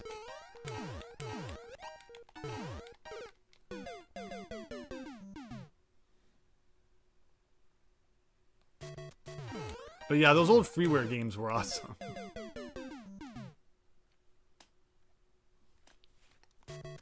And then there was all the websites you used to be able to go to play games. There was like so many websites had such good kids sections for like online flash games. What has happened to those? Is there still websites like that?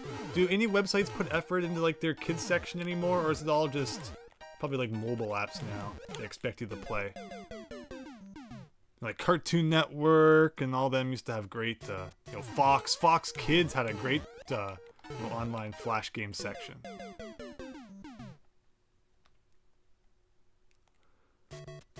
I would be surprised if they still put effort into that though. The 90s and were like one of the best times ever to be a kid. Everyone was advertising to you and they wanted your attention. Felt like a king.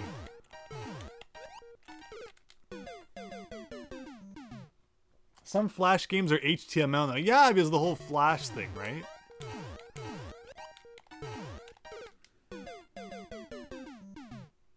PBS, cool. Very cool.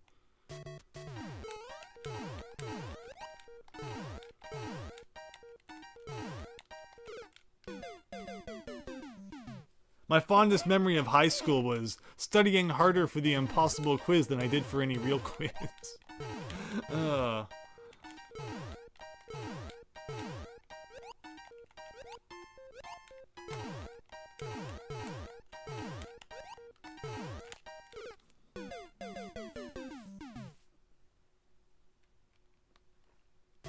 Right, Daniel? Good time.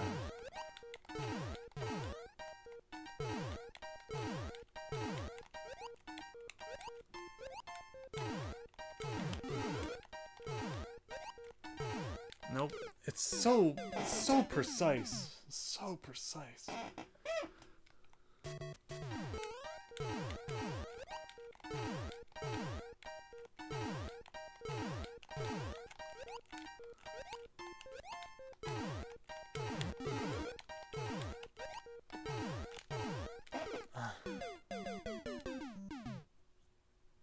They're still on the PBS Kids today? That's awesome.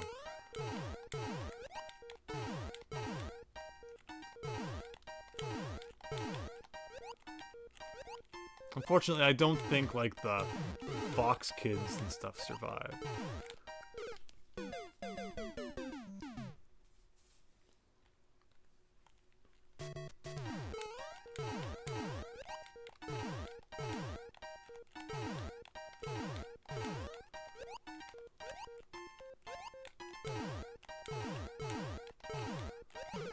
Oh!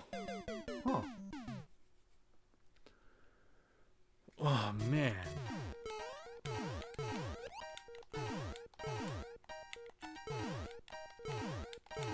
So even though there's no counter, this is probably the most difficult level we've played. And again, how can Bowser's Castle be any more difficult than this?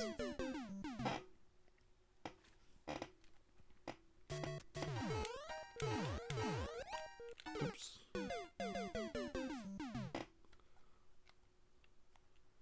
In Canada, we had a channel called Teletoon.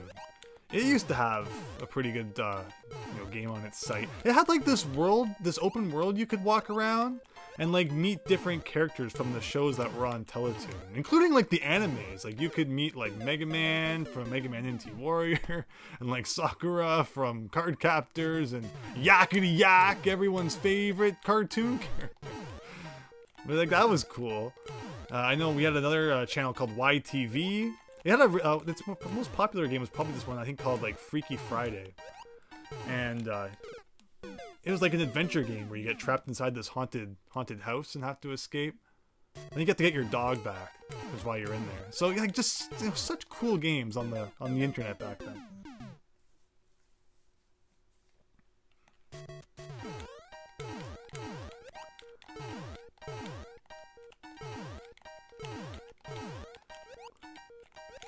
And we always tried to play them at school because who wanted to like look up the whatever it was they were telling you were supposed to go look up. We wanted to play games, darn it, and we were gonna do it at school. Man, the momentum just carries you not even into the spike, but into the general vicinity of the spike, and that's enough for Mario to just combust.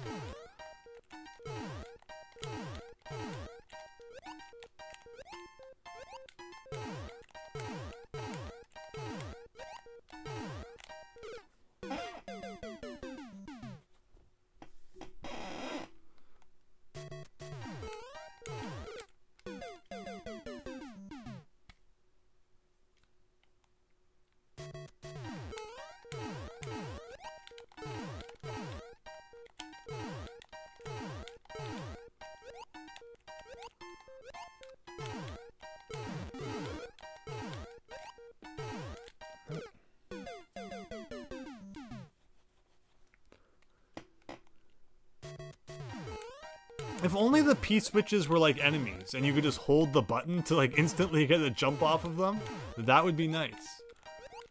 It's the timing that's the worst. Ugh.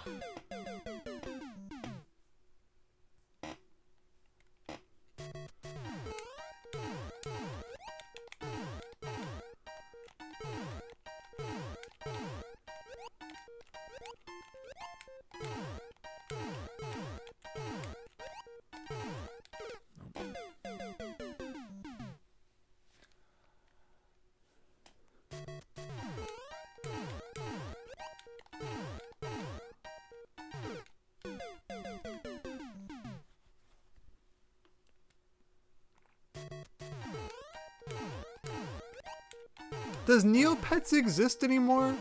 Like, and then there was Club Penguin. I never got into Club Penguin. Neopets, I think I played for like a month before I probably moved on to onto RuneScape and other things. But it seemed cool from what I checked out of it.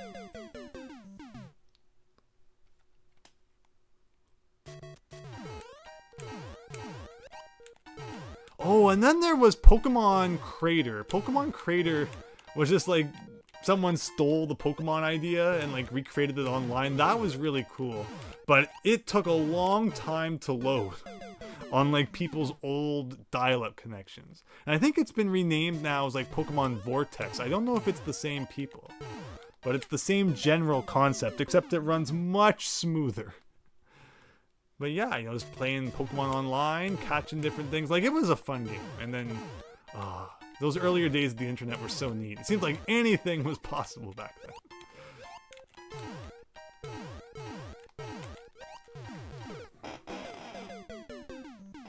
Neopets maybe, right?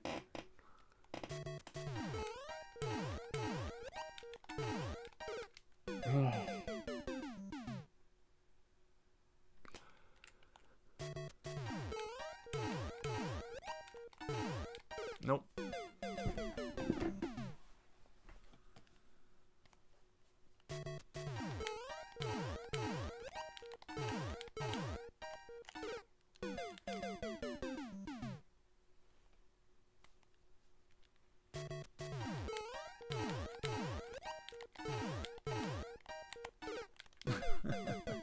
Your mind says one thing, you're not going to touch it, but the hitbox says another.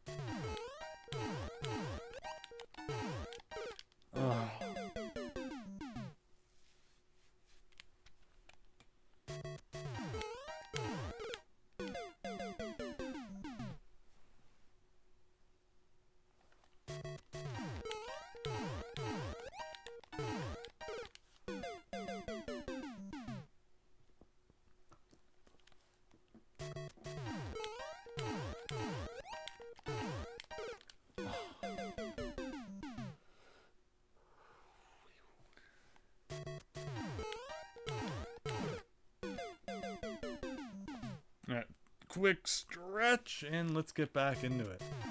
Alright, so here we go. 1, 2, 3. Nope. But I wonder why they changed the P-switches to blue. I guess just to keep it consistent, right? Some Miyamoto must have, like, stormed into the room and said, P-switches must be blue. That is how I made it in Mario 3, and that is how it shall be forever. It was like, there was something wrong with when they were, you know, orange, like so many other things in Mario 1 are, but they just wouldn't have that.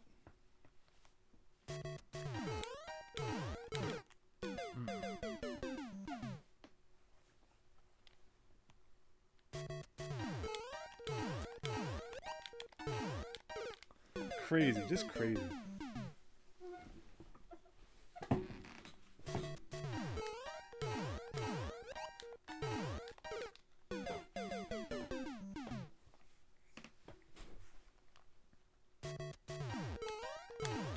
Oh. Yeah, Lisa, your levels were cool. Thanks again for sharing them. Is that what we need? Do we need a break? Post a code for one of your levels, and I'll play it. You don't have to post it to your page. You can just post the code for a level. And if you have a level you want me to check out, I will do so. Maybe we need a break from this.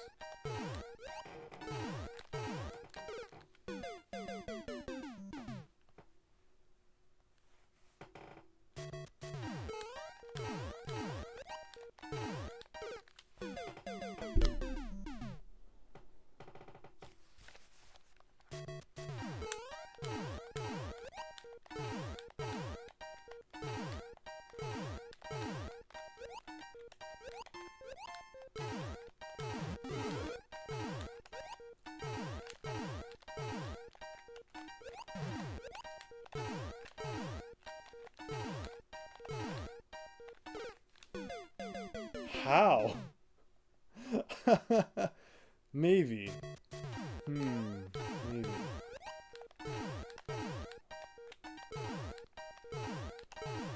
I just figured out the trick to getting a higher bounce off of P-switches.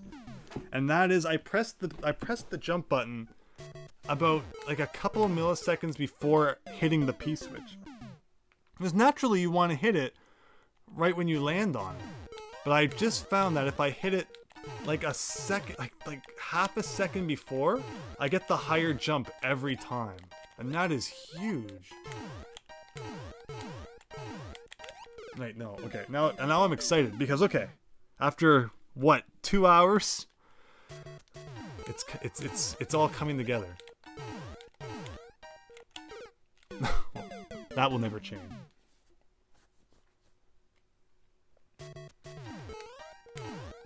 Yeah, give me a code directly to a level that you want me to try, and I'll check it out.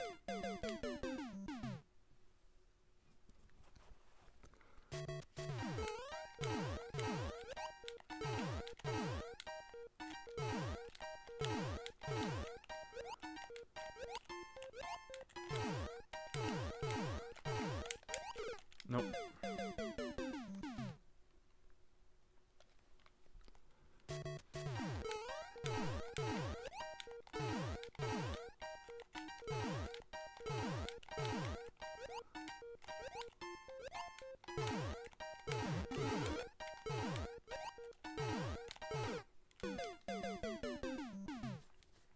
Alright, thank you! I can check that one out in a bit. We've just made a big revelation though. So I might check out that level, I'll take a quick break, and then I feel like we're getting there. We're getting there.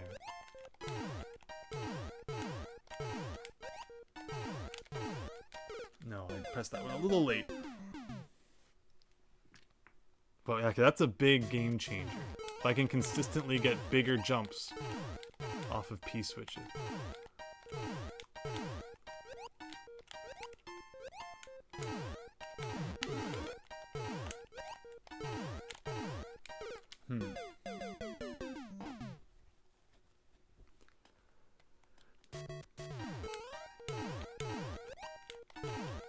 Oh, it didn't work that time.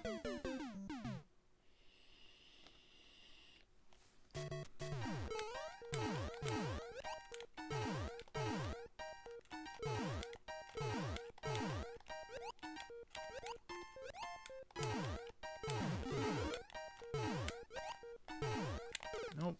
Alright, now I'm losing it again, which is why I think a break is in order. Soon.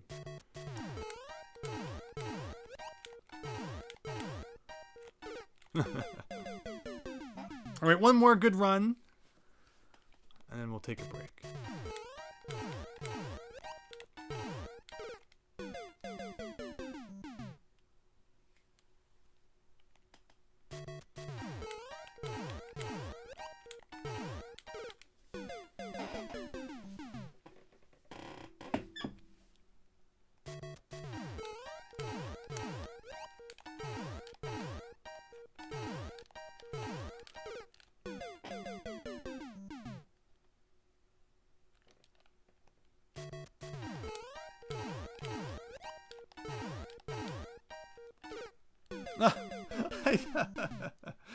That one spike has got me so many times when I wasn't anywhere near it.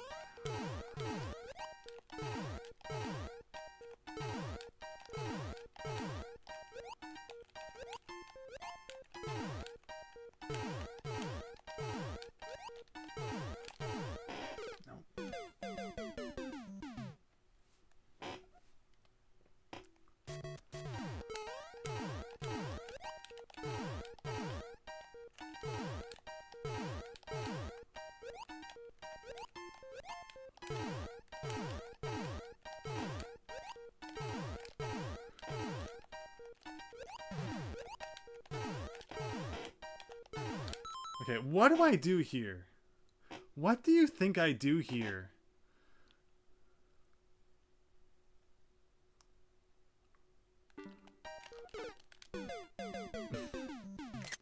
Being in the air. And pausing, I guess, wasn't the best idea. But there's something about that part. Like the one on the ground is nasty.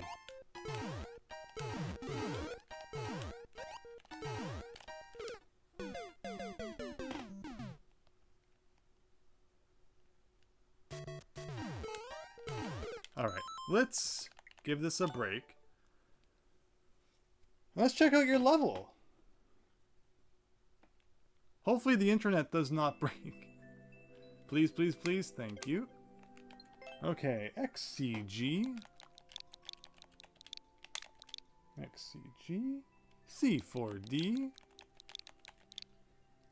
T9G.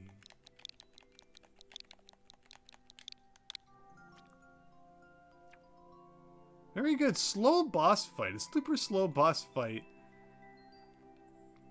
Hey, very cool. Let's check it out.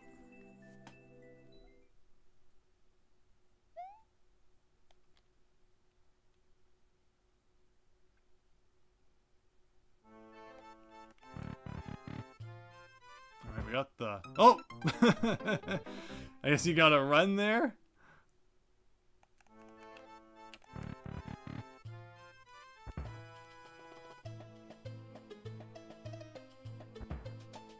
Oh, look at that! It's so laggy!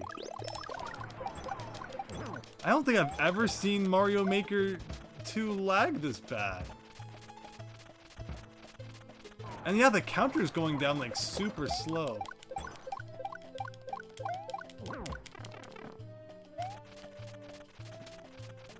Alright, one more hit should do it. Okay, cool. Well, I should grab one of these just in case, but that might be the end. Alright. Excellent! Nicely done.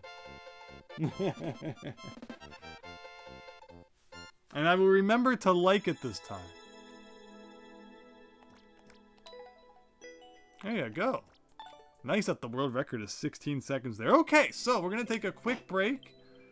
And we're going to get back into 1-1. But it is causing me a lot of pain. Look at that. 63,000 tries. I could be the 70th person to clear this level. What about this level? Well, I was only the 46th person to clear that one. But a lot less people have tried it. It's interesting looking back at some of these. Like, this one wasn't that bad. 2%. Oh, 0.66. Yeah, I've beat some levels that a lot of people have tried. But that not many have beat. The bonus stage one a lot of people beat. Well, this one, a lot of people beat. Like, what was another really tough one? Another really tough one was the freaking P-balloon one. That was hard.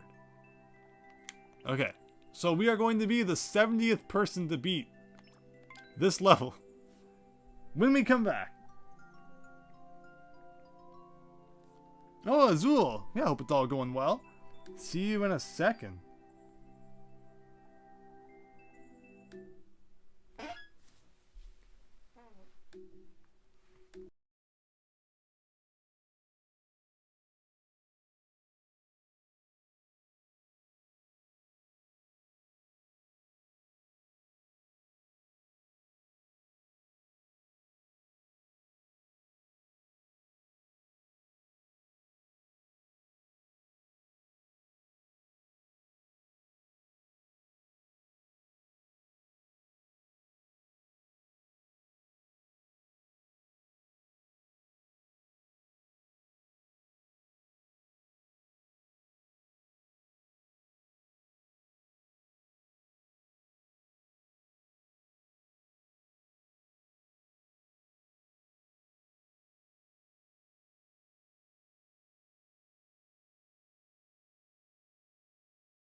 Oh, hello, David Ray.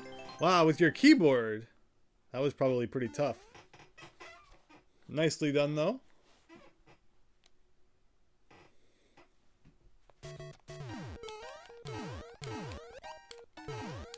Okay, let's get back into the groove here. But thanks everyone who's still sticking around. Hope you're having a nice night.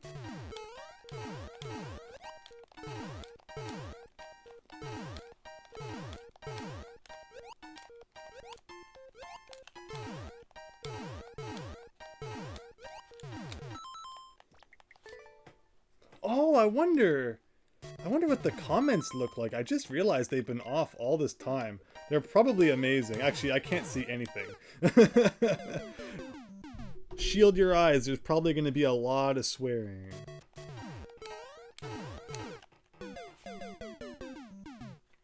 Thank you, Daniel.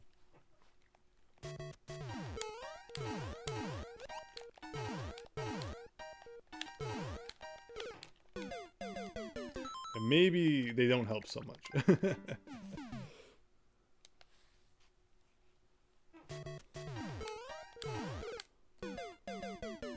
Oh no, Azul. Yeah, that sucks when that happens, but it's like, you know, it took an hour to render the first time, and now you gotta re-render it for like one thing. I feel ya. I also feel this blister forming on my thumb. Which is like, hooray! I wonder if I switched to that.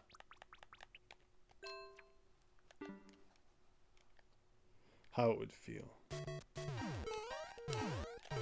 Well, that's weird.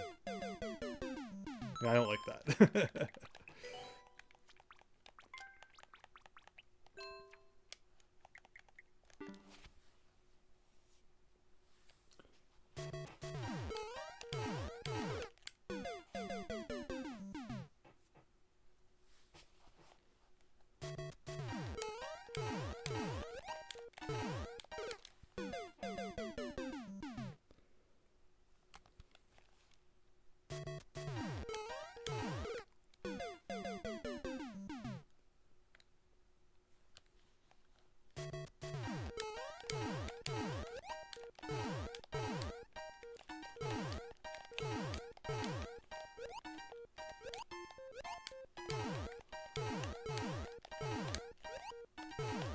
Nope.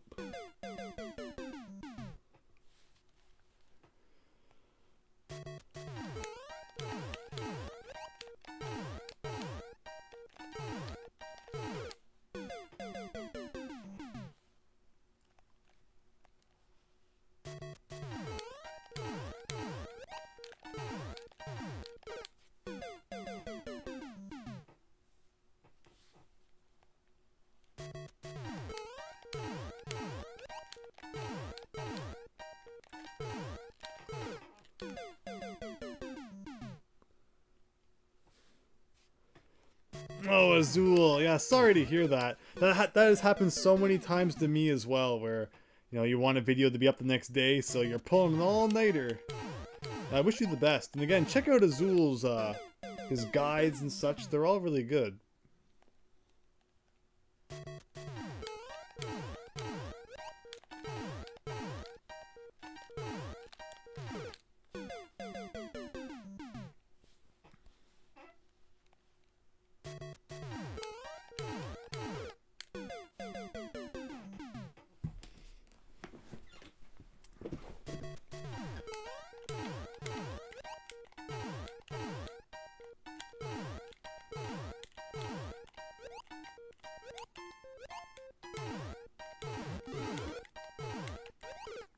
Oh.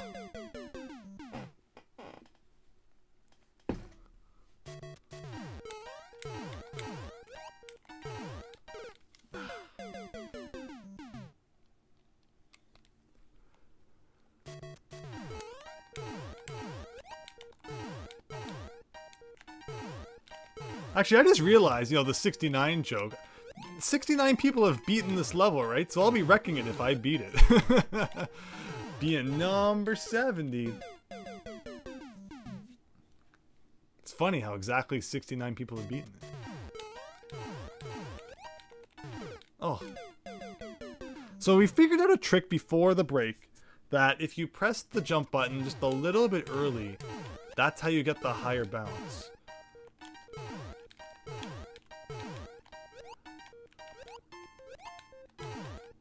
It's still tricky to pull up. No, see, like that was too late. Because after you touch the P-switch, it turns into like its flattened state. And if you press the A button at that point, you don't go as high. So you have to press it just right before that if you need a lot of height. Like, see, that was too late.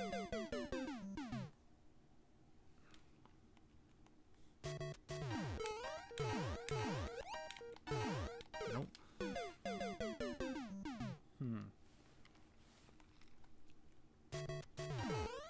I'm just curious. Okay, that's interesting.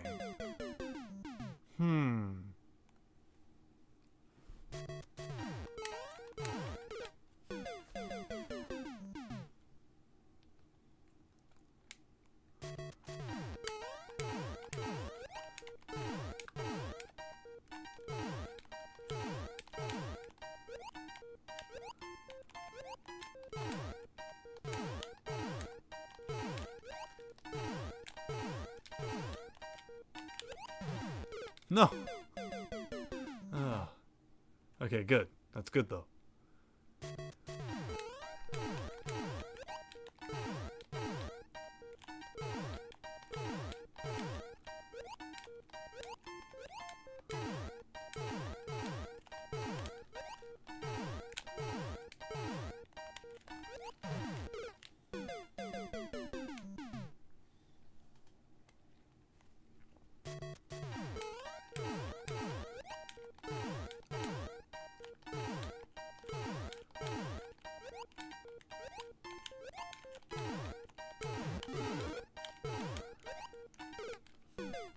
See, the trick here is that if it scrolls too far to the right, those other Goombas spawn, and they are not the proper time that you need them to be. So not only is that part awful in itself, but you also need to be thinking ahead about, like, not scrolling the screen. Oh, it's terrible. And then after that, with the kind of, the question mark block pyramid, if anyone has any ideas on that, and what order you should get those P-switches, I would love to know.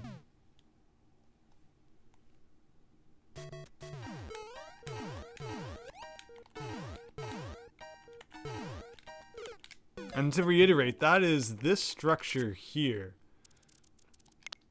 Like, I don't know what order to tackle that. Like, how? How do you get that bottom one? Even like that middle one looks impossible with the spike right above it. And again, we know that the spikes have really bad hitboxes. Is there like a moon jump cheat or something?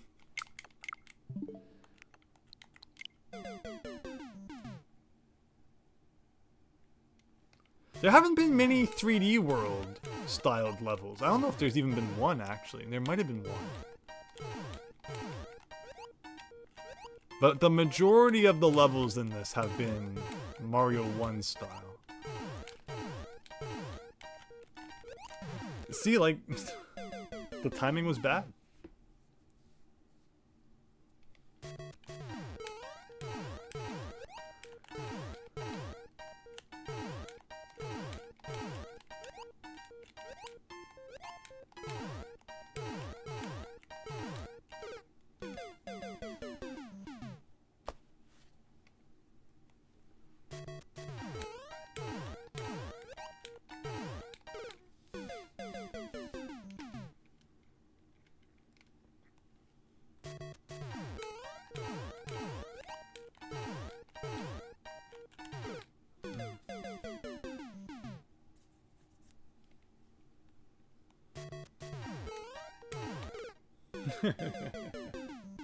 Oh. All right.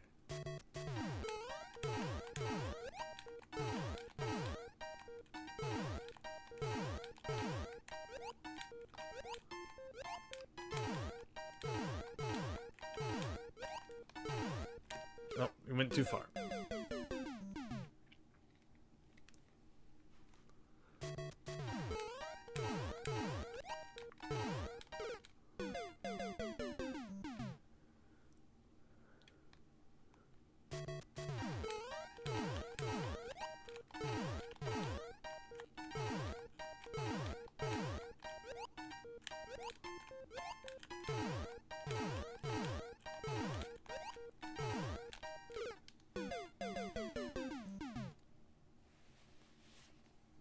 Nice, Azul.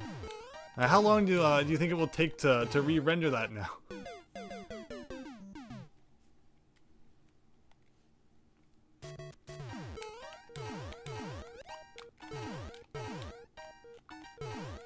Oh, that was weird.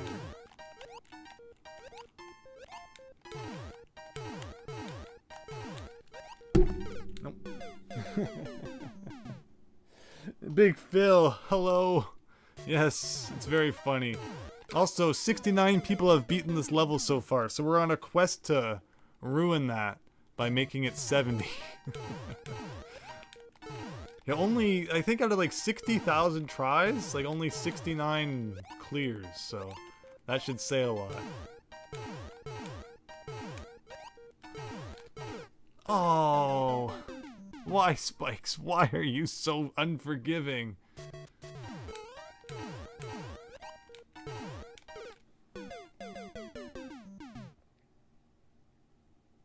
Almost 2-hour video, wow. Did I just see that right? Have we almost been streaming for 4 hours? Ugh.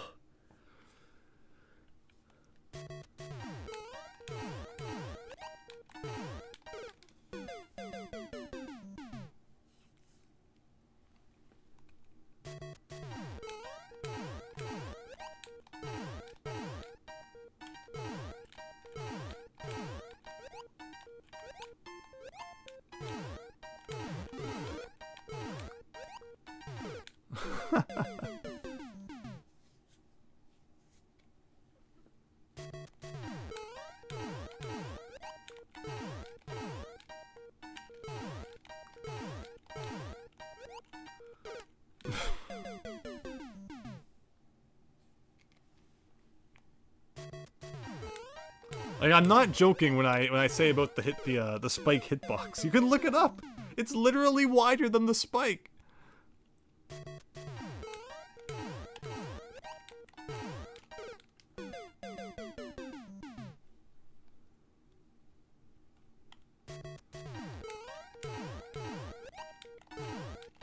Oh no. Okay. All right.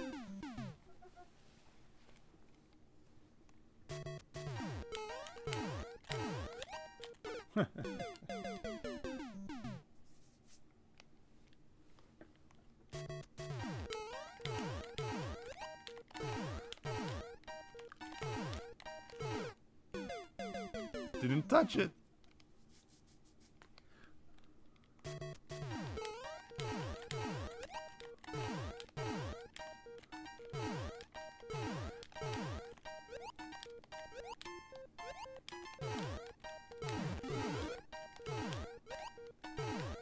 Nope.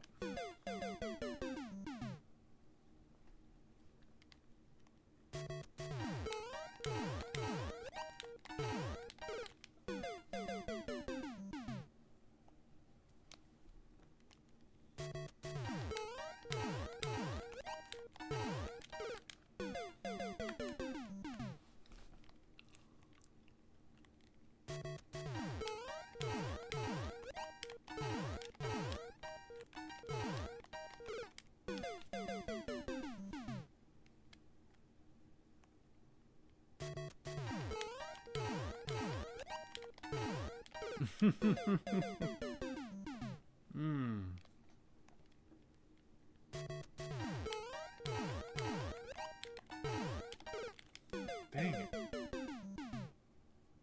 No, that makes sense, Azul. That makes total sense.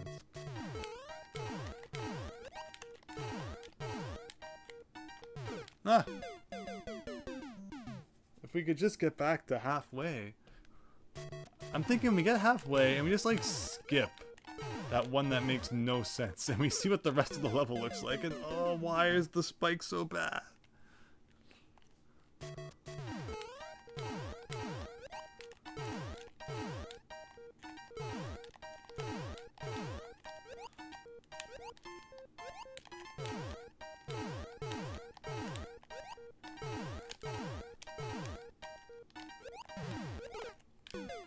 I didn't touch it.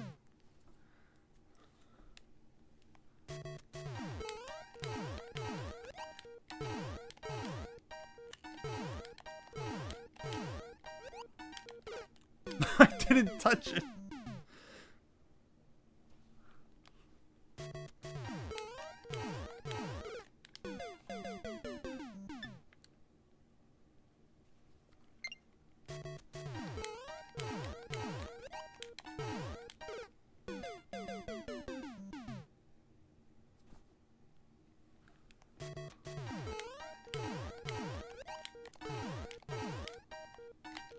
Thank you, David Ray. It's possible even there it will get blocked or whatever. YouTube's weird like that. You could also try just posting it. You know how it goes youtube.com/like video, and then it gives like just the letter code after that? If you just posted that in the chat, that would probably not get blocked. And I could just like stick that onto another URL, right? I mean, I hate to look at how someone else did it, because the fun of it is figuring out your own way to do it. But I'm really, like, yeah, like I'm not gonna look at anything yet. I can't do it. I just can't do it. We did all the other levels on our own, and I'm not ready to look at someone else's yet. I want to be in the like elite group of 70 people who for some reason suffered through this and got nothing out of it, and then just died because he didn't even touch a spike.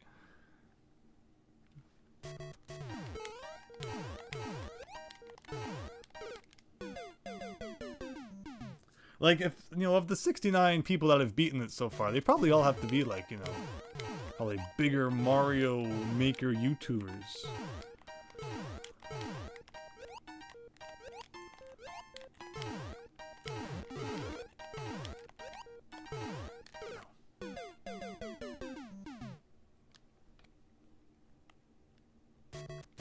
But David Ray, if you want to, you know, throw a hint or something my way, maybe I won't disagree with that completely. Just how does that part work?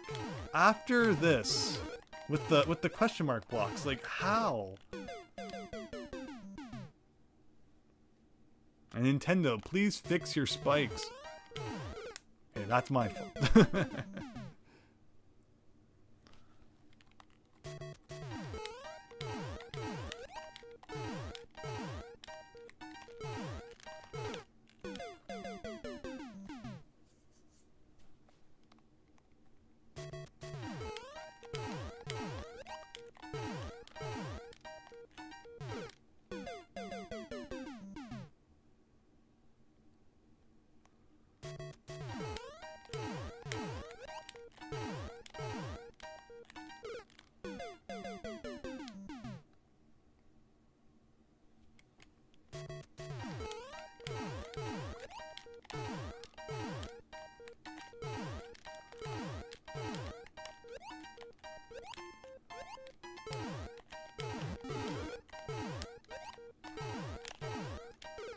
We'll do all of this, and it will turn out that there was like one at the beginning that we missed.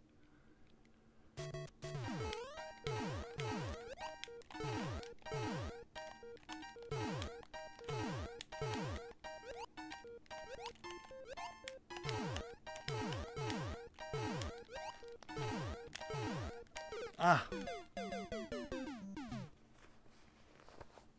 But like, what order does he hit the P-switches in? Like, does he start at the bottom? Does he start at the top? And you can't careful maneuver around spikes that have a hitbox that's wider than the graphic.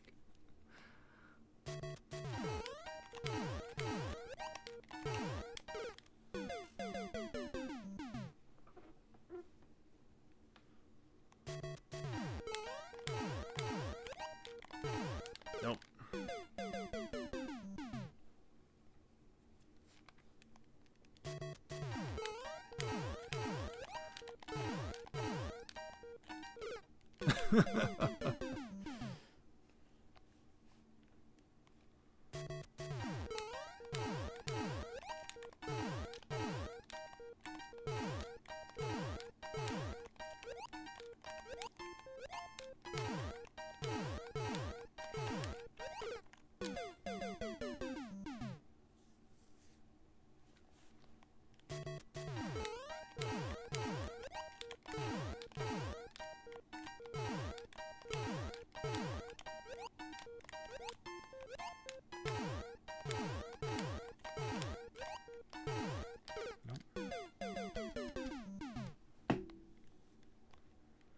Like, that point is 19 out of 69.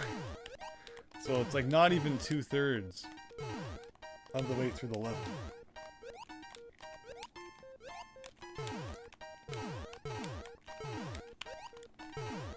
Nope. Again, it's those hard direction switches that are the worst.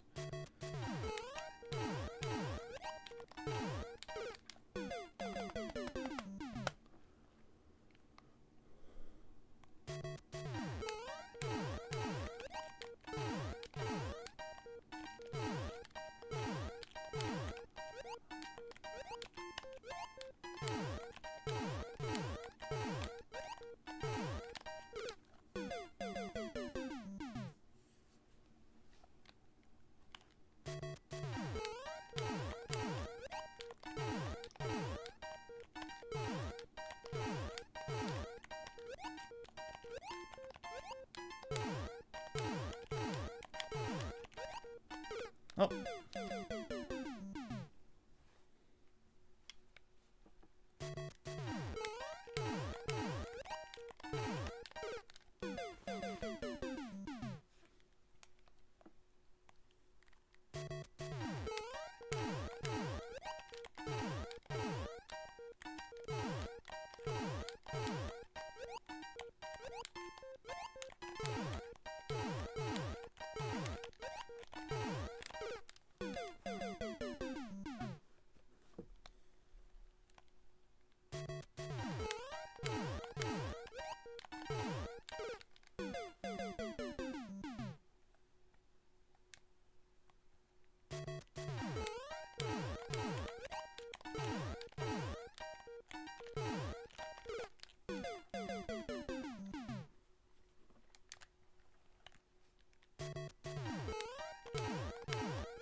Can't even get that one now.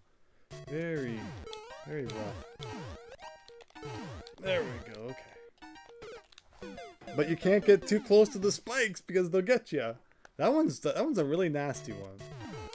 And we haven't even seen, like, you know, what the stairs at the end look like.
Oh no, that sounds terrible. Can you still download levels and like have a look at them? I'm curious. I'm really curious.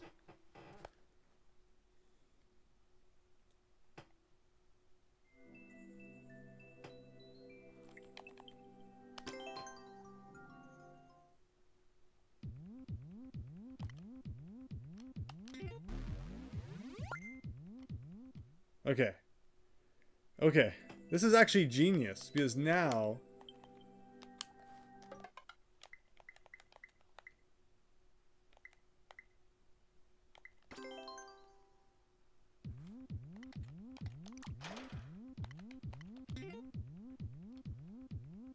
Oh, but you can't edit it?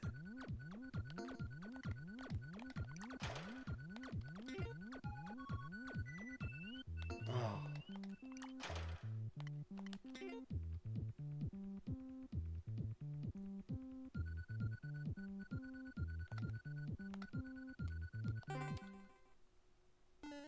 Like, yeah, I was really hoping maybe it would let us, you know, look at it. But now that I think about it, you can kind of look at it.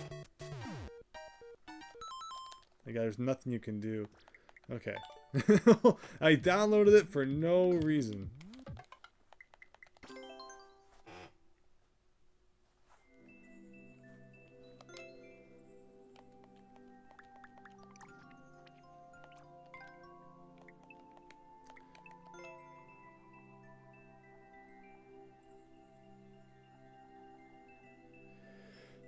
Yeah, the first small staircase looks like it's made entirely out of spikes. So hooray. Yeah, it looks like it doesn't get much simpler. Who's N-Shade? Must be a pretty big Mario Maker guy. But okay.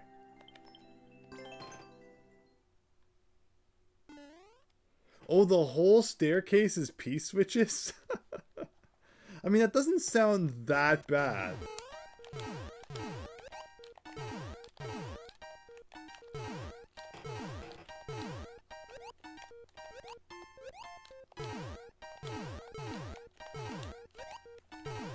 Ugh.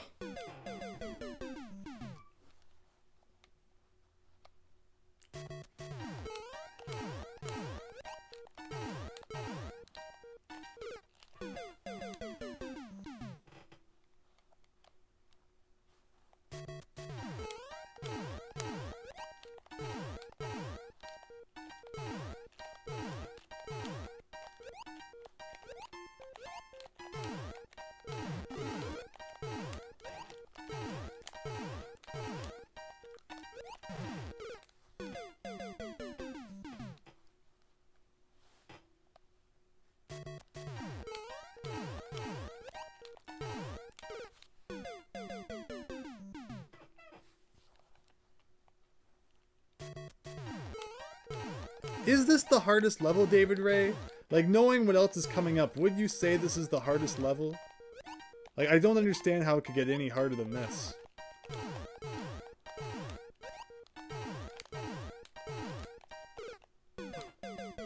Oh.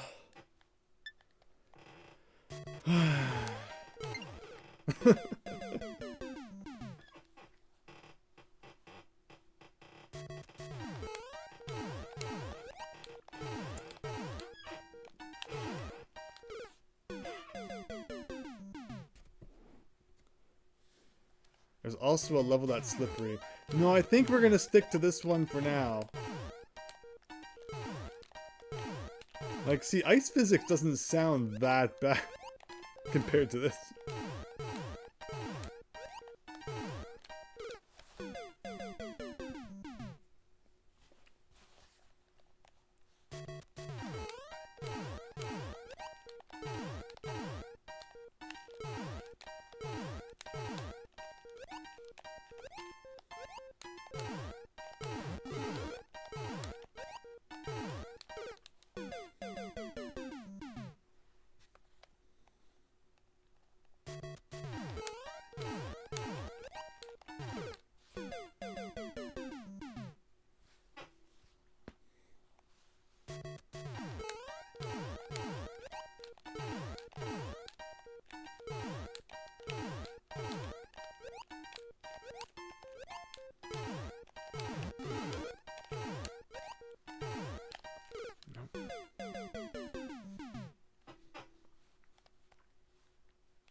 I always change my view, so I have to look down at the Goombas, right? I don't expect Mario to hit the spikes, but then he does.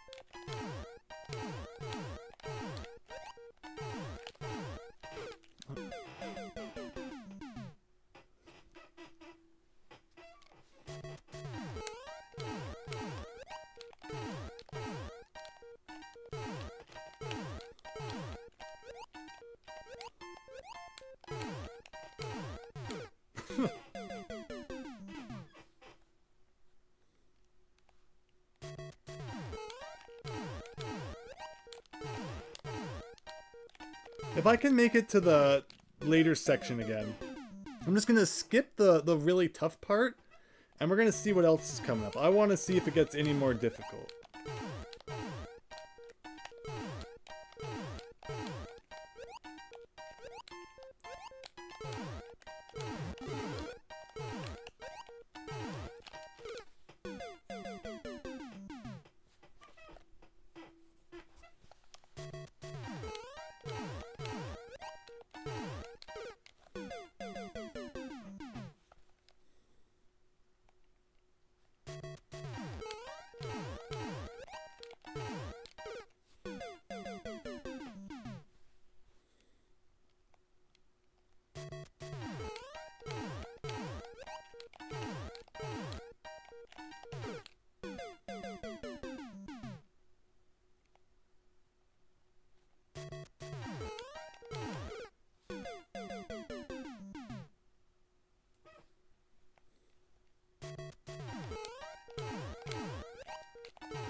Ugh.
I just wish we could consistently get by this part. Right now, that's the biggest thorn in our side, but it just seems like no matter what I do...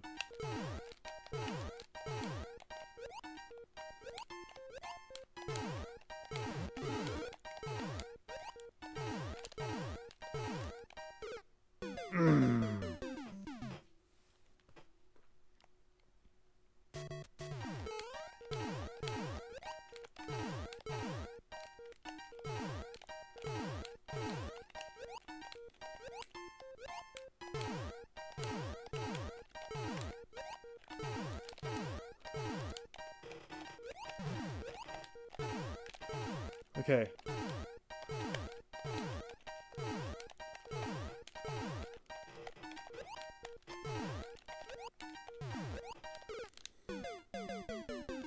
So that's a lot to take in right there.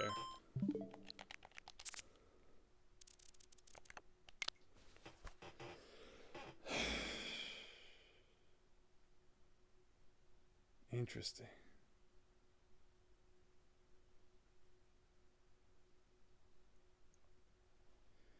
Like, this doesn't look that bad. That doesn't look that bad.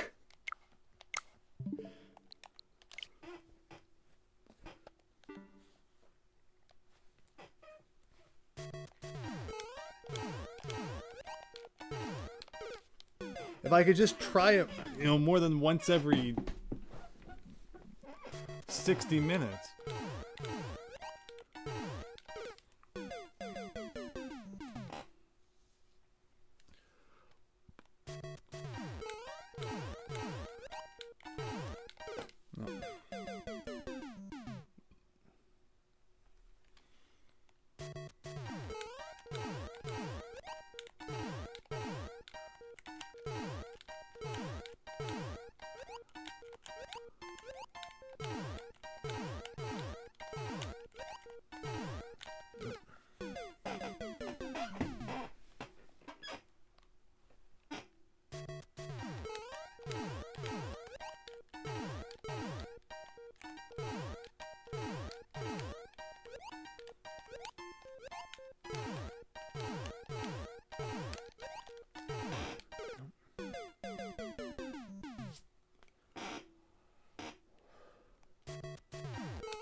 No. Nope. Getting hit by nothing is my favorite.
Oh, shoot, there was another one up there I should have got.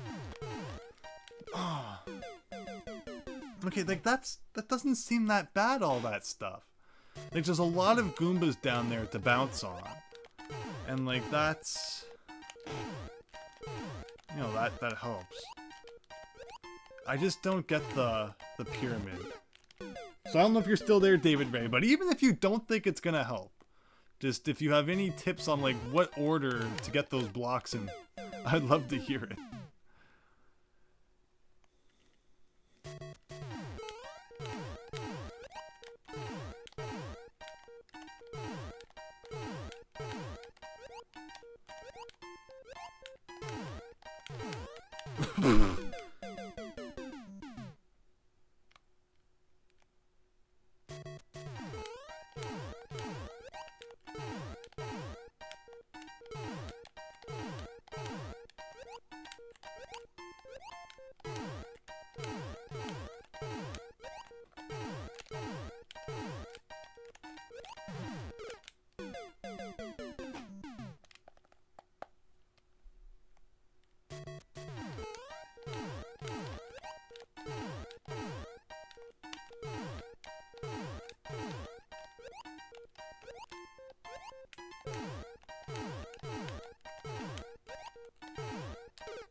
I appreciate it. I don't think I'm gonna watch the clip though.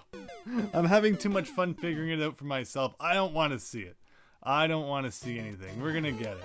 I haven't looked at anything yet, and I don't plan to start with like 3 levels left.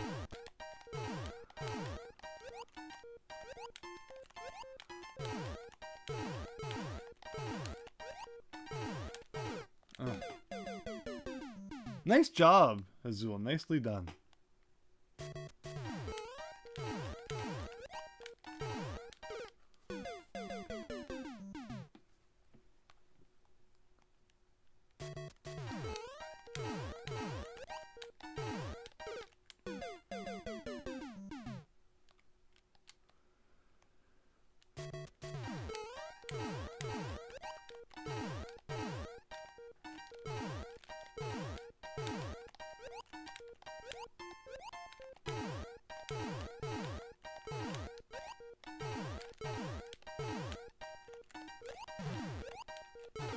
Oh.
One thing you could do is you could like remake the level yourself in the level editor after you've seen it enough times, after you've taken enough video of it, and then you could just kind of practice that way. I think Mario Maker 1, you could edit levels that you downloaded.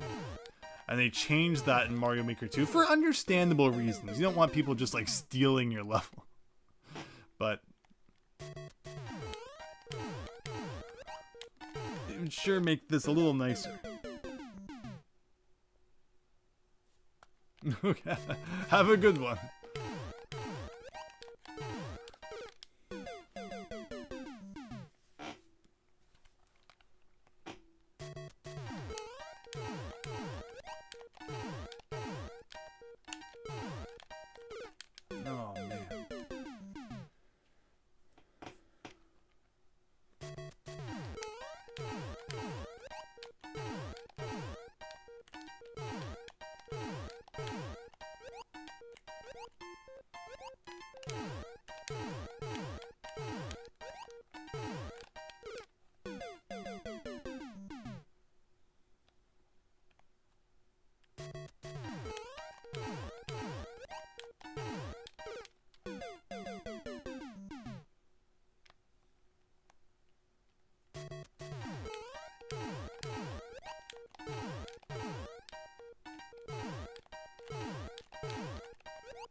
Oh, the new one's gonna have a level editor? That's great. Is it confirmed to have the e-reader levels? I'm really excited to play those, since we never got them originally. But there's a lot of content in Mario vs. Donkey Kong already. It's just a really cool game, and cool to see it getting a remake.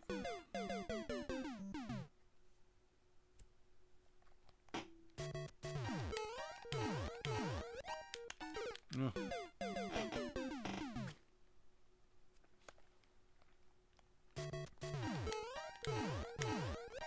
Of course, the later Mario, you know, starting with like the second one, there were level editors, but like those weren't even like the original. As when you're just kind of controlling the minis around. Oh. I wonder how much easier it would be if not for how jank the spikes were. I'm really curious just how much easier of a time we'd have if, say, this was recreated in like Mario Maker 1, where the spikes aren't so jank.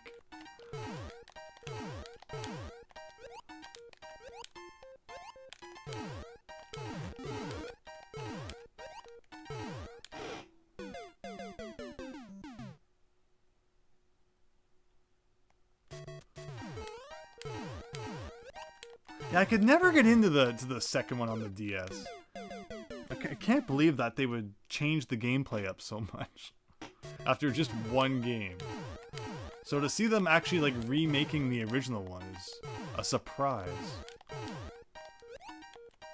There's a Mario and Donkey Kong game on the Wii U, right? Or was that only in Japan?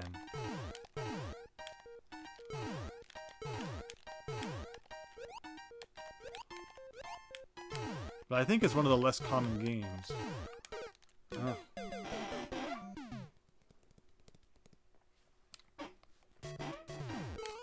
Thanks, Lisa, but I think we're putting all of our focus into this right now.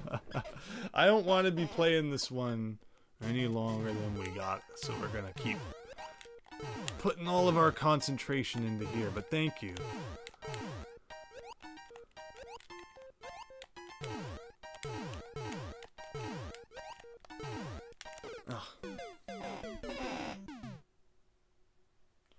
But great job! Like, we looked through all the levels that you made, and you've made a lot of them, which is awesome. Keep up the good work.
Okay, that's my bad.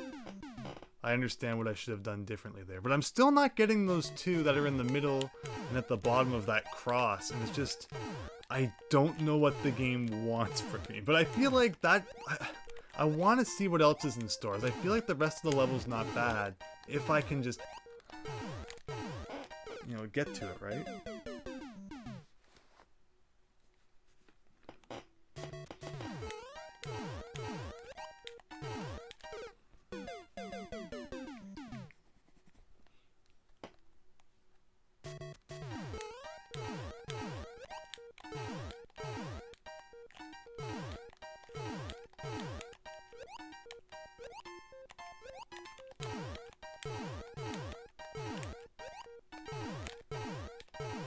I'm shocked.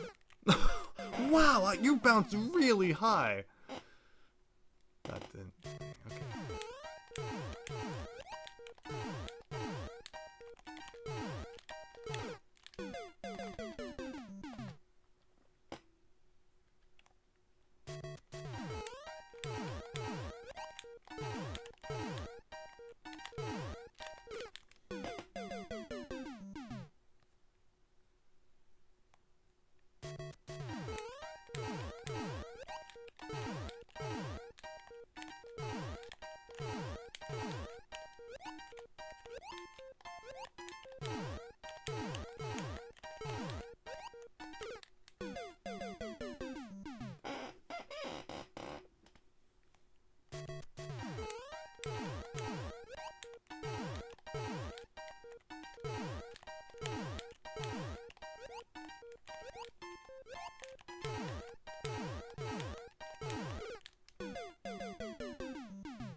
Oh, nice, Lisa. That's awesome. I haven't done those in a while, so people want to see me play some Mario Maker 1 online before it all disappears. This time last year, we were all talking about how the eShop was disappearing, and we all kind of knew that it wasn't going to be long after that before the online play disappeared as well. It's funny how the fates of the Wii U and the 3DS are so tied together. Despite the fact that the Wii U came out like a year and a half later. They're just shutting all the Wii U stuff down at the exact same time as the 3DS stuff. Where I don't think, was it the same for the Wii and the DS? I don't think it was. Like the online play for both of those, but I could be wrong. It's a while ago now. Ugh.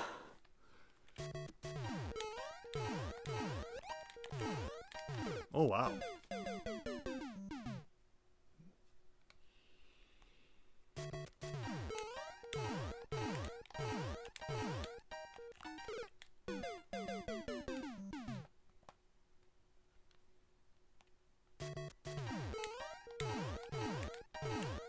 No.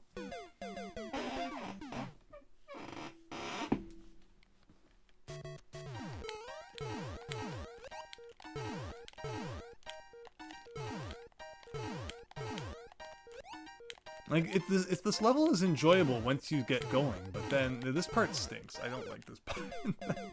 That happens anyway. But like, when you're actually bouncing on things and doing things, it's fun. But then you die and you have to replay this part again.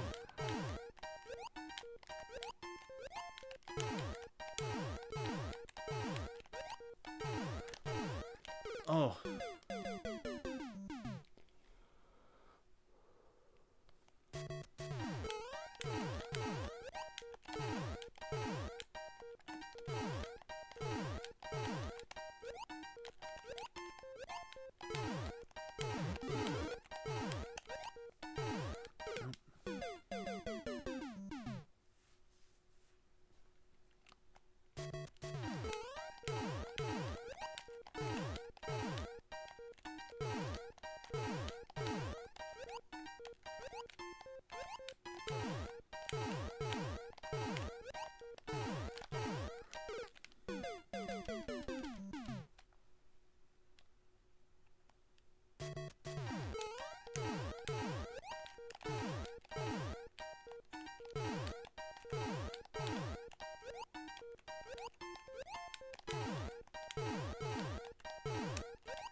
What? Like, I didn't touch it.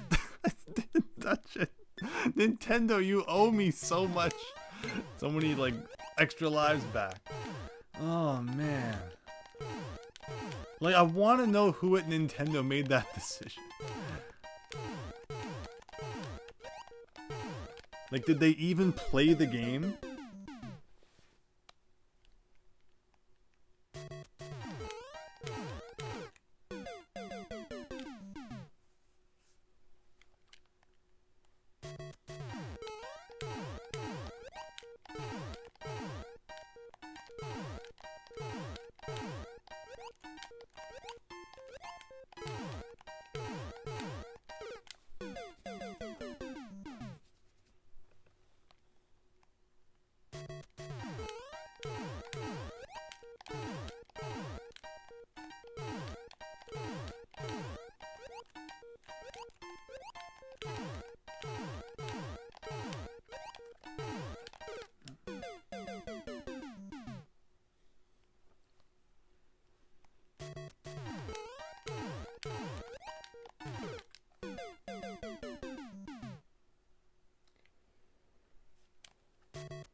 how many times have I hit that corner now that...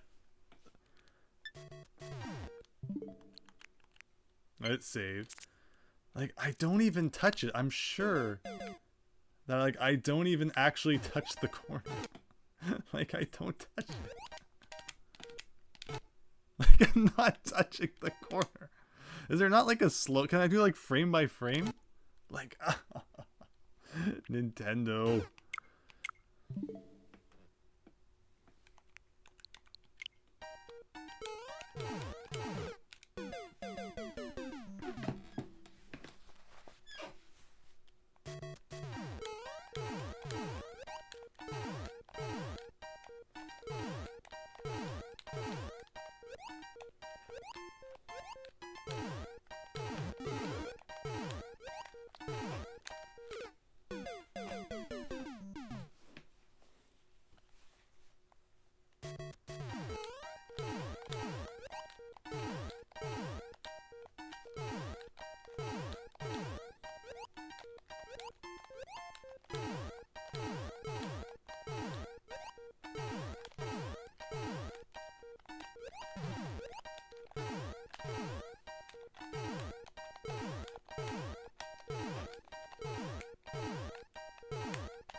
Oh, Ninja speedruns, cool. That was a neat feature.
Oh, nice. Well done. Yeah, I tried to collect some of the pieces. Was there new ones introduced later on for the costumes and outfits? Because like I mentioned, I didn't play it too much after the DLC came out. Ah. So close. Ish. Like, the beginning's not... It's that one part. I feel like no matter how much I tried, I can't just consistently get it down. And then the hitbox gets ya.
Welcome back, Azul.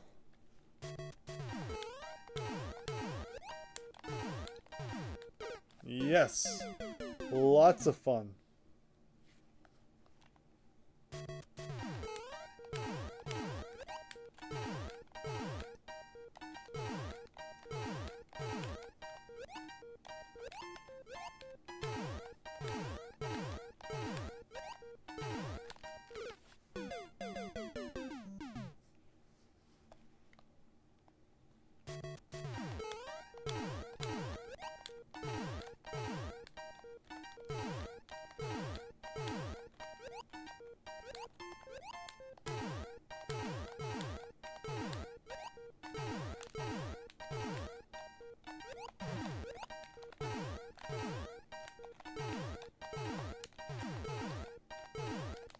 No.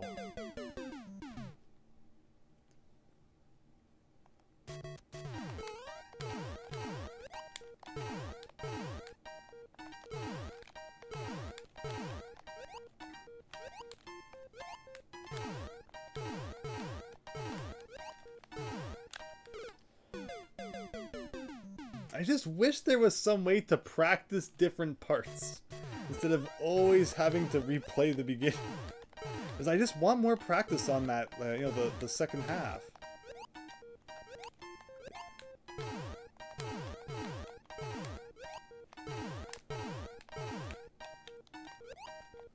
That's amazing that you can screw that up that bad. How do you get that lower P-switch though? Like, that's going to be really tricky.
Oh, way too far. Just that Goomba is the biggest wild card. It's like, how do I consistently bounce off that guy?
Alexander, welcome to the party! All night long, it seems. This is going to be longer than my Mario Wonder stream. Uh-oh, it's going to get cut off after 12 hours, right when I'm about to beat it, I'm sure. Hope you have a nice night. Thanks for stopping by.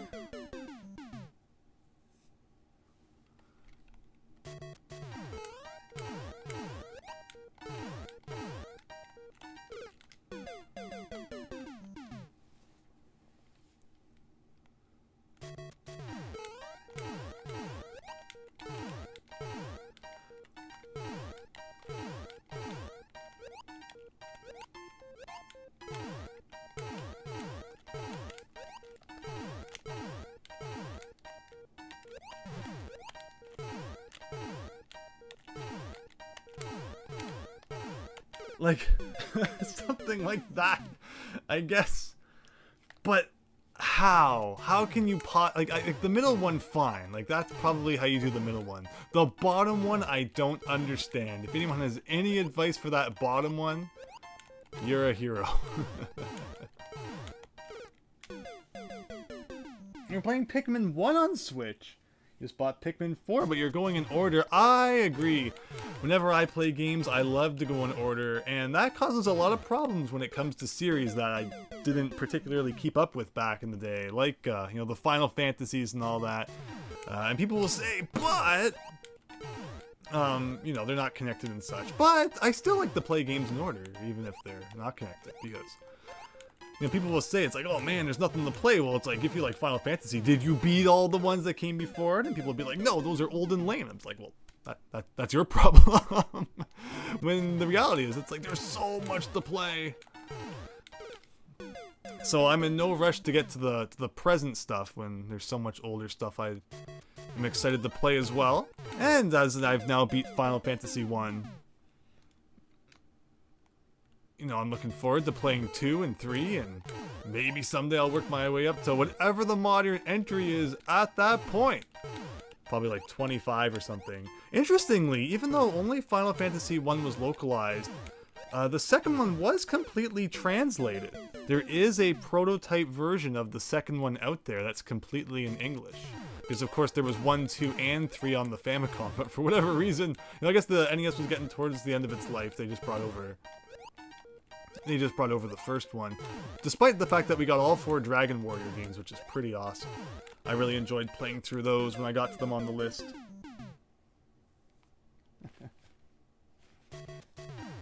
You beat Final Fantasy 1, 2, and 3, says Azul. That's awesome. All the OG ones. I saw that there were those Pixel Remaster collections, and yeah, that looked pretty cool. I think people said there was like some issues with those, but they did look pretty neat. And you know, had like a physical and everything. I wasn't very impressed with what I saw of the Dragon Quest 1, 2, 3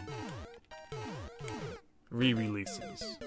Oh, you probably bounce on the P-switch and then bounce on a Goomba, like up to the... something like that, right?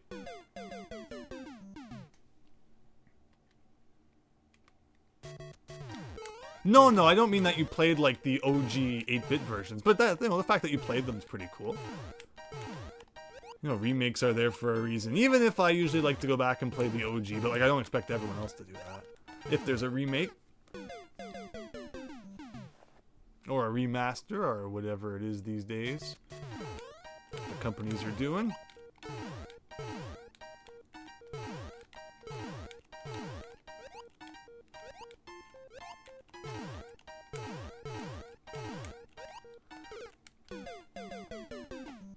We never had an issue with the Pixel Remaster versions on the PS5. Well, that's great to hear that.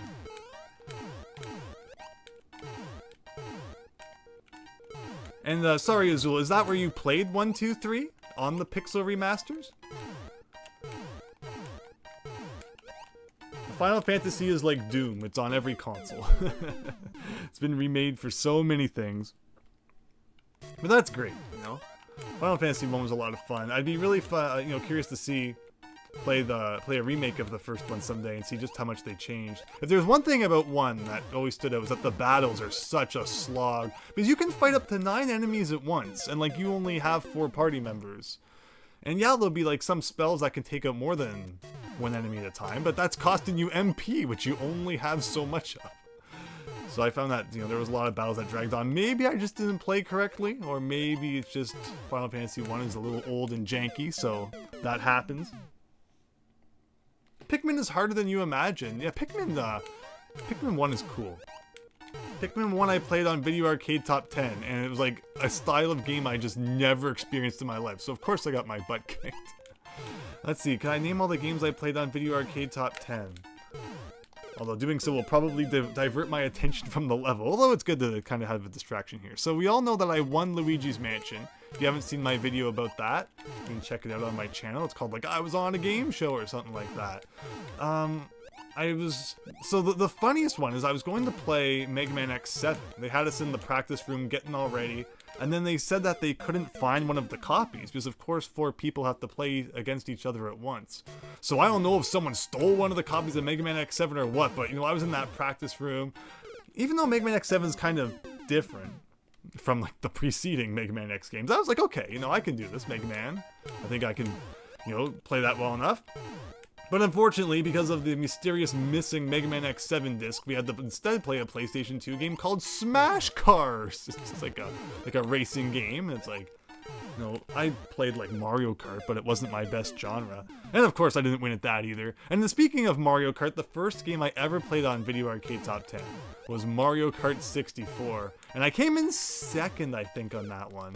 Just because, even though... It's funny because, you know, before the first time I went on Video Arcade Top 10, I had this mindset, I'm going to practice so many different games, and Mario Kart 64 was one of the ones I even practiced, but it was my first time, like, on TV. I was really nervous, and there was one point where I was like, oh god, I gotta make up lost time, and I just, like, cut through the grass. No power-up. I was like, this is definitely gonna work. Oh, man. Don't forget I was also like 10. Not that I would probably do anything differently like 20 years later. Oh boy. But the important thing is that I kicked their butts at Luigi's Mansion, where we went into the practice room, and like none of them knew how to play Luigi's Mansion. How do you not know anything about Luigi's Mansion, right? So they were all practicing the game, trying to figure things out, and I'm not gonna freaking tell them how it works. They're like, okay, your turn to play, and I was like, oh man, the A button, like what does that even do? Not that the A button really does do that much in Luigi's Mansion 1. But you know, so I got out there and I kicked their butts. But it's their own fault for not knowing anything about Luigi's Mansion. These days in the Luigi's Mansion games, the A button is like the flashlight. You gotta shine the light on the ghosts first before you can start sucking them up. Actually, no, that's right. A button turns off the flashlight in Luigi's Mansion 1. Very... I mean, it's good in certain situations to be able to do that. But yeah, they've really changed things up, starting with Luigi's Mansion 2. Which, by the way, I guess is getting remade now. Or actually, is it a remake or a remaster if it's a 3DS game going on to the Switch? Like, are they building it from the ground up, or is it easy to kind of just port 3DS games over? They ported enough 3DS games over to the Wii U. Or actually, no. It was the other way around. They would port Wii U games to the 3DS. Speaking of which, we're playing Mario Kart Party, whatever this is right now. But yeah, funny times in the past. With hopefully many more funny times to come. Like this is hilarious. But again, to all you sticking around tonight, thank you. Stay tuned for more hilarious stories, like the time I flushed pizza down the toilet, and it overflowed, and then they had to close down that restaurant. Classic Andrew story, I know.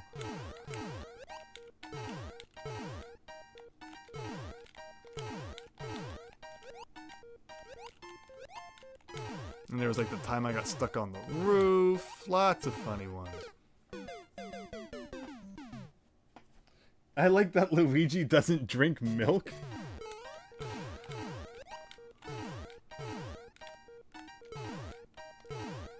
Okay, let's actually make some progress here.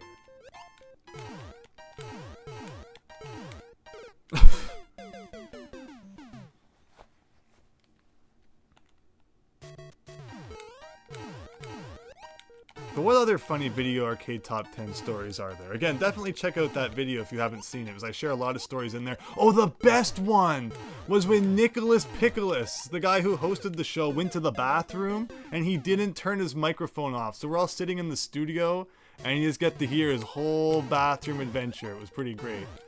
Scarred for life, but it was pretty great. The magic of television. Ugh. Did I destroy a restaurant toilet? Well, okay, so here's the deal. So, I went to the Pizza Hut all-you-can-eat buffet, and I probably took too much pizza, which, you know, your eye's bigger than your stomach. I was starving, and this was like a thing we used to do. You'd write your final exam, and then we'd go over to the Pizza Hut all-you-can-eat buffet, and it's like, well, the last thing, you know, after that, I need food. So I took too much pizza, basically. And I think the waitress came along, she made some comment about how much I took, so I was like, oh crap, I really gotta eat it all now, or I look like a massive doofus. And there was like one slice I just couldn't finish, so I was like, alright, here's my plan. I'm gonna put this half a slice into my pocket, and I will dispose of it in the bathroom. But so, okay, so far so good. I get to the bathroom, and there's no garbage can for whatever reason. So the next best place to dispose of such a thing would be the toilet, right? So not only did I throw it in there, I, for some reason, flushed as if half a slice of pizza was going to go down the toilet. And the water started backing up. So I ran and we paid and we got out of there and the Pizza Hut was closed down like a week later. So legend has it that I destroyed the Pizza Hut. Pocket pizza, says Daniel. Absolutely.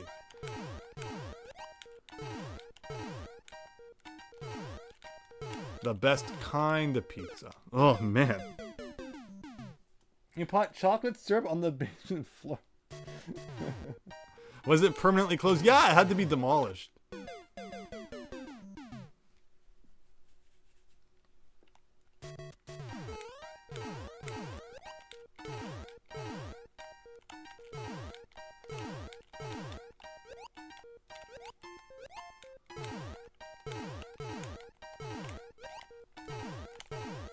Okay, we haven't gotten by this part in like how long?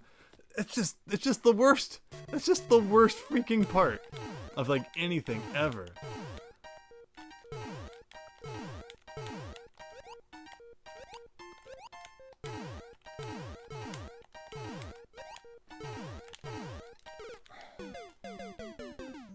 Couldn't I just take that pizza home? Are you allowed to take home food from a buffet? I feel like that's against the rules. Otherwise, I'd be like, 1,000 Olive Garden breadsticks to go, please. I guess it's not really a buffet.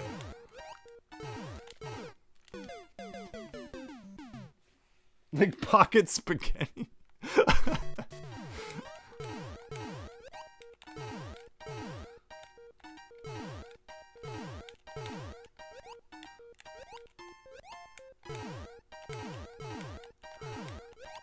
But yeah, Pizza Hut buffets are a rare thing now. Ever since, you know, everything had to shut down and buffets went away. A lot of Pizza Huts around here don't even have dining anymore. A lot of Pizza Huts have turned into like takeout only.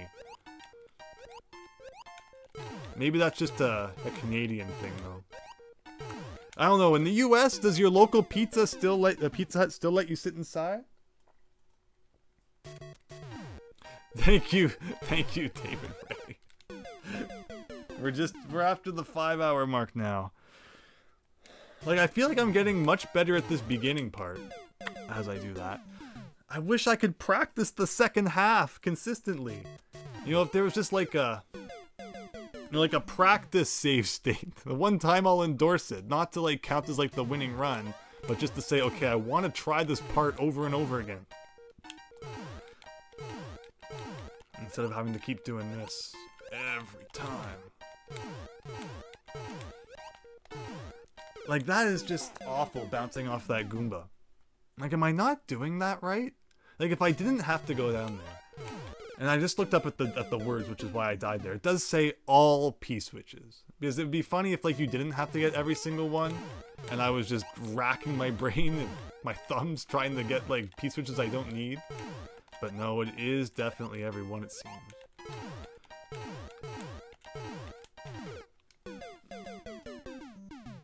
Can you jump, like, clear over that Goomba? And, like, just not bounce on him at all? I don't think so.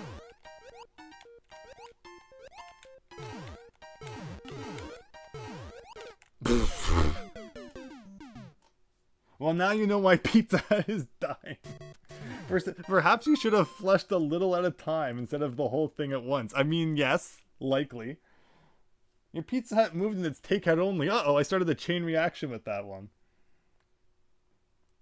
At least it wasn't like the Dunkin' Donuts toilet that exploded and spilled over a guy.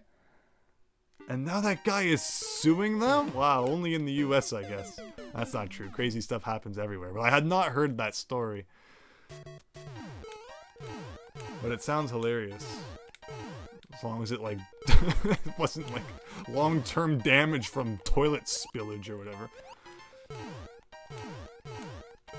I mean, getting the stink out would probably be pretty tough. I'd assume that's what the whatever compensation he receives would be for.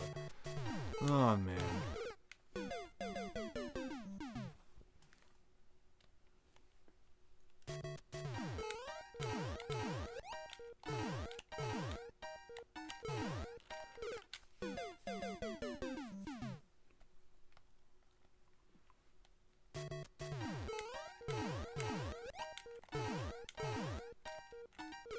Oh.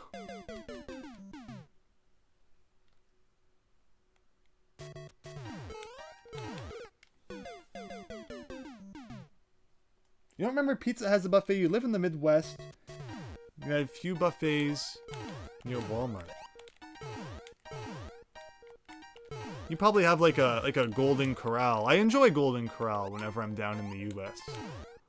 We don't have those up here in the White North. Oh. Wow, what is that? Like the first time in 45 minutes?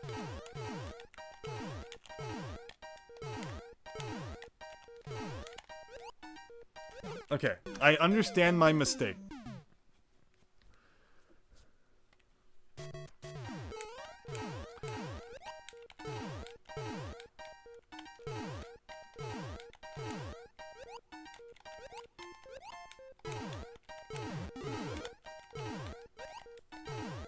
Like, I just wish I could do this one part consistently, and the whole level would work out.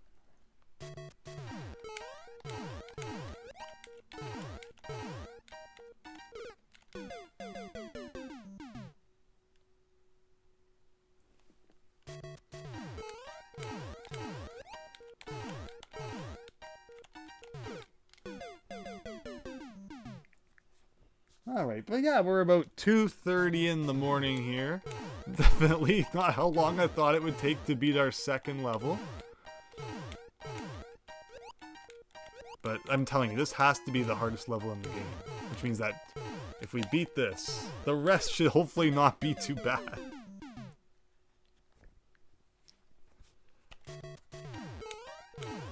But yeah, I should have expected the, like, all spikes level to show up at some point. For some reason, I wasn't. I keep imagining that level with all fire bars, but that's not part of this world. But still, I figured something like that would show up. Maybe that will be the final level. Maybe that will be how it ends.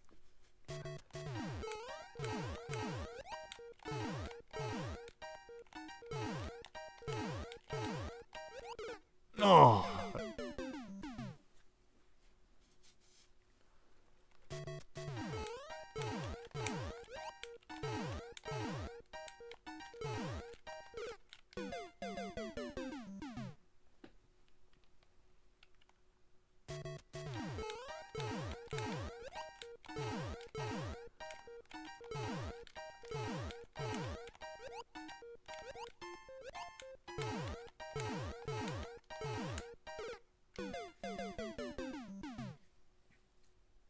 Did I lose in the map? Do you mean like playing the actual world and not just the level itself? No, we still have lives there that I plan to go and try it for that. You know, if I actually can figure it out enough. But the nasty hitboxes. The good part is that my thumbs are just kind of numb at this point. The pain is gone. It's just like, yeah, you're gonna feel it tomorrow, so you should probably beat it today because you won't be playing video games for like 3 weeks after this. Tealgamemaster, hello! Hope you're having a nice night. This is one of the final levels of the Super 1-1 world, where as you can see, you cannot touch anything because it's all spikes, and you have to just keep bounce on P-switches to the end, and we've been playing it for like 4 hours now. But I hope you're doing well. Nintendo thumb? Yeah, pretty much. Except in this case, it's plural for sure. Like, I have 2 massive circle imprints on my right thumb from the Y and B buttons. You just woke up, Teal. I hope you had a nice sleep. Thanks for stopping by the stream. Right now with Tealgamemaster, I know a lot of people enjoyed my Donkey Kong Country Let's Plays. On his channel... Oh, I'll have to get back to that. Actually... Ooh, hitbox shenanigans. On his channel, he's currently playing through Donkey Kong Country 2, and I'm a guest commentator. So if you want to see Teal play Donkey Kong Country 2 and hear some crazy shenanigans throughout, please check out Teal's channel and give it a watch. It's been really fun so far, and we're going to be recording more very soon. And look at this, Teal, you show up, and suddenly I can actually play video games. I can't believe it. That's the right idea, though, I think. As you go down, and then if I had done a little hop, I could have bounced on that guy back up. That's the only way that makes any sense. But look at Teal. You show up, I'm like reinvigorated now. Talking about Donkey Kong Country, what else could you ever want? But yeah, please check out Teal's channel, and he's done great stuff. Whatever. Yeah, you can't complain about freaking Donkey Kong Country 2 when this is around. No. Feel free to complain as much as you want.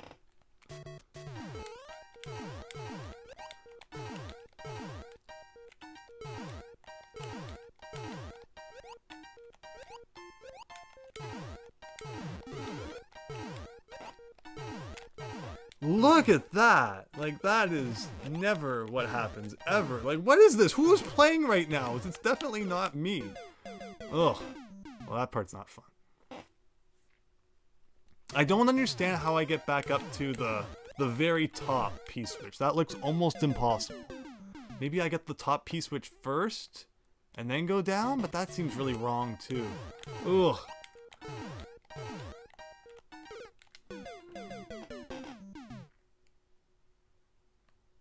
Let me see here. Oh, I'm happy you're enjoying that, Diego. Thanks for checking that out. Oh, that was funny, but also really painful.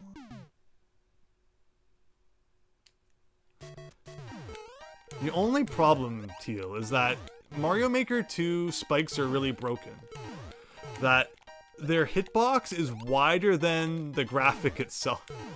So going down along the spikes and then working your way back up, you're gonna touch the side of the spikes that you can't even see. Or is what I worry about anyway. But okay, look at this. Teal shows up. We can actually play. I can't believe it.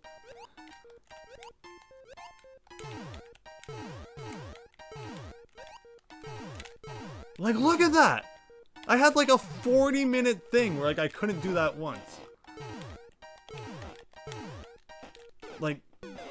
Like doing a C jump back into where the P-switches are is not possible. It's not possible.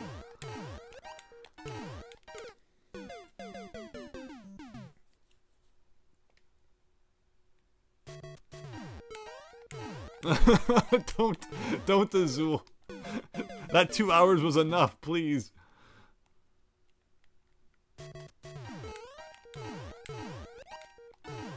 And it was funny to see that Reddit thread I shared with you and see that other people kind of thought it was mediocre as well.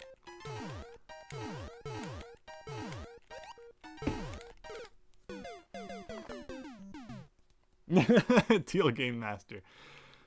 But don't worry, that's why we're all here, to figure this out. I appreciate the thought, though. Who knows, maybe 2 hours from now it will turn out that it was top to bottom. David Ray was just reminding me that we have 7 hours before the stream cuts off, or like the VOD. Like, the stream won't cut off. It will let me keep playing, but, it will cut off the win. Ugh.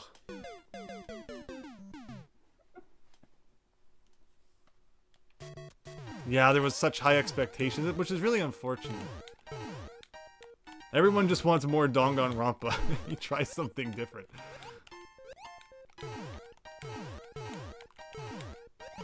Oh. Oh, David Ray, thank you so much. Alright, thank you so much, David Ray. Have a great night. I hope there's a victory for you to watch tomorrow. Or today, or whatever it is at this point.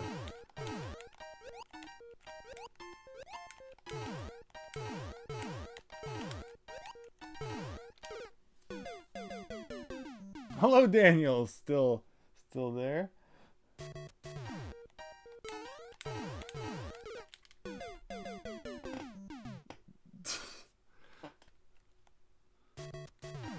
But didn't Raincoat still have the executions? But it was like a little different, right?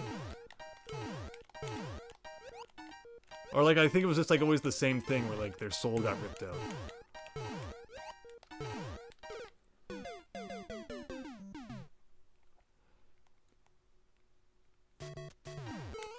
Alright, back to... Alright. Ugh. Here we go. Here we go. We were getting so close there. I say as like, there's still like a whole, like, quarter of the level we haven't seen.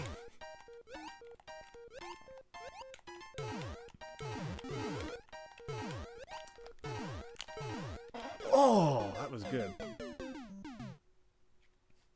Yeah, exactly. Exactly, Azul. That's what I thought. Alright, looks like we need to talk about Donkey Kong Country again. So, a couple of years ago, I Let's Played a ROM hack called Donkey Kong Country 2 Unveiled. And that was really tough. There's a Let's Play, there's a playlist on my channel if you want to see a really tough DKC2 ROM hack. I love some of the things that it did. Like, it was really creative in what it did, but it was really, really difficult.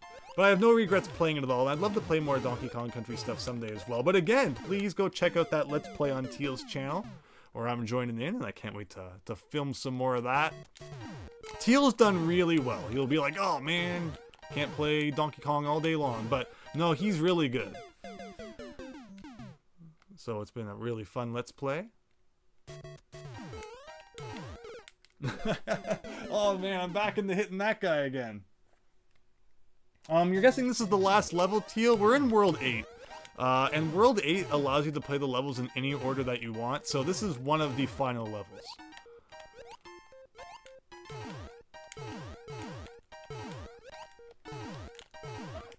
Yes, that's what— oh no, the mistimed dudes, and then I get hit by invisible hitbox.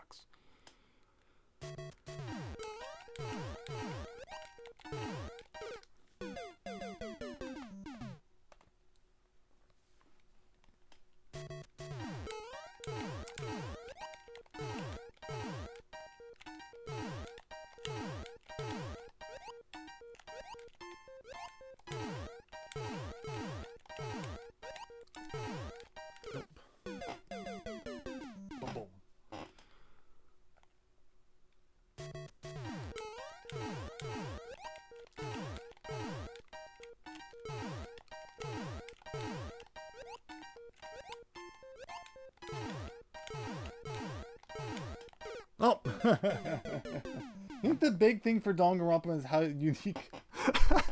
Honestly, Azul, the executions were not the part of Danganronpa I concerned myself with. But you know, if that's what you know, you were always excited for, then fair enough. I enjoyed the the story more as a whole. And the execution kind of happened. It was like very sad. But yes, no. And if you went through DKC2 together once... Oh, yes! Yeah, so I was actually telling Teal about that experience, Azul, where we were doing the roller coaster levels, and because there was a bit of a lag, it was, like, impossible to time the jumps properly. You have to look at the signs in the background, letting you know that a hole was coming. And you had to press A, like, 5 seconds early in order for the jump to be correct. That was fun. But yes, Azul, that was great. What's my favorite 3D Mario? I think it has to be Sunshine. 64 and Sunshine are great. And Odyssey too. Galaxy and like the 3D world and land games are fine, but I don't think they're my favorite.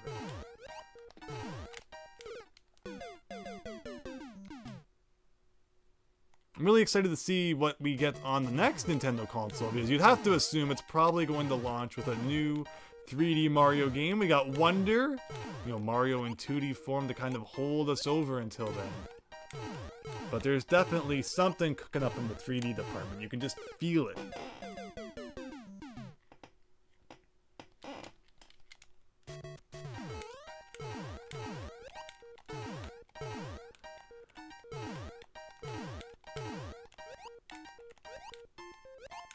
See, if I can just consistently get this part, then I'm good. I lost it again.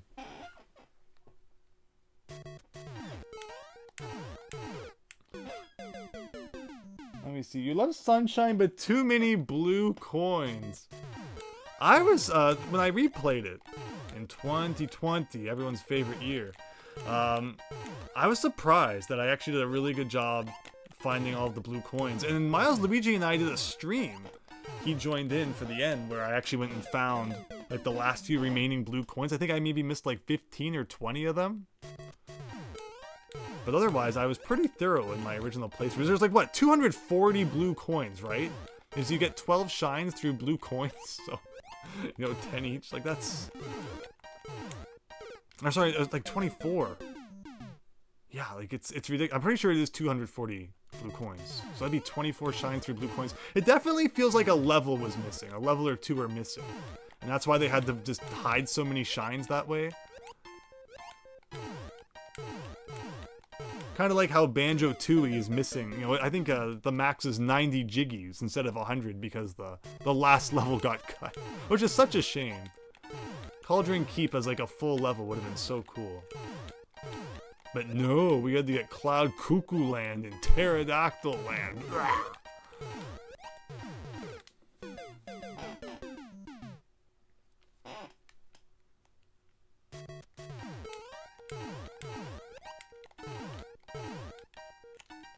Ugh.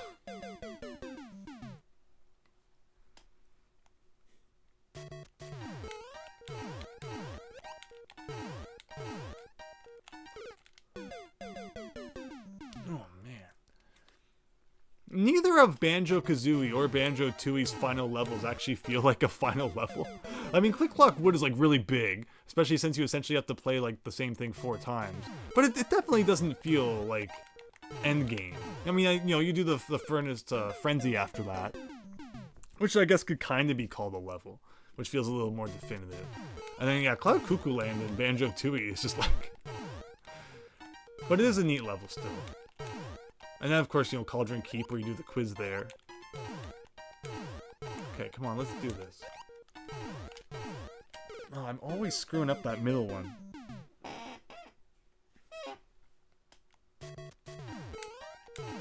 But y'all agree that Sunshine definitely had a problem when it came to the blue coins. And then people will say that, Odyssey has too many moons. I think it's kind of funny, just like every 3 steps finding another moon.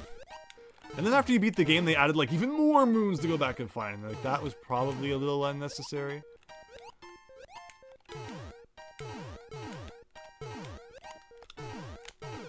Oh.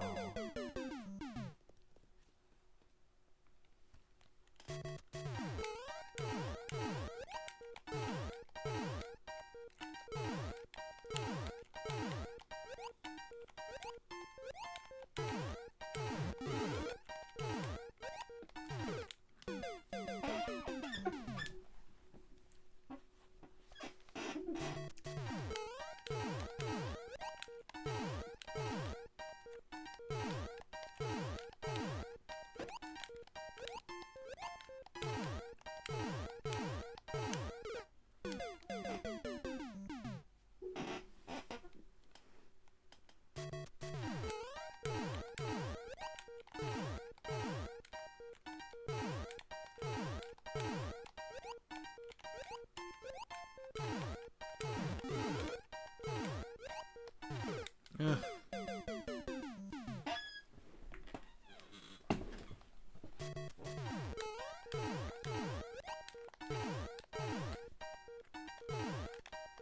Like, I feel like once we have it down, like, it won't be that bad. It's just a lot to learn.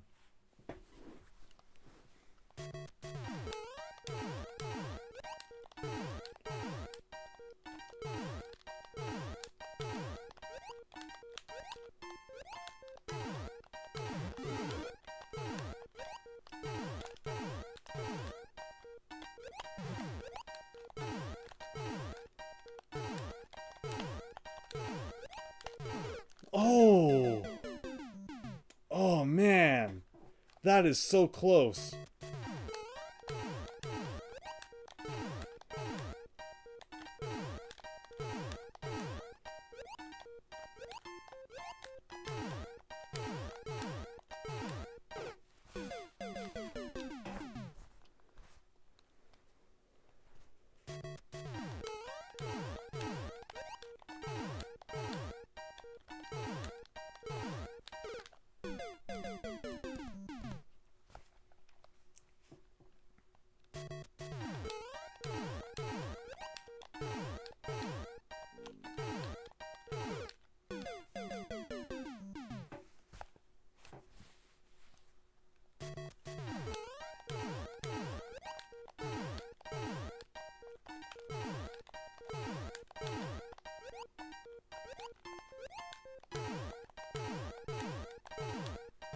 Oh.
Too much to the left.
Oh. I saw something pop up on the screen on my laptop here. It just distracted me there.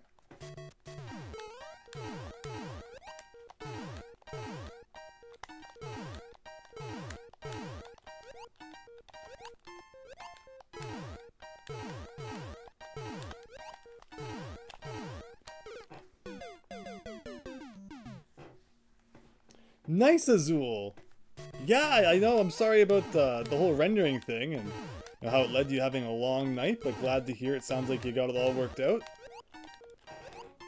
I'm afraid to look at the clock. I forget what time it is. It's probably better that way. Almost 3 a.m. Amazing. So, you know what would be really funny? If this level ended up being longer than the entirety of Super Mario Bros. Wonder. Like, could you imagine? Ugh.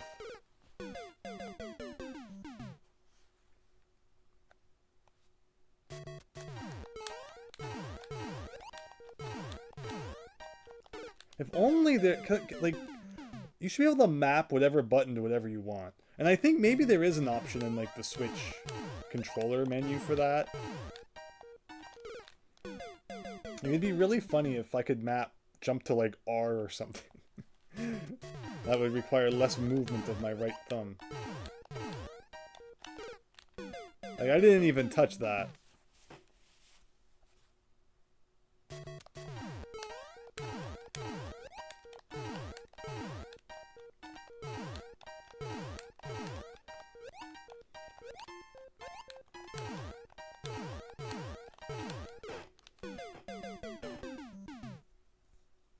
Oh, yeah, Azul, yeah, I know. I'm just messing around. Yeah. I don't know, I guess... Yeah, the executions are interesting. For sure. Yeah, I like how they revolve around, you know, each character's personality. Like, that's a nice touch that they do.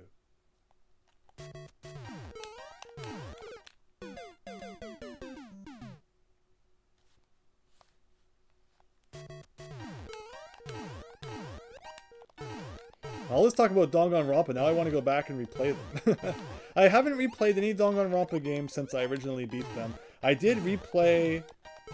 replayed all the Zero Escape games at one point. Oh, definitely, yeah. It sounds like Raincoat really lacked in that department. Which I'm not sure why they would do that.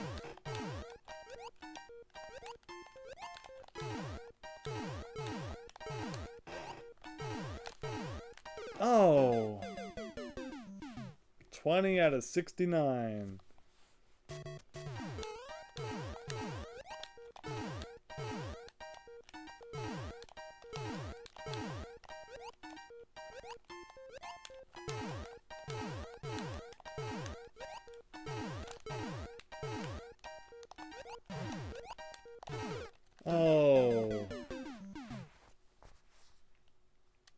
The mysteries were the best part of Raincode, so at least it had some redeeming qualities. Now go eat some meat pie.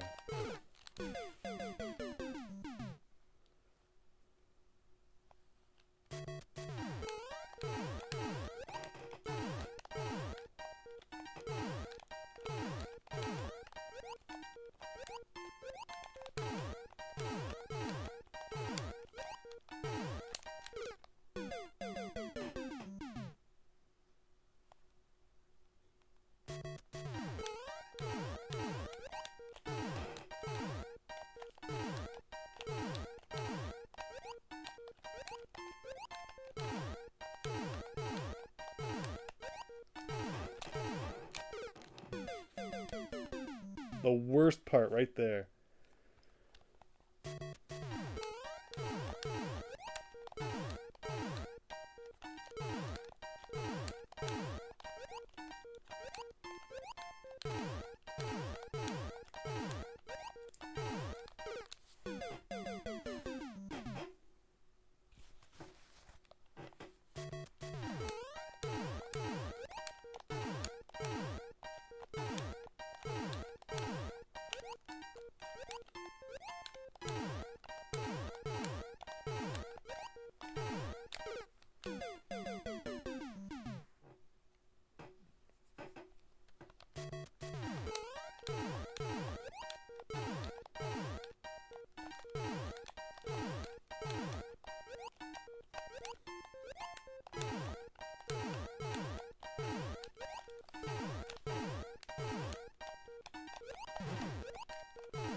Oh, what a weird angle. Like that. Like,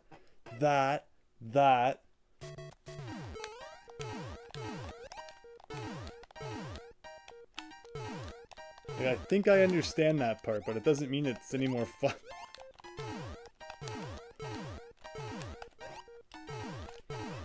Oh, man.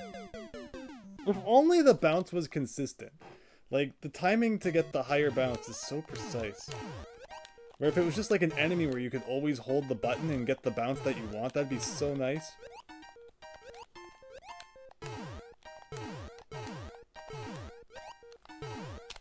No.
That one part, it's like the freaking end all be all.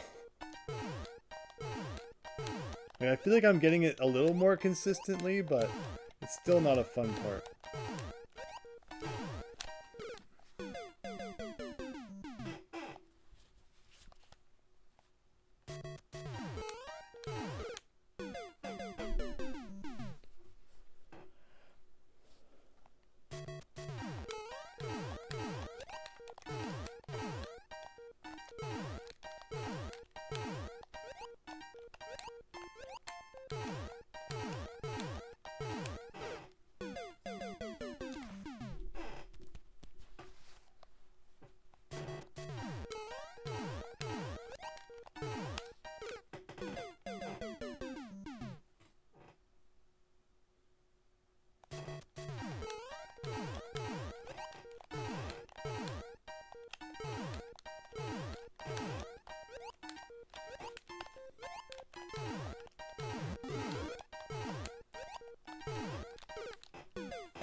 5 hours now. Almost 6.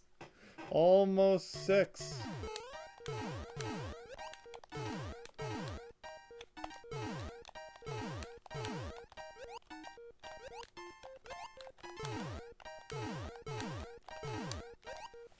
Oh. You gotta touch just the edge of that one. Always fun to throw a couple of those deaths in there.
Oh, so close.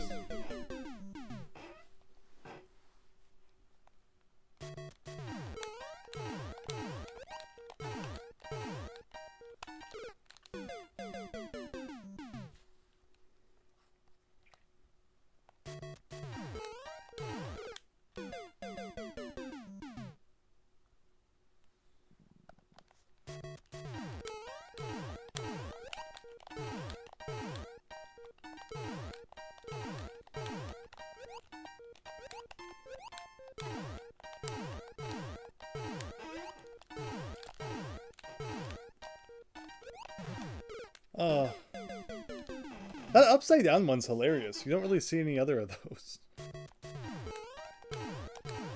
Like, past what we've seen, I doubt it can be that much harder. Like, all the hardest structures are earlier on in the level.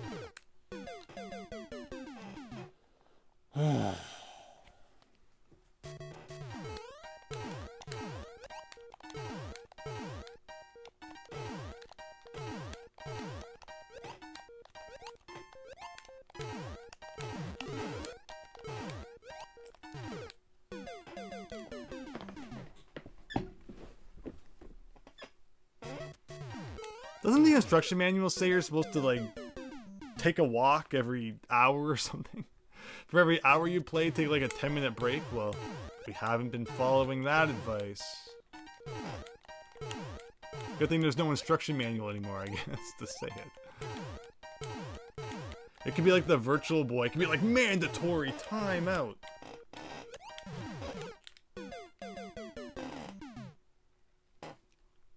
Except you can turn off those timeouts, so it's not actually that mandatory.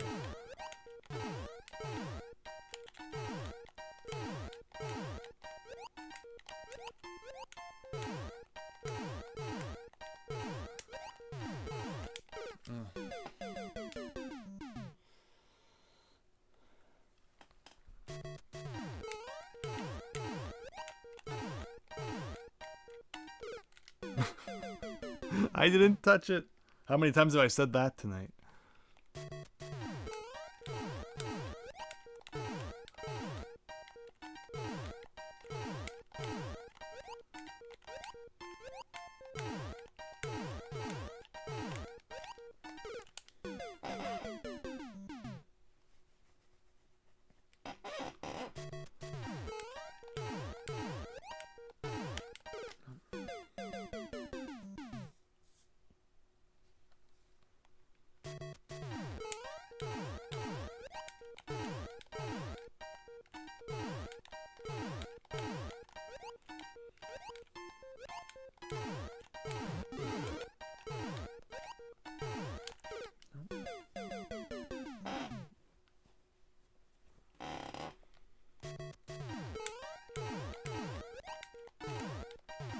Ah.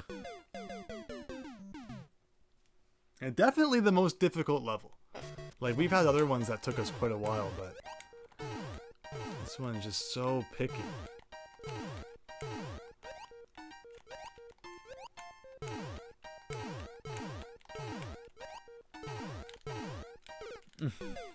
That's the worst part. Just the worst.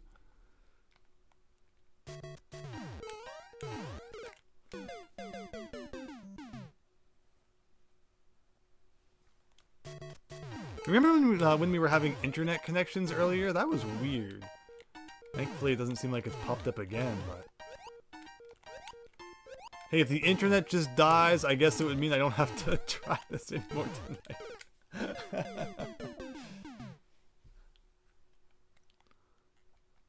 Because I don't know what else to do. Like, I don't want to waste a whole other stream just trying this again. But are we gonna get it tonight? Like, I just don't know. Like, going on 6 hours now. Should I wrap things up? Should I keep pushing on? Decisions.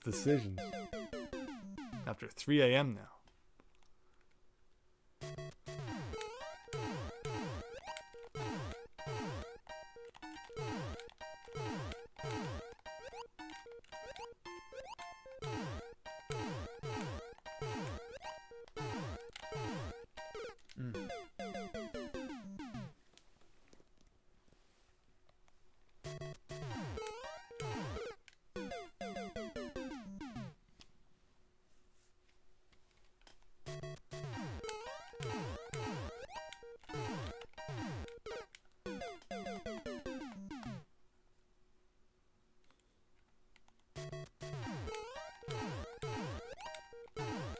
Ah.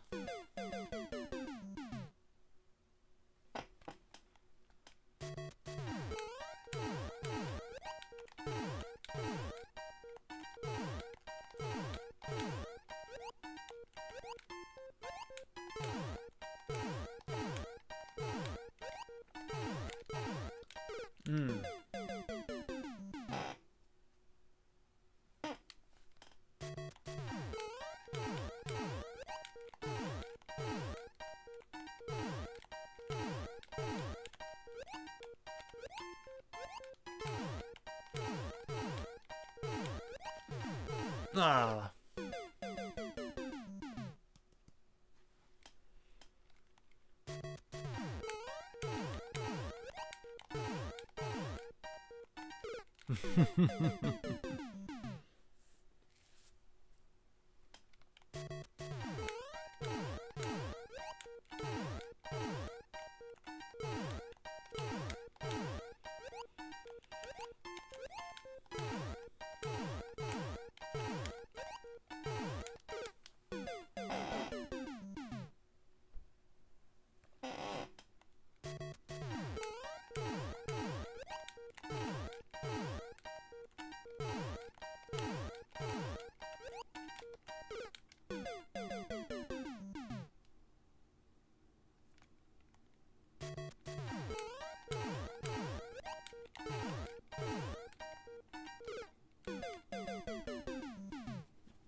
We were getting this really consistently for a while there.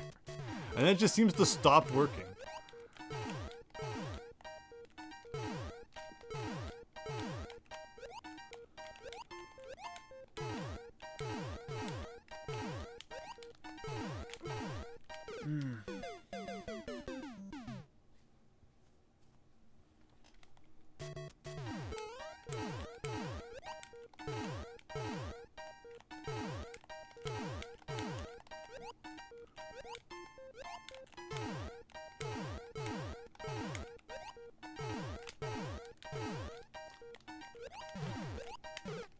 How did I bounce that high? That's crazy, but it was working.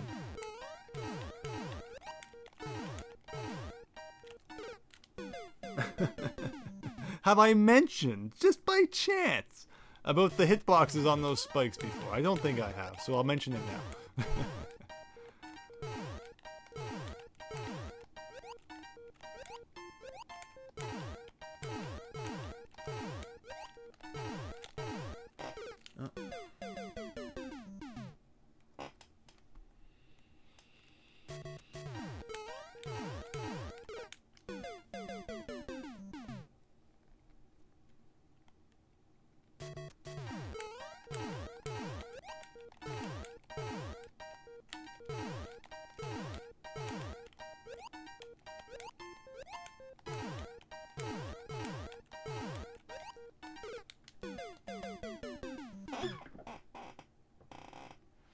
About as much as you've mentioned you don't like Raincoat. Oh man. Like, that is so sad. I wonder if they had like a sequel planned, if they'll still try to do a sequel. Because like, it's sold decent, right? Like, people bought it.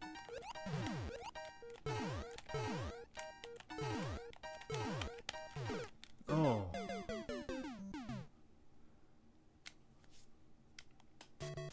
But, you know, the reception afterwards doesn't seem to be that great.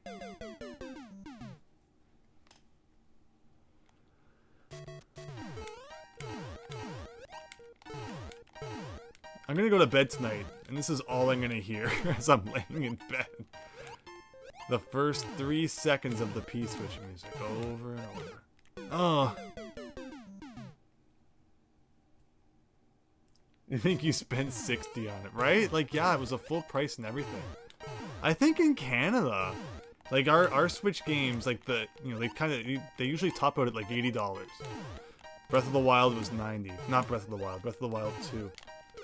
I think Raincoat was gonna be like 85 or something. So it was even more than just your regular price Switch game, which is crazy. Like, my sister had it pre-ordered and she was just like, nah. So she didn't end up going through with it. These games are getting really expensive, it seems. Like, people will say, oh, but with inflation. But, oh, wow, what? Usually that guy bounces back the other way. But it's hard, you know, going to the cash and seeing your game purchase totaled up to nearly 100 Canadian funny bucks.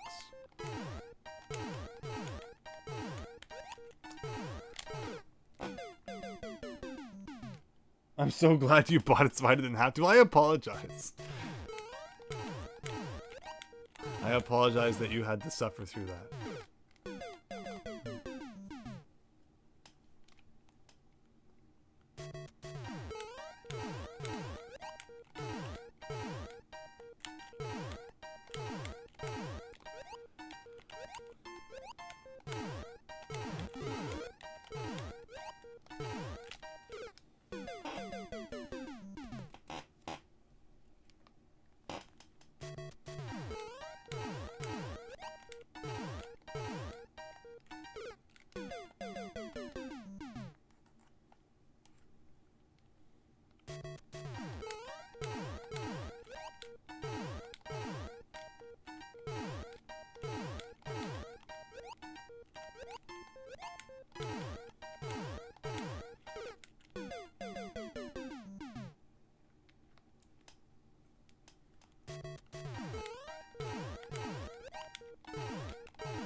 I didn't bounce high enough.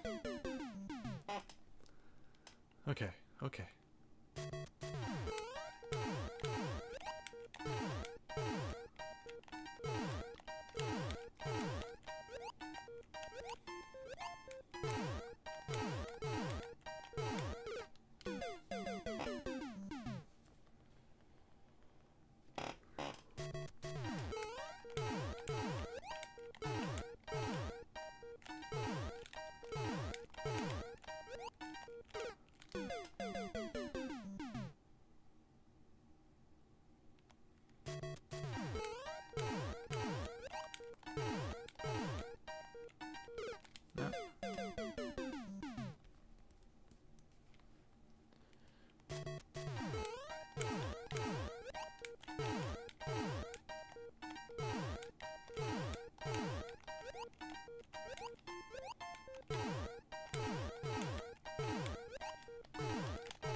Ah.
I don't even know what I touched there.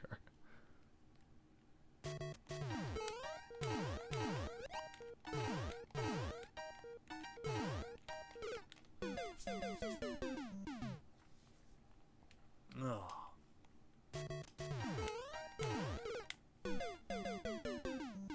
I wonder how many of those deaths are mine. I wonder just how many lives this has taken.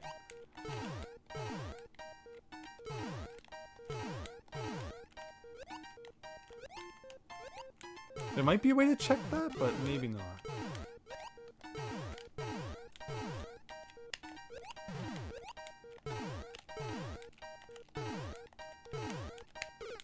Oh, the little corner.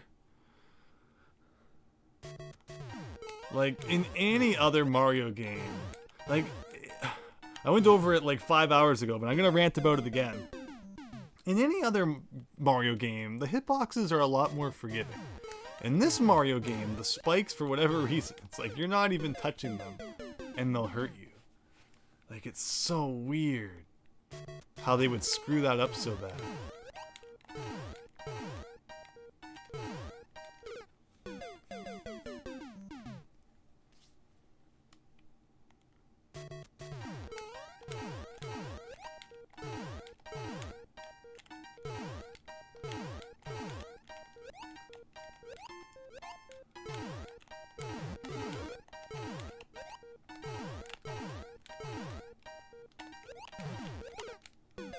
I didn't touch that again.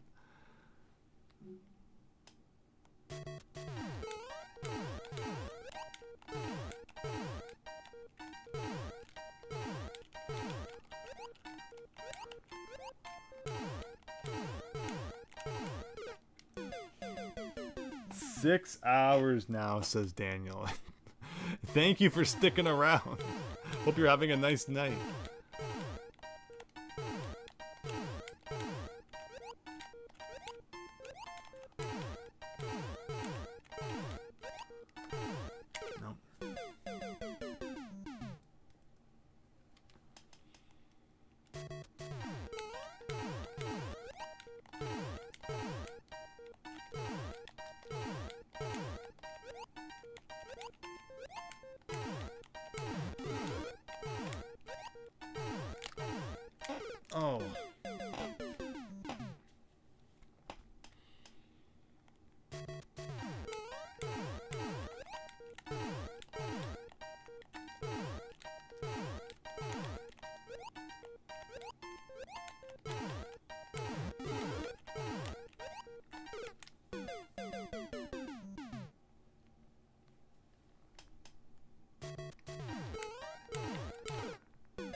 Oh, doing a little tiny jump is not easy.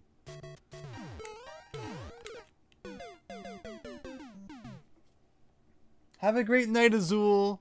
Thank you for sticking around for 6 hours. Hopefully we're not still going 6 hours from now. We'll see how the next few runs go. I might be joining you soon, Azul. And going to bed.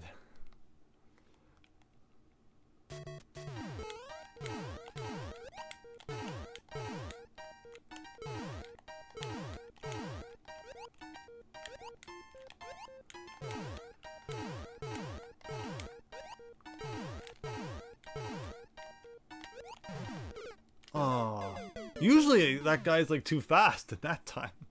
Because if I have to go under that spike to try and land on him, then I usually just come up and hit the spike anyway. Because of the hitbox.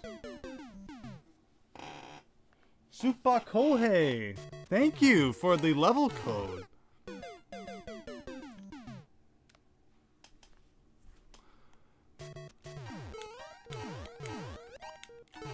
Currently trying out this level here, but maybe we could try that.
Super Kohei-san, まだいませんか?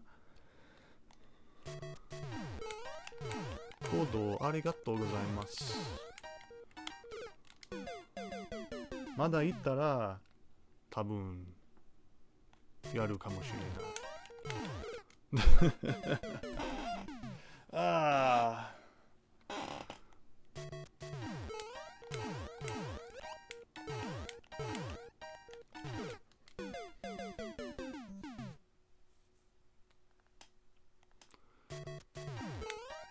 Can't tell if we're getting closer or not.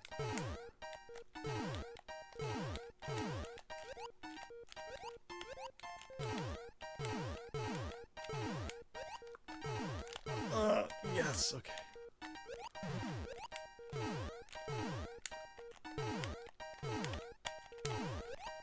No!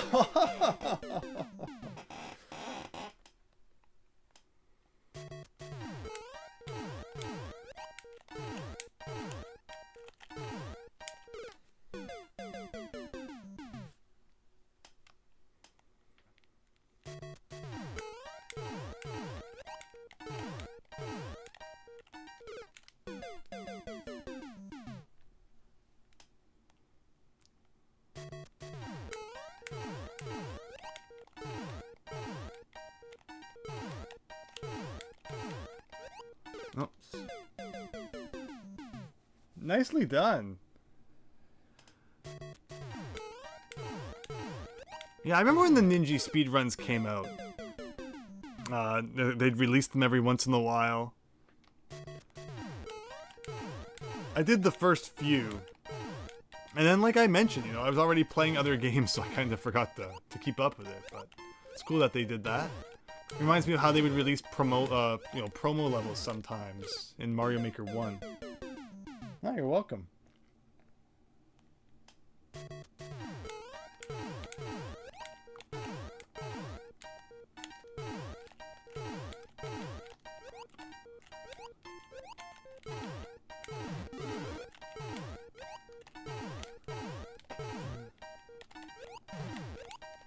Oh.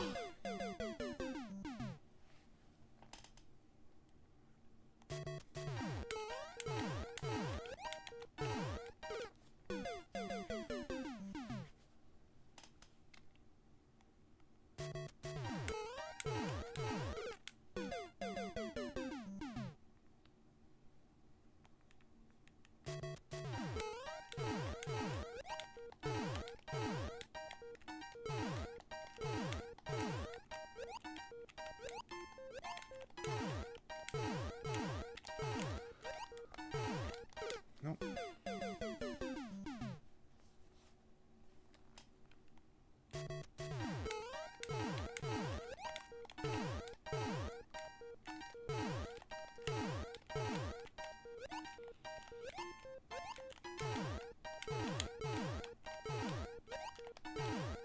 Nope.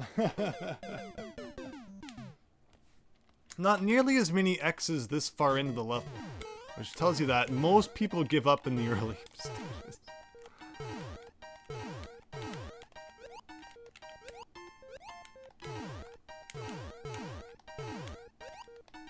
Oh. It's always those same 3 spots.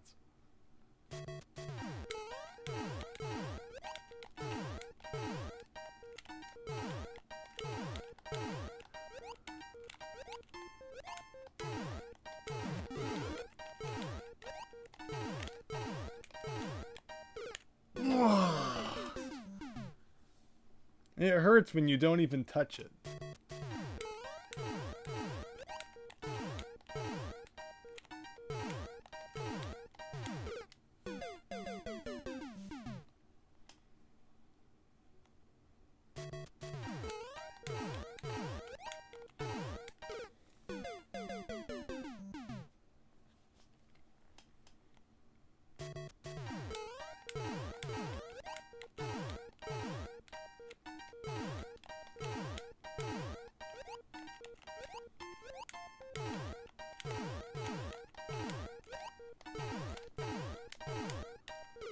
No! Like, I was already past the spike.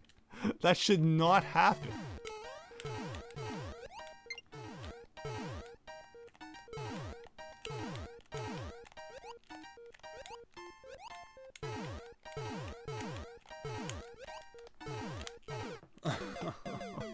Dang hitboxes.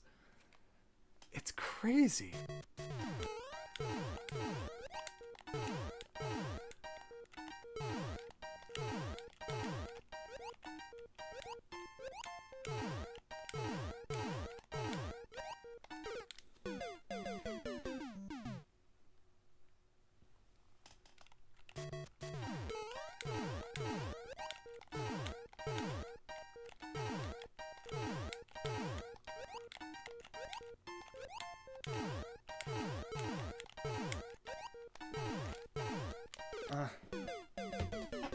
I'm thinking another half an hour. If within another half an hour we haven't made good progress, we'll probably call it a night. Like, I'm getting better at it, I think. But it's just not clicking. Like this one part is the worst. If you could just like remove this middle part, I could be practicing and getting better at the later parts. But having to replay that middle part every time, that just feels so inconsistent. I don't get it.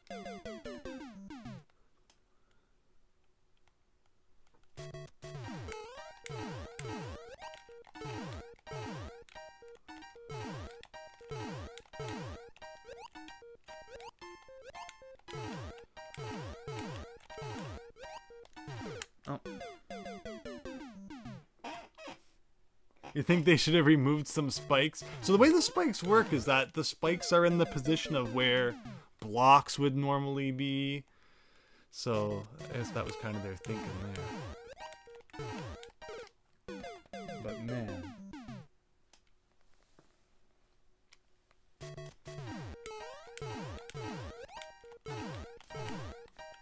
Like, this level's been around for how long, and only 69 people have beaten it, so... You know, that shows it's not like it's just me or something. It's really rough.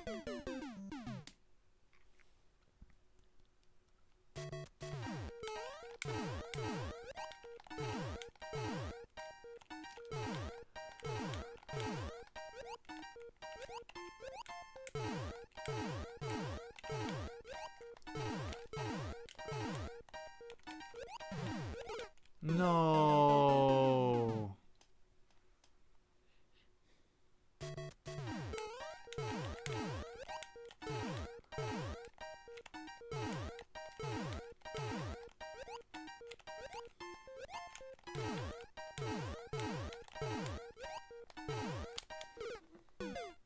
Put on clutch music? I know, that gets you into the mindset, right?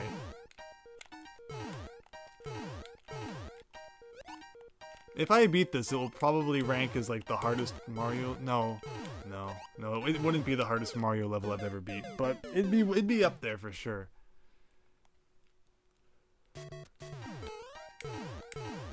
Like, this isn't even that bad. I'm mainly getting tripped up by that one part. I say it's not even that bad. Okay, it's pretty bad, but it could be worse. Oh man.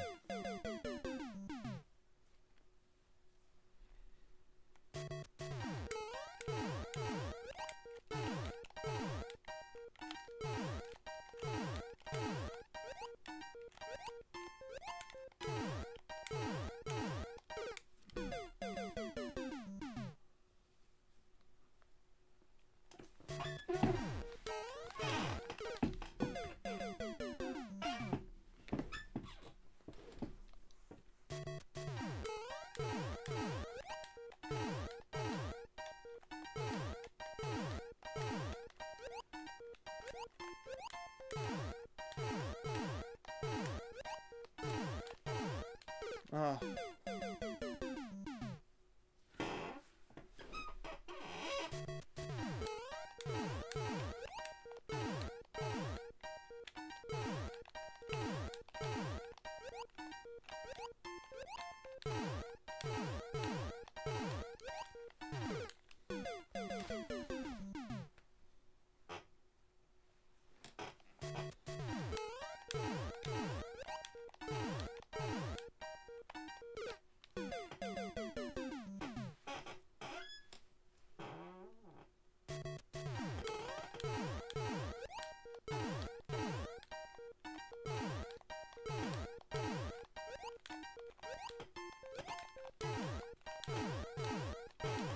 That was almost too fast for that guy. Alright, 25 minutes.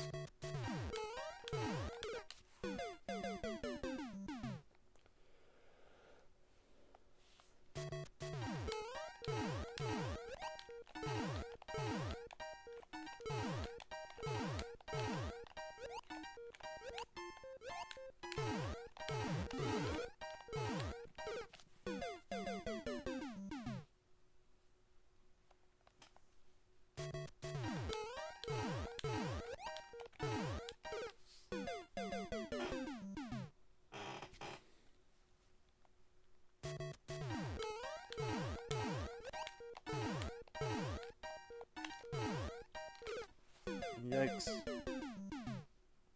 Oh, deal. Yeah, this has been a multi-hour ordeal, but we're down to, I've decided, at the next hour, so at 4 o'clock, we're done. Whether it's beaten or not, we'll rest our thumbs and we'll come back to it another day, perhaps. It would be amazing to see, you know. I'll probably come back to it in the future, and I'll be like way better at it. Because how can you be in any mental state to play this after like 7 hours? It's just impossible.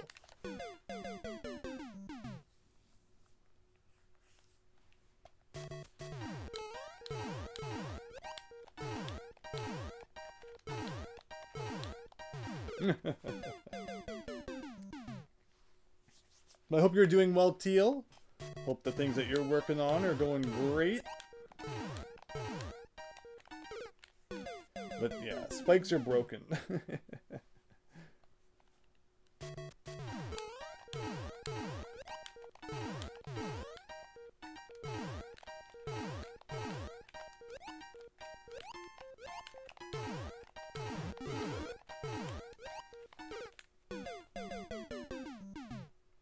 Oh!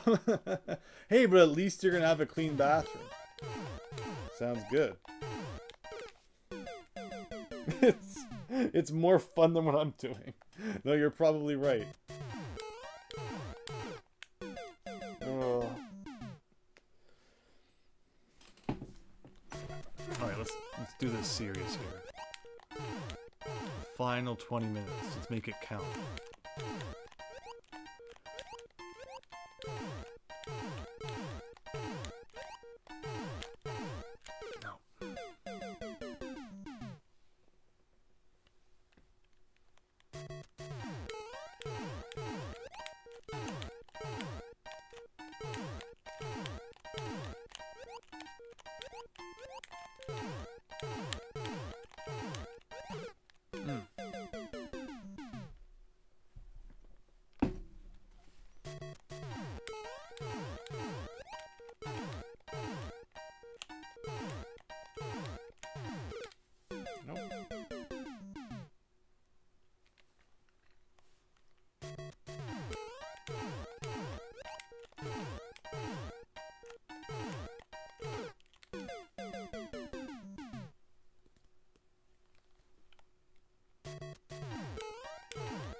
Maybe what we also do, here's a thought.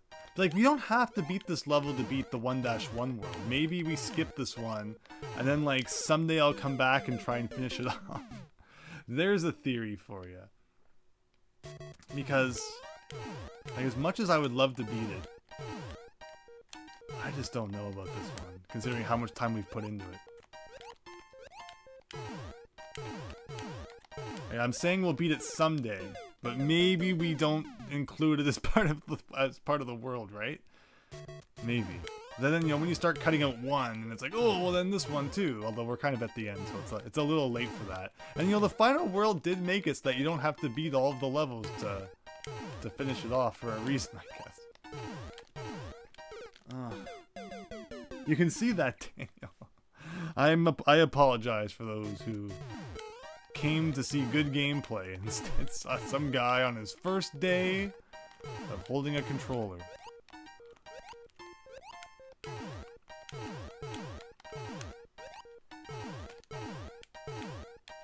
No.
Like, that's crazy.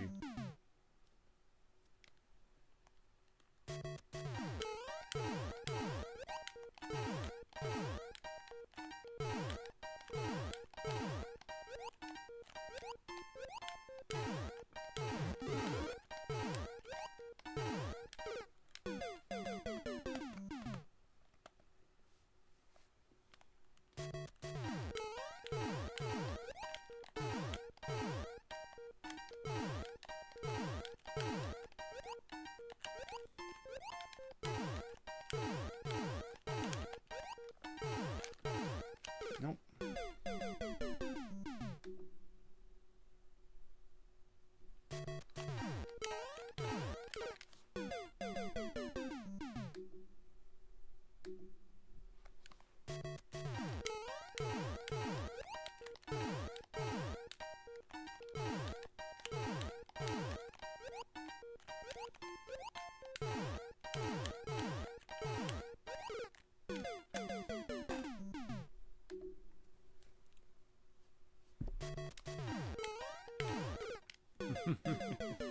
See, Daniel, I want to be an expert, but at the same time, this is beyond. This is like super expert.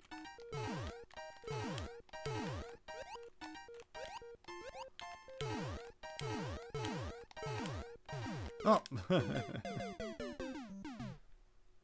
All right, 15 minutes to go.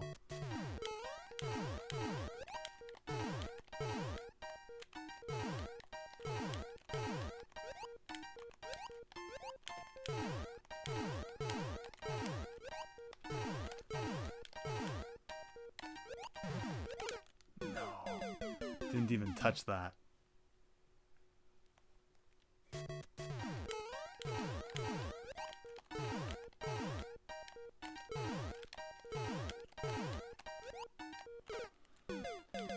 Like, it makes no sense how you can be hurt by a spike when you've already passed over it. That one's a little more sensical.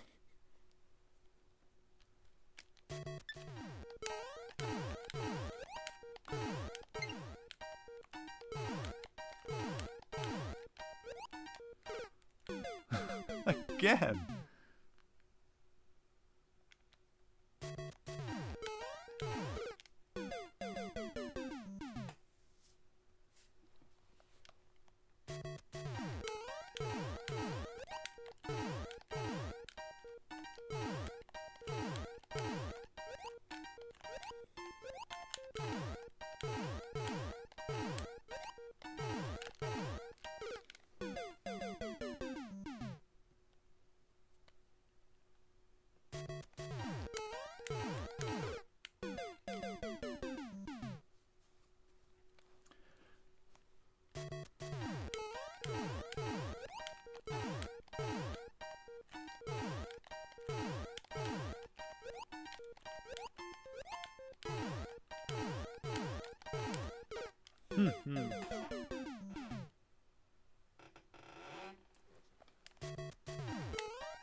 Well, I really appreciate you sticking around tonight, Daniel. Thank you so much for watching.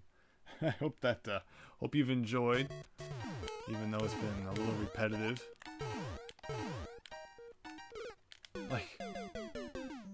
Like you can't win against hitboxes that you can't see.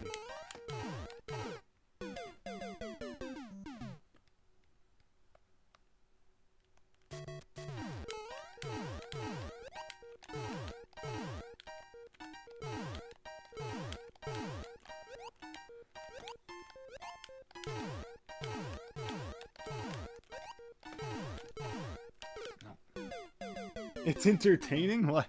I'm glad that it's at least entertaining.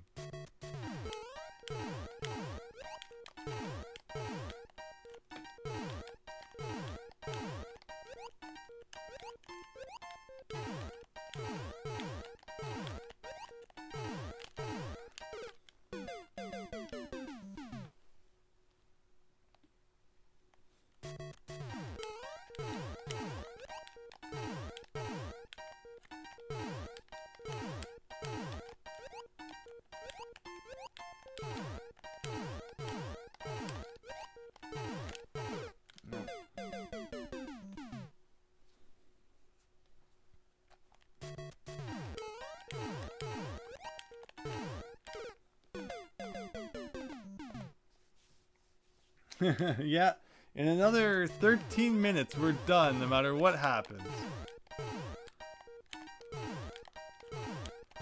And I don't know what approach we'll take next time. Skip this level, maybe. Spend another 7 hours trying to beat it, possibly.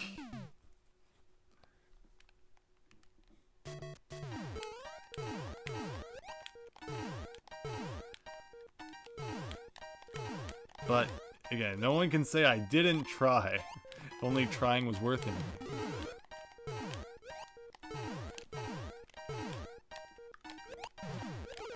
Yep. Getting hit by the nothing. The worst enemy in Mario Maker 2.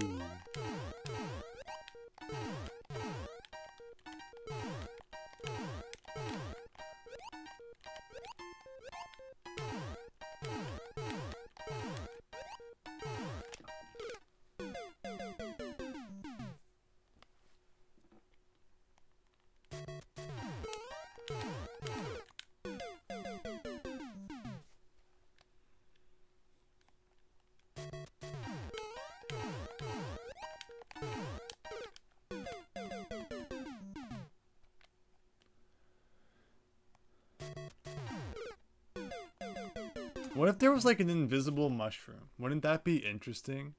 Wouldn't it be really interesting if there was like an invisible item placed somewhere at the beginning? An invisible star.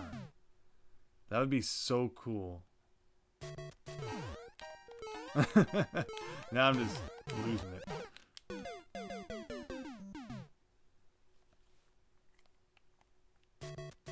Because you wonder, right? Like I guess like the creator had to beat all these levels. Which means the creator must be pretty darn good at Super Mario Brothers.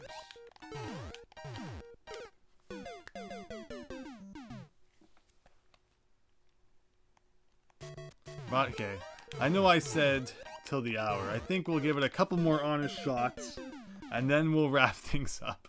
Because I clearly am not getting any better at this point.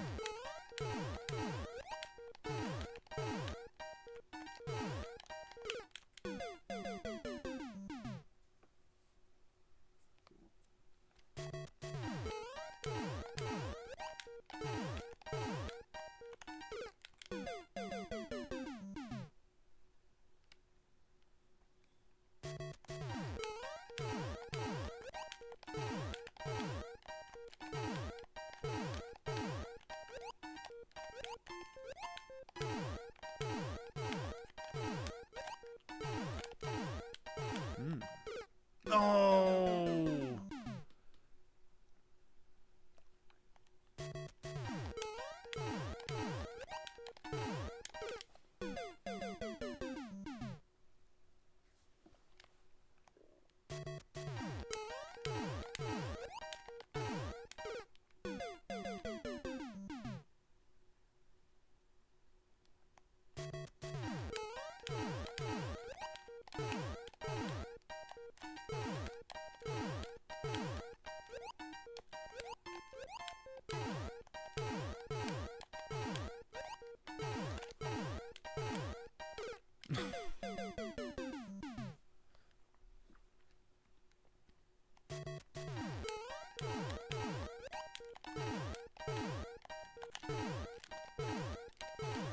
That was a weird thing.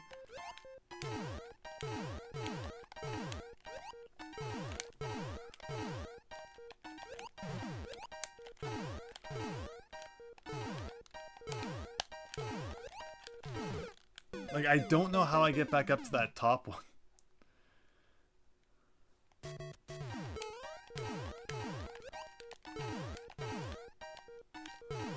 Like, unless you could somehow get the top one first, and then go down. Because the middle one's not hard to get back to, but that top one's a little too high.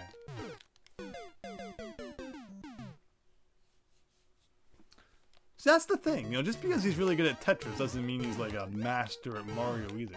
Everyone's got their niche.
Nope.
Alright, let's give it 3 more honest shots, and then we're gonna be calling the night.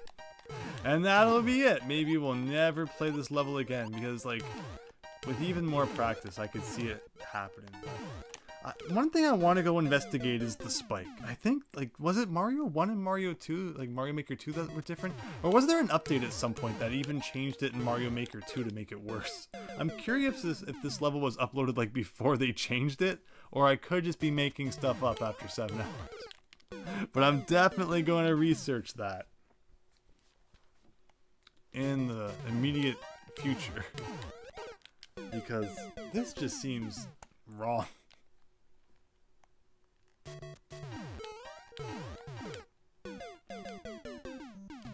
But alright, 3 serious tries.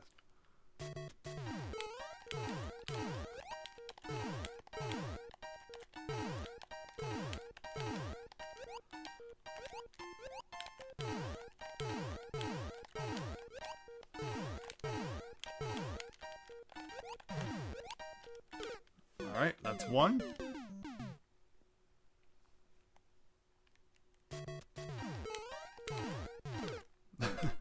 That's not 2.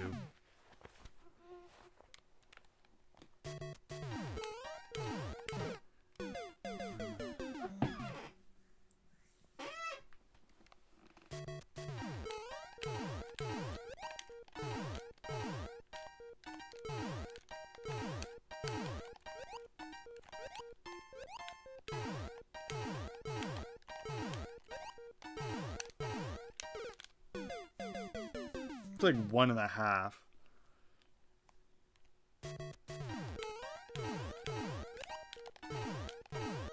Oh, hi Max Howard. I said that you would be back at some point.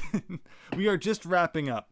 We have like 2 more attempts, and then I think we're done. And we may never ever play this level again.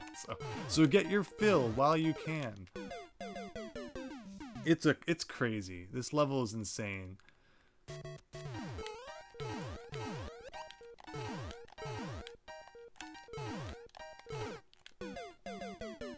Like, when you die when you don't even touch the spike. I don't know why they had to make Mario Maker 2 spikes so broken. Which is really unfortunate. Like...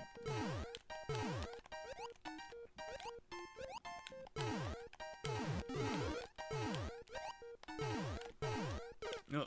Alright, 2. 1 more legit try. Oh, that's awesome! You're playing, like, that's the Wii one, yeah. It's funny because I don't think the Wii one was, like, super well received when it came out. Or at the very least, like, it wasn't that popular.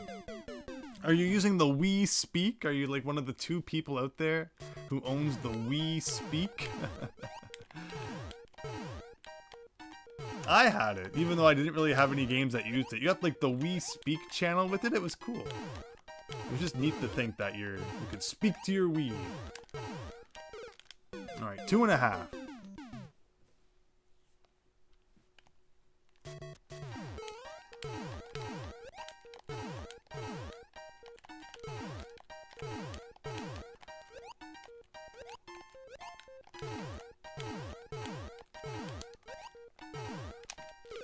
2 3/4. Hopefully it's not like an expensive thing now, is it? Like I could see it being kind of rare because how many people really bought it. But I'd hope it's like kind of a common thing.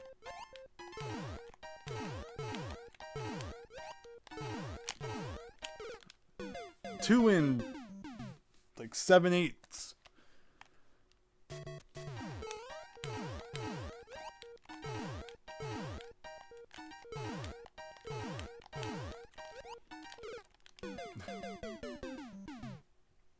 Yeah, I was figuring there'd be like extra stock of those lying around.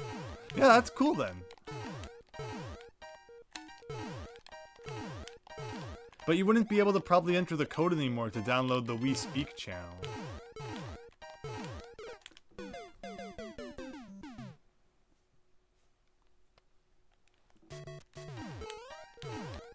But you can just download, like, install any channels you want these days, probably. With Homebrew, anything's possible.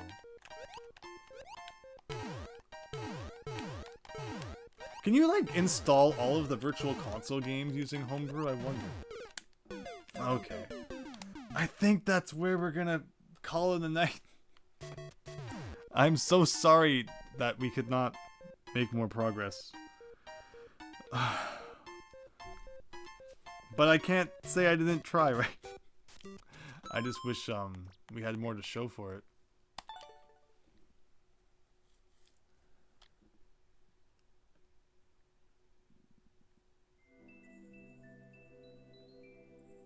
Again, it's like 0.1 clear rate.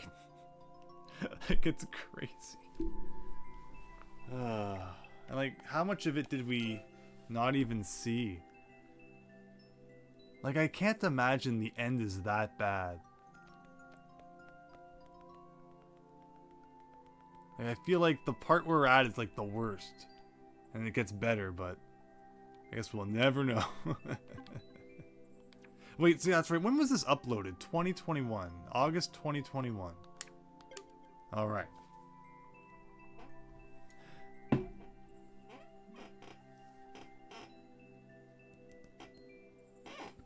Oh yeah, so that's good you can do that, Max.